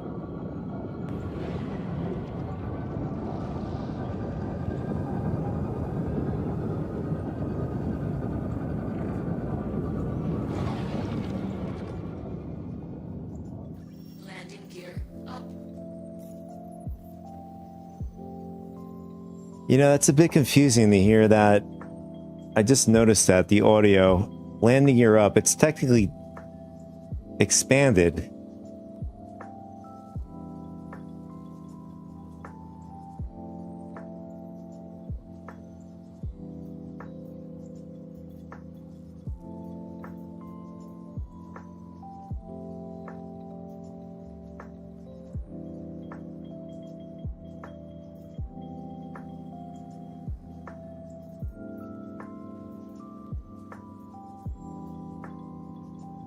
We're gonna jump into Gilly's Flight School 3. I'm pretty sure it can handle it.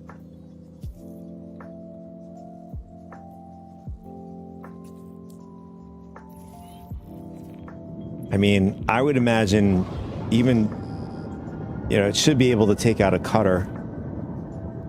It'd be quite amusing that it gets taken out by a cutter, actually.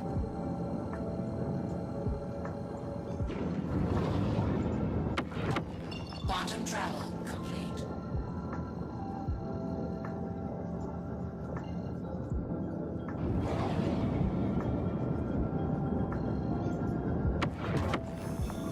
Quantum travel engaged.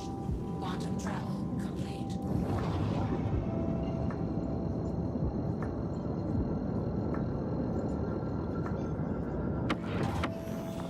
Quantum travel engaged. Quantum travel complete.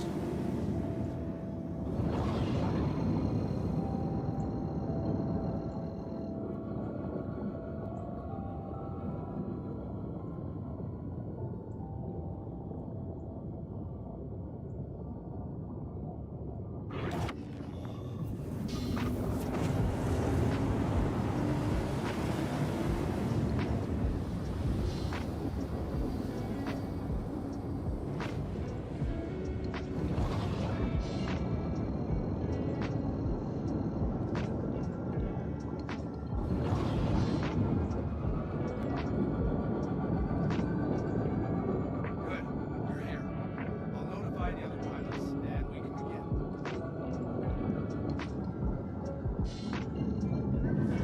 Shields on. I totally forgot to set my power management. Hostiles spotted. Give them what you got.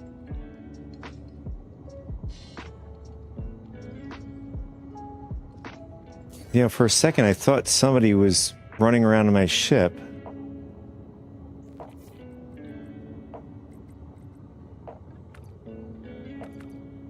I must have saw something. I don't know. It's like one of those things, you see something, you think something's happening. It's like we can't put more pips into the power, or at least for the weapons for some reason. Weapons on. Oh, there we go. Guess you have to turn them on and off. Here we go. Got a Hornet.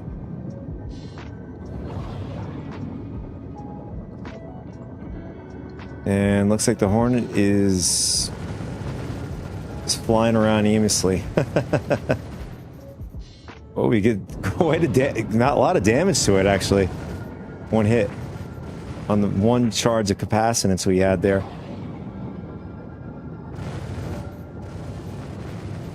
Target destroyed. Cleared that wave. I mean, if the target is just flying like that, it does good damage, but we want to have a live target, really get a good idea of what this thing can do. Contact. All right, we have another Hornet. Let's see if this Hornet ends up returning fire.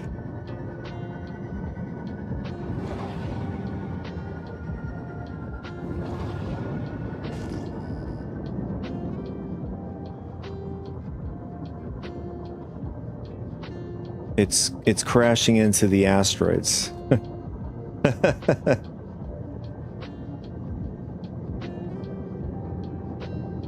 Yeah, this one's doing the same thing.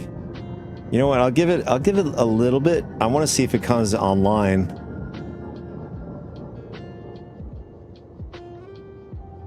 This is a nice view of Orson.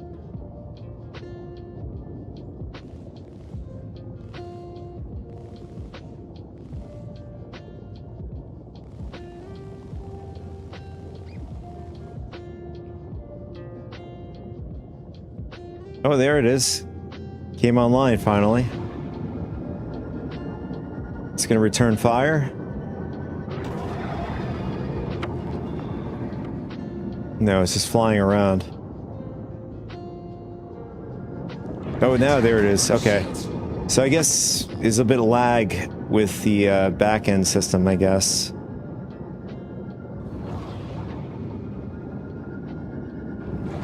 All right, now let's try and test this out.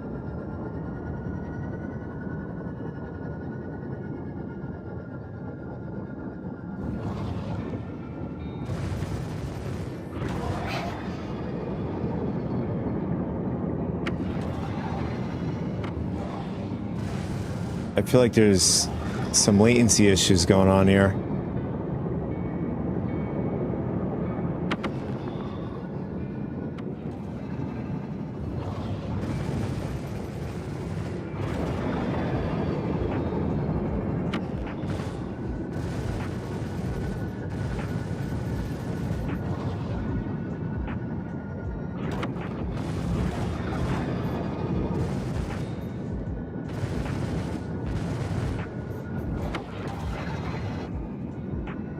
Attack on shields. Yeah, the ship doesn't turn very fast at all. So, I mean, if this is a live target and the NPC was actually flying and doing its thing, it would definitely outmaneuver this ship by a long shot.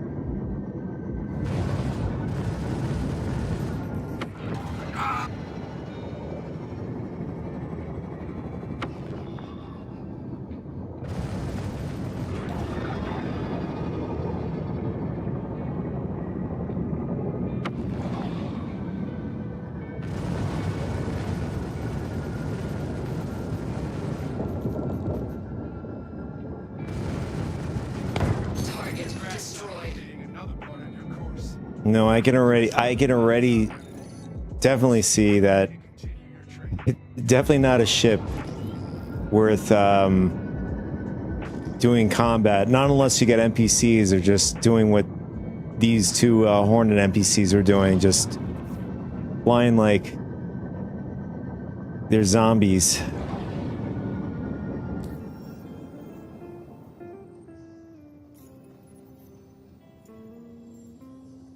I'm actually curious to see what the I wonder if Urkel shows us the roll, the the XY axes speeds. I think it does. Yeah, it has a pitch, yaw, and roll. So it's 22, 22, 55. I want to. Oh, that's for the Tulia.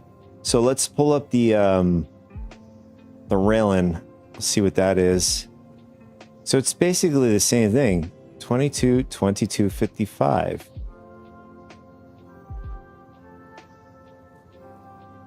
Yep. 22, 22, 55. 26, 26, 66. Let's see if it's the same. Yeah, there's really no variant like difference between these two ships. They have the same speeds. I'd imagine, I was thinking that the Tulia has, an advantage in some way or way, like either yaw or roll or whatever. Pretty much the same.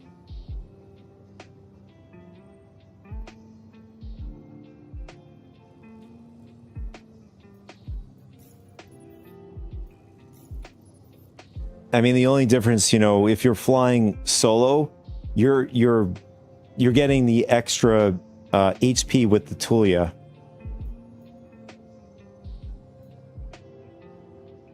Now, as far as armors, I don't know if it gets an advantage. SP Viewer is currently not up to date, so let me see. Actually, I'll just double check that now, see if they updated their database. Just did a quick refresh. So right now it's saying, actually it changed. It was zero. It was like another number. Now it's saying 0094. Unless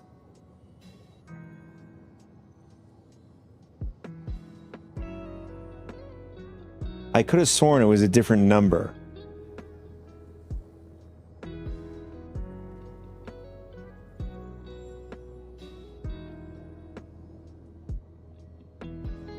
So they're pretty much the same numbers between the two platforms, Urkel and SP Viewer. You have 22, 22, 55. Tulia, let's see. Tulia is here. And yeah, it's basically the same thing. No difference.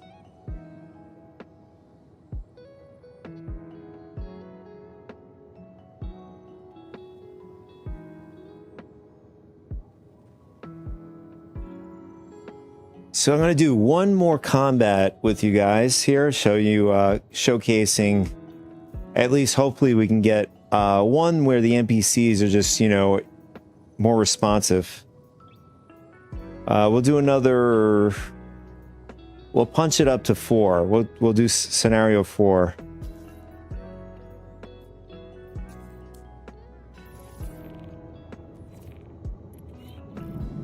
I don't think we can go higher than, oh, we can. What's the highest we can go with this ship?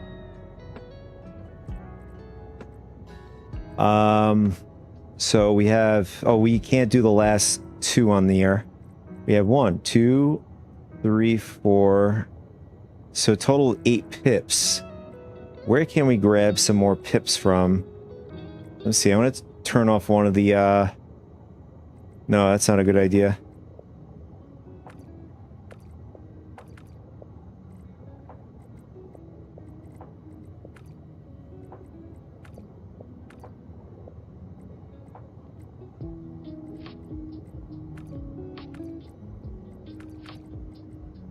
I don't know, it's a bit buggy, as you can see. Shields on. I think that's the most we can get out of the Raylan is 5 pips. Shields off.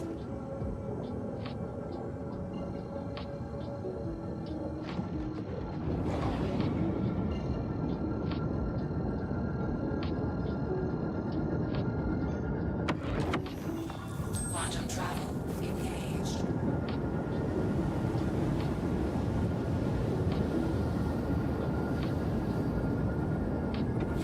Quantum travel complete.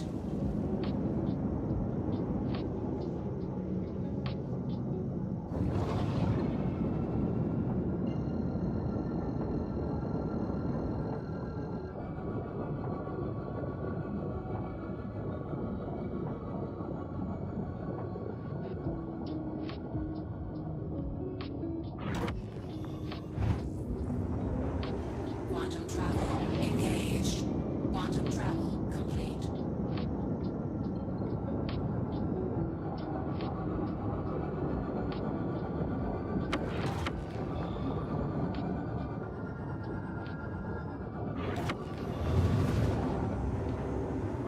Quantum travel complete.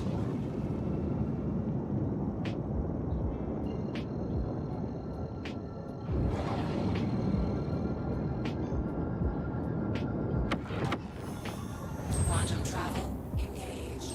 Quantum travel complete.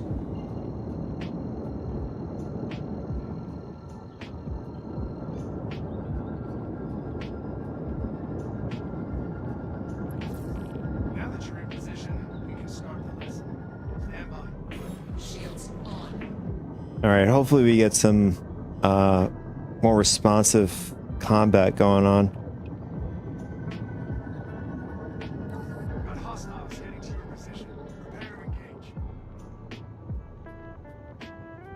Contact. Oh, we have a few ships here. Oh, these are these light fighters or snub fighters? I feel like they lean more in the snub fighter category.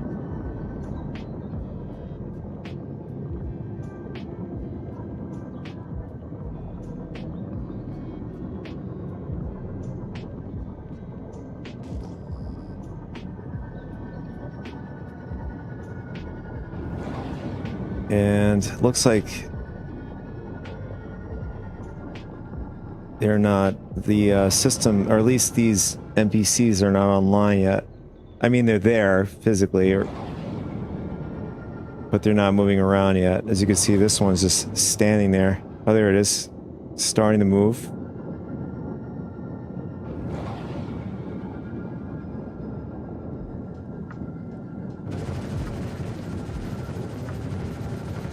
Target destroyed.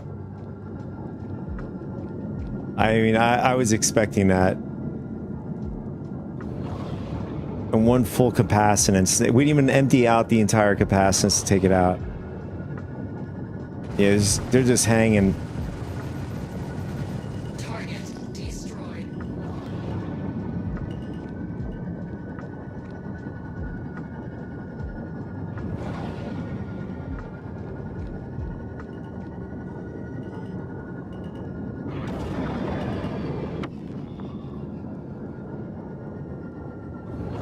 Yeah, unfortunately, we'll hang out a bit. I just want to see if this one just starts to return fire or whatever.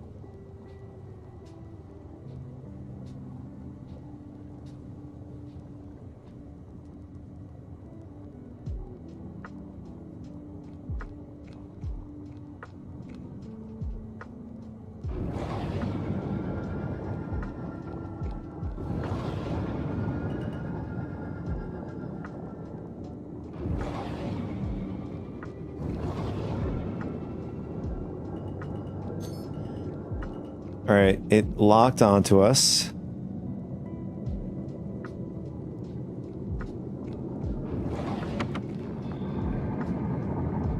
I don't know if it's trying to ram us.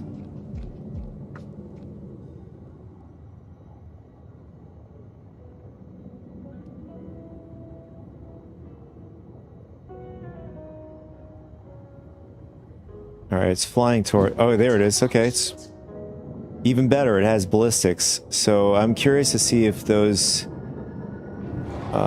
components that are weak on our ship, this will be a good test to see if they, you know, fail on us.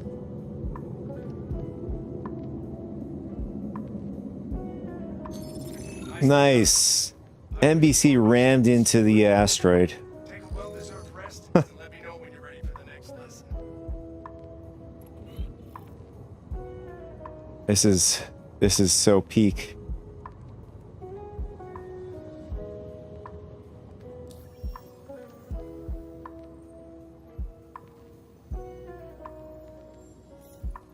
Let's go higher. Let's do scenario 5.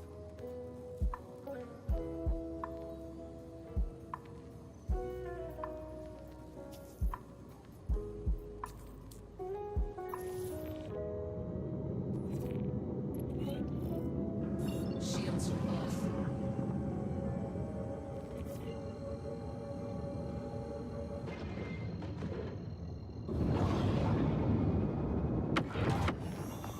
Quantum travel engaged. Quantum travel complete.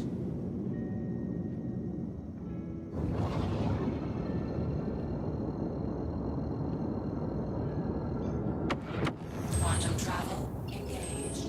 Quantum travel complete.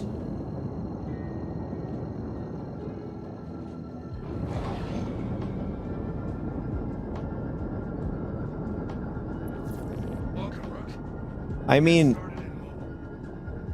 parts of the you know, mission works just fine. Like, it triggers the dynamic event where you get into the mission location, and then you could see Gilly is responding to us, you know, pretty good. It's just that Contact. the NPCs just hang there.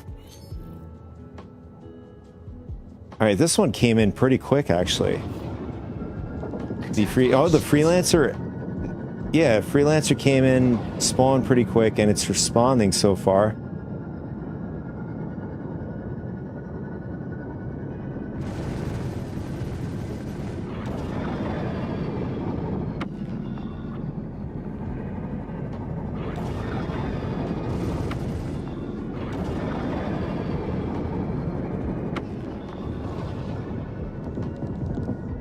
I don't know, the freelance is a great piano, though.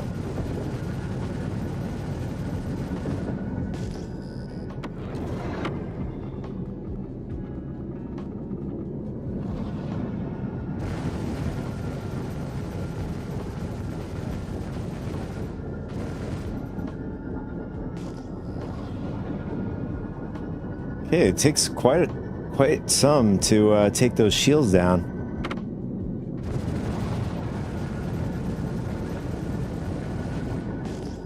Got some desync.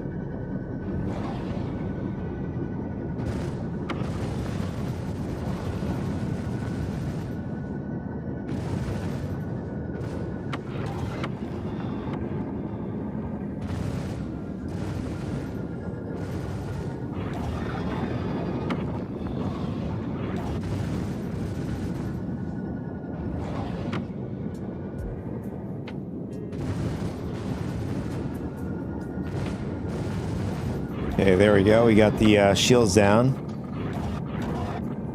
I mean, it's not firing at us anymore. Oh, there it is. Shields.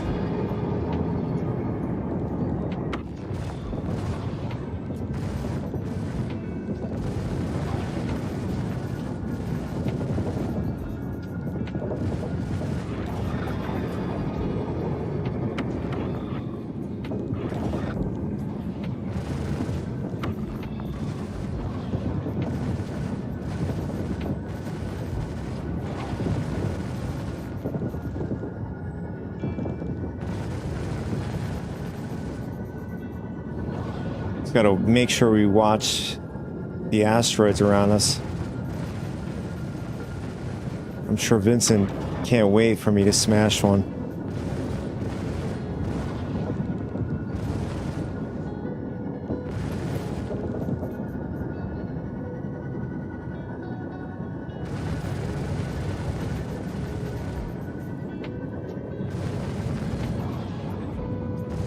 Attack on shields.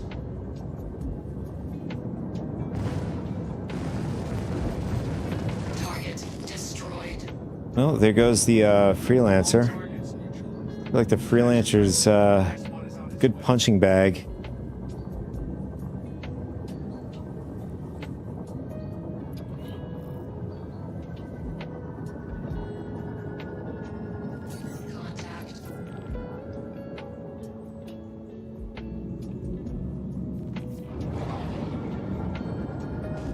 All right, we'll see if the Raylan can handle 3 ships.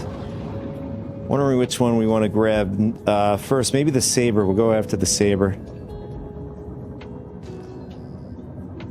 We'll try to get it before it goes online.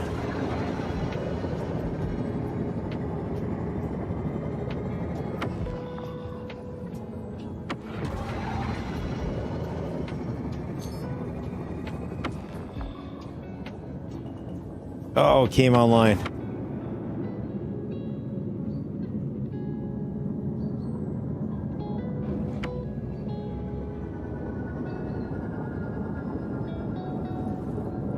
Attack on shields.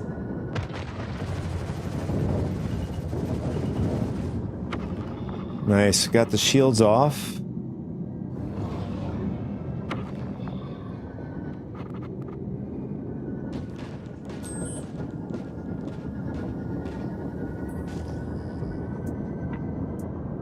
Alright. It went purposely to get its shields back on. It's basically retreated.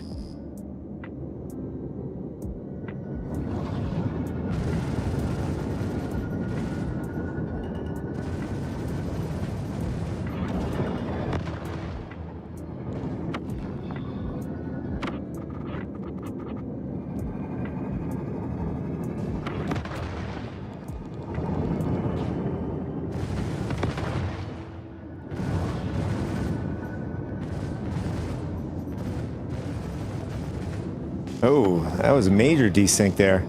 Attack on shields.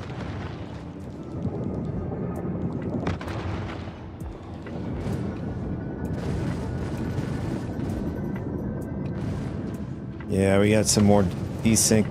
I feel like the guy, the Saber, is trying to ram us. I mean, I feel like these NPCs have been more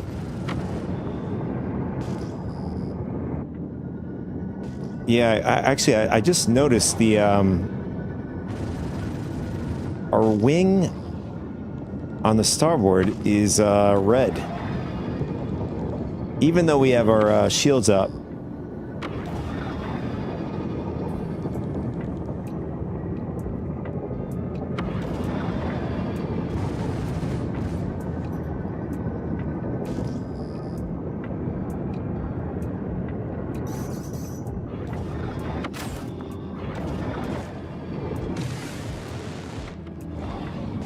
Contact. Oh, right. What happened? Oh, never mind. He tossed some decoys on us.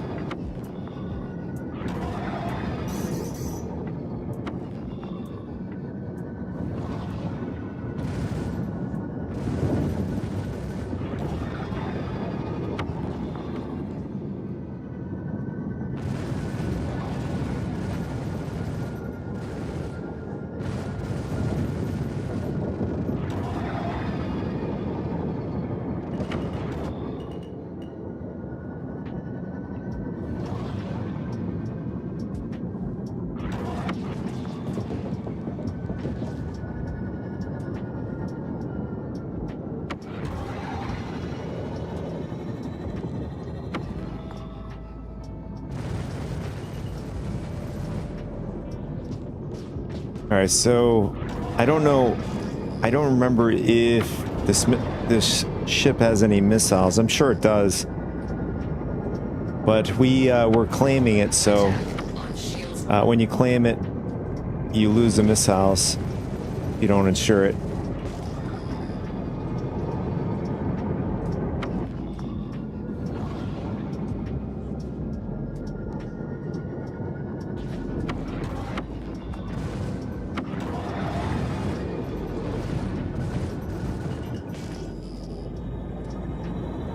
Vanguard looks like it wants to really ram us. It's getting pretty close to us.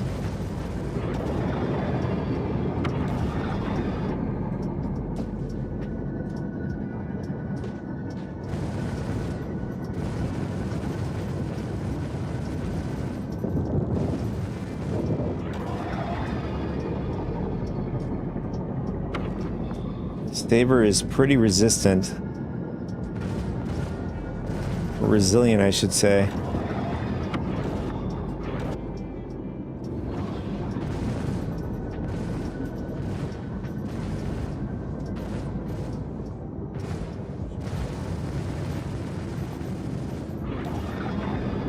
Okay, now it's pretty red. It should go down in the next pass.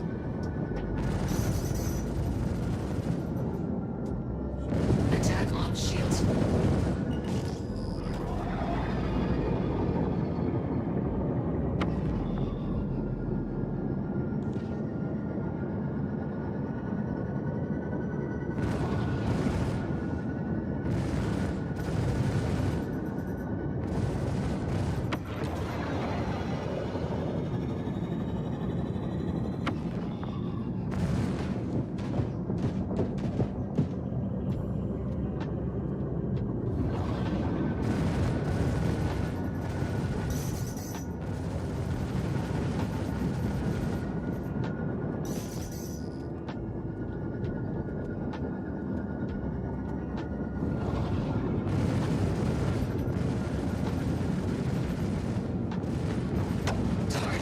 All right, there goes the saber.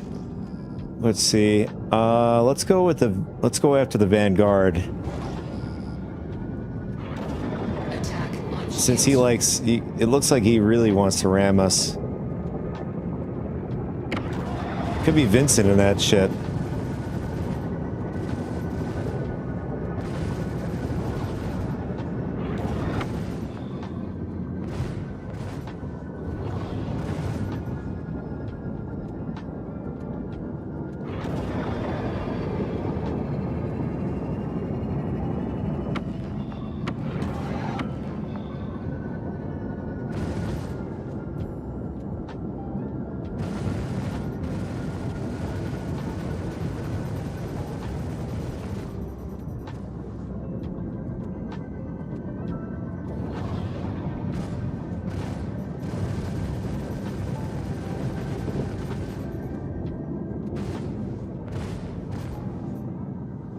It barely took any damage. attack on shields.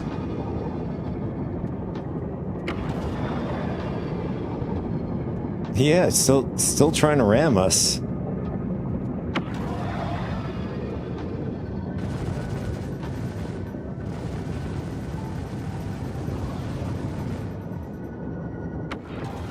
It's trying to fly away.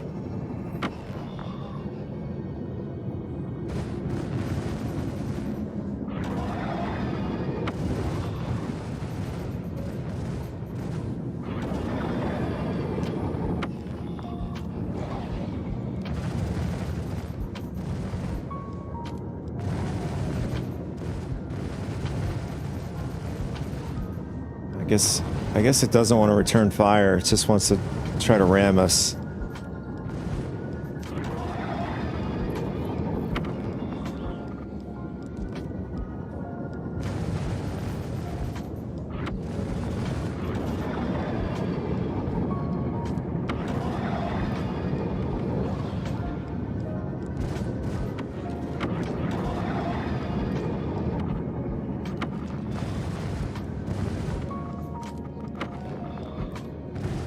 It's really trying desperately. Attack on shields.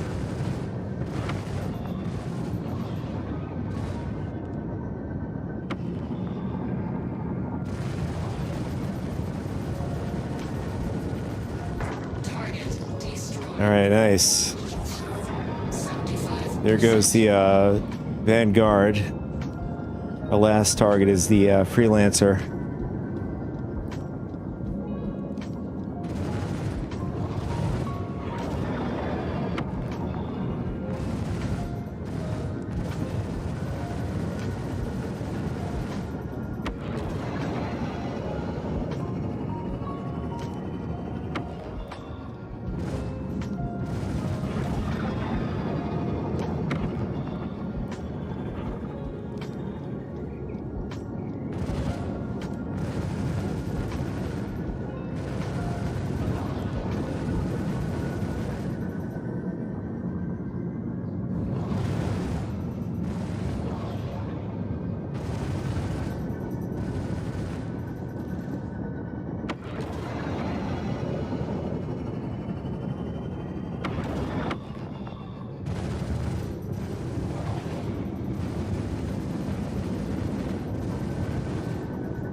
Oh my god, that was so close. Almost smacked that asteroid.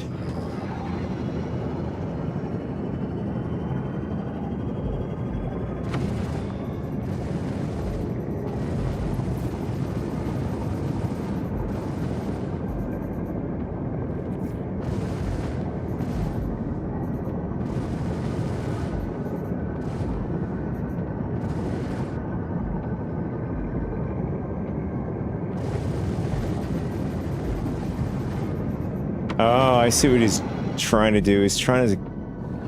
Sometimes these NPCs try to lure you into, I mean, that's just my feeling. Lure you into hitting an asteroid or something. Especially if you have, you're decoupled. Target destroyed. There it is. Pump shields. Another lesson learned. Hit the showers. Celebrate. And I'll see you when you're ready for the next one. Ah, not too bad, but, you know, we did take a bit of damage. Not once our ship's shields have gone down, and judging from the redness on the ship, I don't know, it's just my feeling about it. I don't think we should have taken that much damage, especially our shield not being down.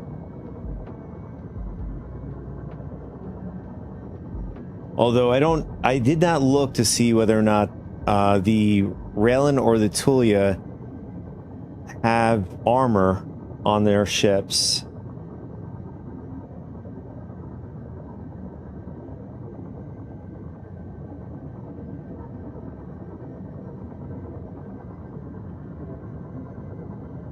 I don't think it does.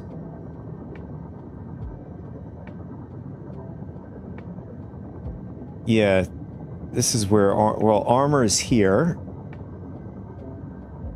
Damage deflection threshold. It's really not that much. 116, 110. Here it is. Durability, damage modification, physical and energy. So physical is minus 28%. So anything above that or anything on the other side is going through. So what is that? That is 78% is going through. So 78% of my ship's components or whatever I'd imagine is getting damaged, according to this.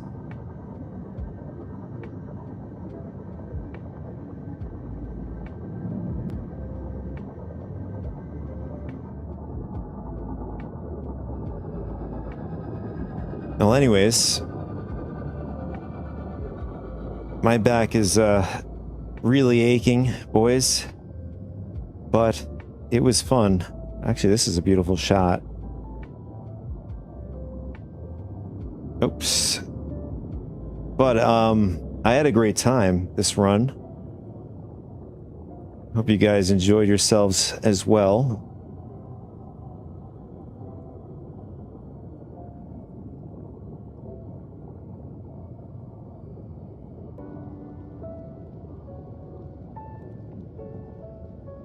I don't know, I'm trying to see what angle looks best. Oh, looks amazing with Orson in the background.